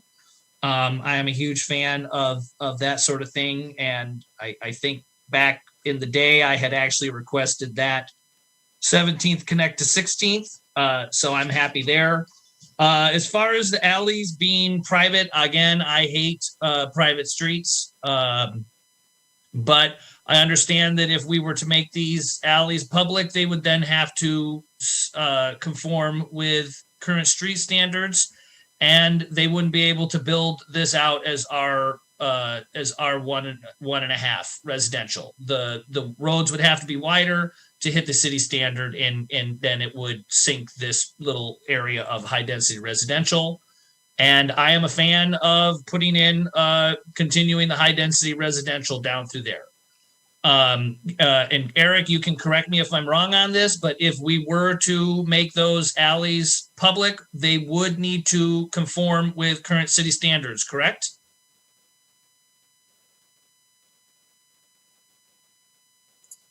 Yes, it's my understanding if they were public, they would need to be local streets, and that would bump them up to a 34-foot local street section, which, like you said, would not be consistent with the way it's platted. I'm reading through the public work design standards as we're speaking. I see your hand raised, Commissioner Calkins. I'm going to finish what I have to say here. As far as the bluff, I've heard a lot about this bluff. There's a fence. If people decide that they're going to step over a fence and go to the edge of a cliff and stand around and they fall off that cliff, then they shouldn't have gone over the fence. There's a reason that there is a sidewalk and a fence. As far as that land being eroded over time, I understand that is a problem. We spent quite a bit of time on that subject back when this annexation came up. It is possible that in the future the river changes and it wipes out 4 or 5 of those houses. It's possible that in 70 years it's never going to happen. We are not clandestine to know what's going to happen to the river. And to put a nail in the coffin on this project because we think that it might erode over time and those houses wash into the river, I just can't do it. It makes no sense. As far as the frontages go, that was a huge stumbling block for me when I first read through this. After digging into it more, that apprehension of mine sort of went away. I understand that people won't park in their garages, but quite frankly, if we take that into consideration, then we would need to go back through all of the developments that we have approved and the current residences that we have, because most of those people don't park in their garages. This development, there's if they don't park in their garages, there's room for them to park on their driveways. And so really, realistically, it's not going to be any different than some of the other developments that we have here in the city. So for me, that is not a stumbling block for holding this whole thing up. I would like to see it put on the list that the ambiguity of that, that code be cleaned up. I think that's where that needs to happen. And until that happens, this will continue to be a stumbling block. But that being said, for me, I think this overall is a good project, and I do plan to vote in favor of it. Commissioner, so that is all I can remember at this point in time. Commissioner Ewert, you had your hand raised briefly. I just want to make sure that we don't, if you had anything else you wanted to add. No. No? Okay. Commissioner Calkins? Yeah, Eric, I don't understand. So I'm looking at, I know what the design standards for say, but I don't understand. I don't understand why if it seems like our code under section 16.64 on K, it seems like they're allowed, and I don't understand why the alley would have to become a street if like the code allows for alleys as part of residential, unless I'm reading it wrong, but in 16.64 section K, when it talks about alleys, like I'm not sure why it would then have to jump up to a street, because it seems like alleys are allowed. Yeah, I'm reading through public. So I did some research with this with Ryan before we had this hearing, and to be perfectly fair, I don't have a 100% grasp on the differences, and a lot of this is dictated to us from Public Works. I understand the desire to have roads be public versus private. My opinion on this is that we're getting an alleyway that is drastically better or constructed to a higher level than what could be allowed, which is a 20-foot drive aisle with no sidewalks or adjacent improvements. I'm reading through the TSP, and it's not really clear about the discrepancy between private and public. I personally think rather than tackling these things one at a time, this is really something that is a policy level decision that we should be talking about during a transportation system plan update, and whether it makes sense to always have these public or have certain criteria that allow them to be private versus public. And some of this is outside of my realm a little bit, in that when I generally work on these with street alignments and section areas, I ask Public Works what they want to see, and I ask Fire what they want to see. And Fire has a part in this too, because I know that it's not a lot related to private versus public, but they've made these alleys get bigger than what our code says, because their fire trucks aren't able to maneuver that. Right. I mean, I also get that the HOA could dissolve in the future. Some of that, I think, is more due diligence on people that buy property on private alleys. Well, I don't know. Yeah.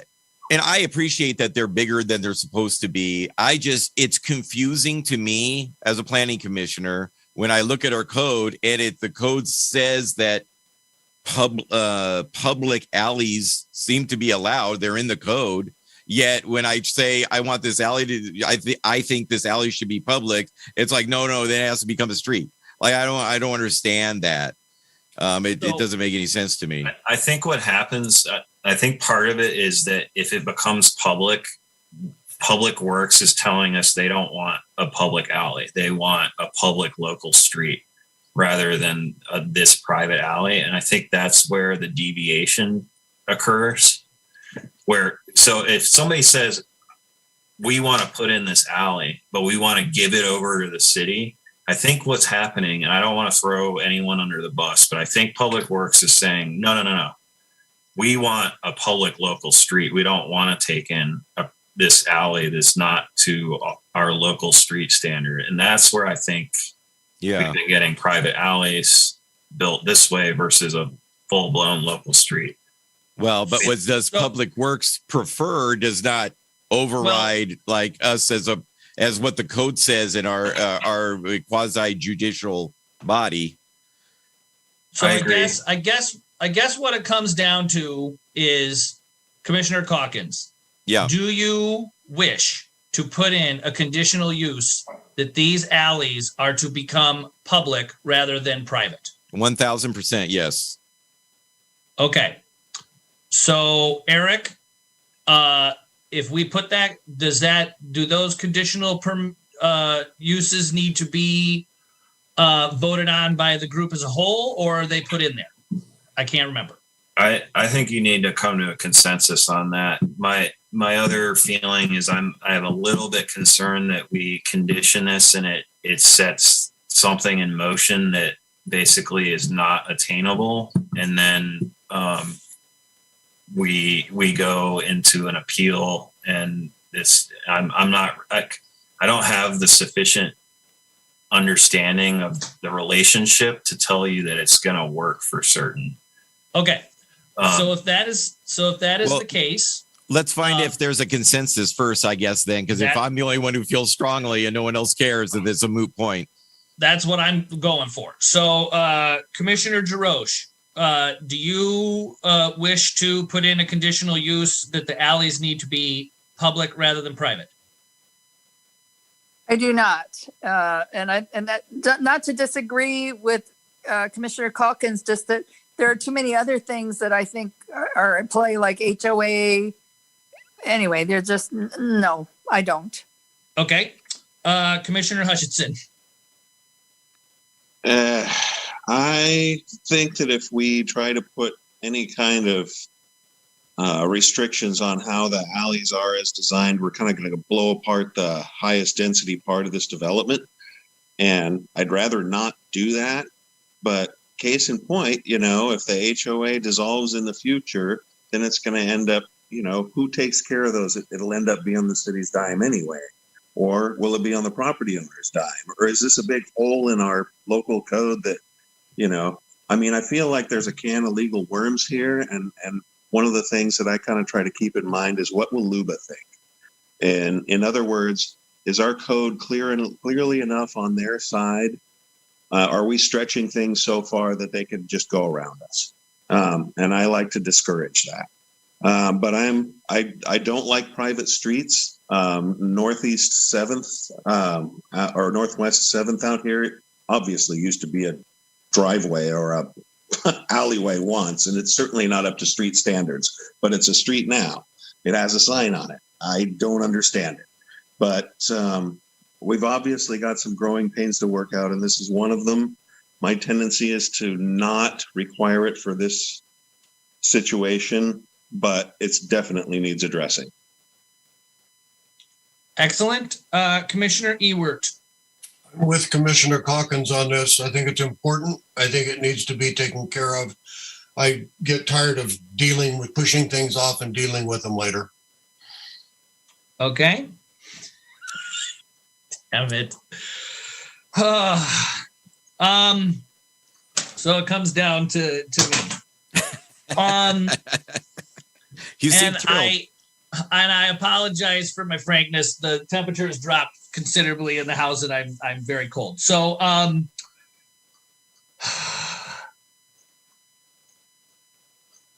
as I have said, so for me, if there is the ability to make this a public alley and not mess up the housing aspect of it, I would prefer that this be a public alley, not a private alley. So, and Don and I had a conversation about this a little while ago.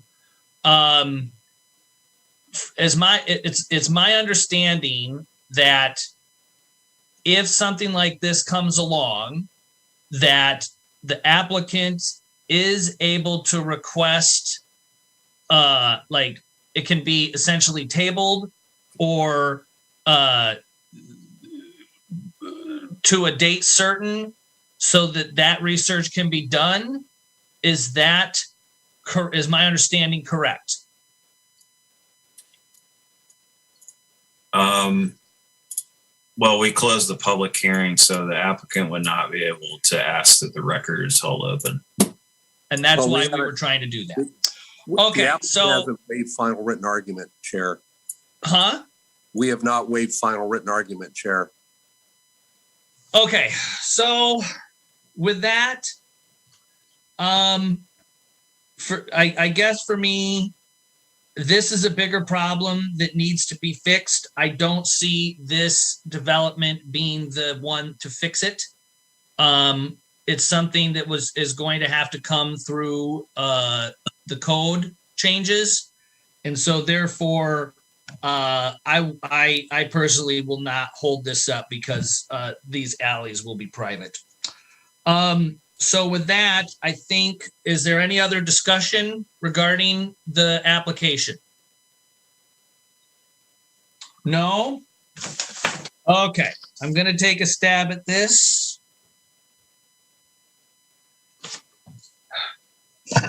Let me just make sure I got my thing right here. Yes. Decision. Okay. So if there's no other discussion, I move based on the findings and conclusions contained in the February 7th, 2022 staff report and the February 18th, 2022 supplemental memorandum on testimony at the public hearing and on commissioner deliberation to approve subdivision 21-03 Marks Place with conditions suggested by staff and the following conditions of approval read by planning director, Mr. Forstell. Go ahead. You're muted. I'm going to share my screen, see if we're in agreement on these added conditions. Bear with me here.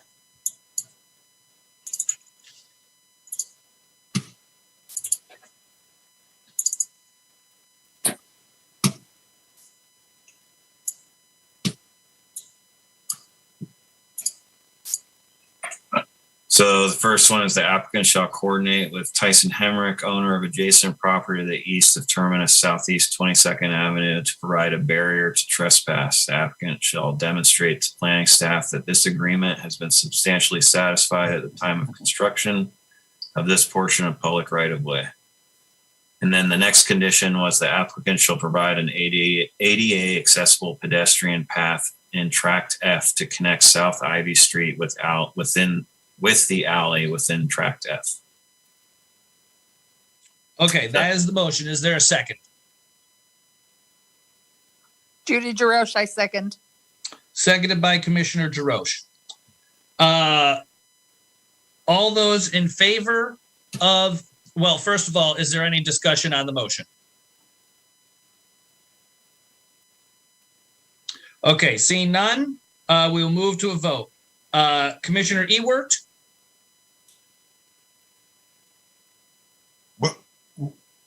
I vote to deny. Deny. Okay. Commissioner Jarosh? Aye. Commissioner Calkins? Aye. Commissioner Hutchinson? Approve. And I move to approve. With that, it's approved. Correct? Whew. Okay. That being said, we really need to add this alley thing among many things to our list. Can I say one thing? I'm happy to touch base with Public Works and like trying to figure this out. I've looked at it back and forth. I looked at it before this meeting. There isn't really a real clear connection to what's public and private with alleys in the city. So let me work with the other planning staff and Don. I'm happy to circulate something to you all so that we all are working from the same playbook on the understanding of what public and private alleys mean in the future. And I'm happy to make sure that's addressed in our transportation system plan update so that there's less question marks moving forward. Excellent. Something I will just call out to folks that may be on this and developers, if they so choose to take a look at old meetings, things that are outside of the norm really need some pretty substantial explanation. Eric, you did a fantastic job. Uh-oh. Oh no! We still hear you. You're still here. Oh my gosh! For some reason, like the screen went blank, and I'm like, "Did the meeting get disconnected?" Oh my gosh! Okay, so so just to future developers, we whenever you're moving things around and have a bunch of color boxes on there, you really need to make sure that we've got some pretty clear and concise information regarding why you're doing that. So with that, thank you very much to our applicant and everybody who chimed in. Go forth and happy building. Thank you very much. Okay, so with that, we are that is the end of our public hearing section, and I believe I'm now allowed to move on to item number 6, which is items of interest and reports from the planning staff. Commissioner Penn, I think we'd like to request to do that next time. We were going to do just kind of a summary of all the things that our department's working on, and then we were going to go into some long range efforts that we're doing right now with housing and everything else. But I think especially because it's so late, we could do that next time. Okay, excellent. So with that, we'll move on to items of interest and guidance from the Planning Commission. Just as a heads up, March 14th Planning Commission will be the first meeting where we will start at 6 p.m., correct? So be sure to mark that correctly on your calendar.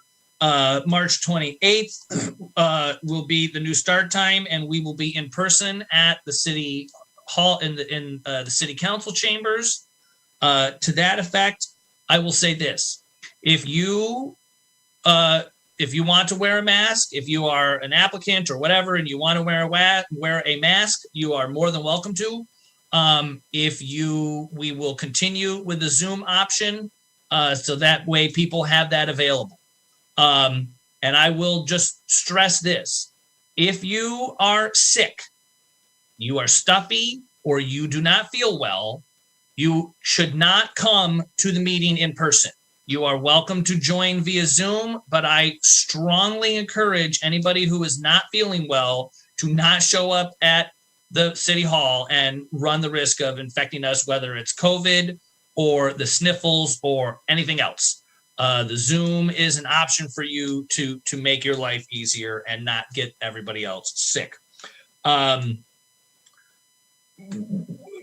thing I do want to throw out that I was excited to hear from Don about is that it's been mentioned to get our heads wrapped around the traffic stuff more, that DKS is going to start doing, and I'm not sure when it's going to happen, but for proposals like this, they're going to start to do a green, yellow, red sort of overlay for streets, so that when the question comes up, what sort of impact does this have on the streets when we do this thing in the neighboring streets, we will have more of a visual. And I have a feeling that will help sort of guide this, rather than looking at all of those crazy numbers in that table, because it's all is kind of Greek. So with that, is there anything else from any other planning commissioners to add for the good of the order? Okay, seeing none, I'd like to entertain a motion to adjourn. I move we adjourn. So moved by Commissioner Hutchinson, seconded by Commissioner Calkins. All those in favor of adjourning signify by saying aye or whatever. Aye. Goodbye. Awesome. I think that's unanimous. Again, commissioners, planning staff, everybody else that was participating, thank you very much for your time and patience tonight. It is greatly appreciated. And we will see you in a couple of weeks. Yes, have a good night. Thank you. Bye. Night.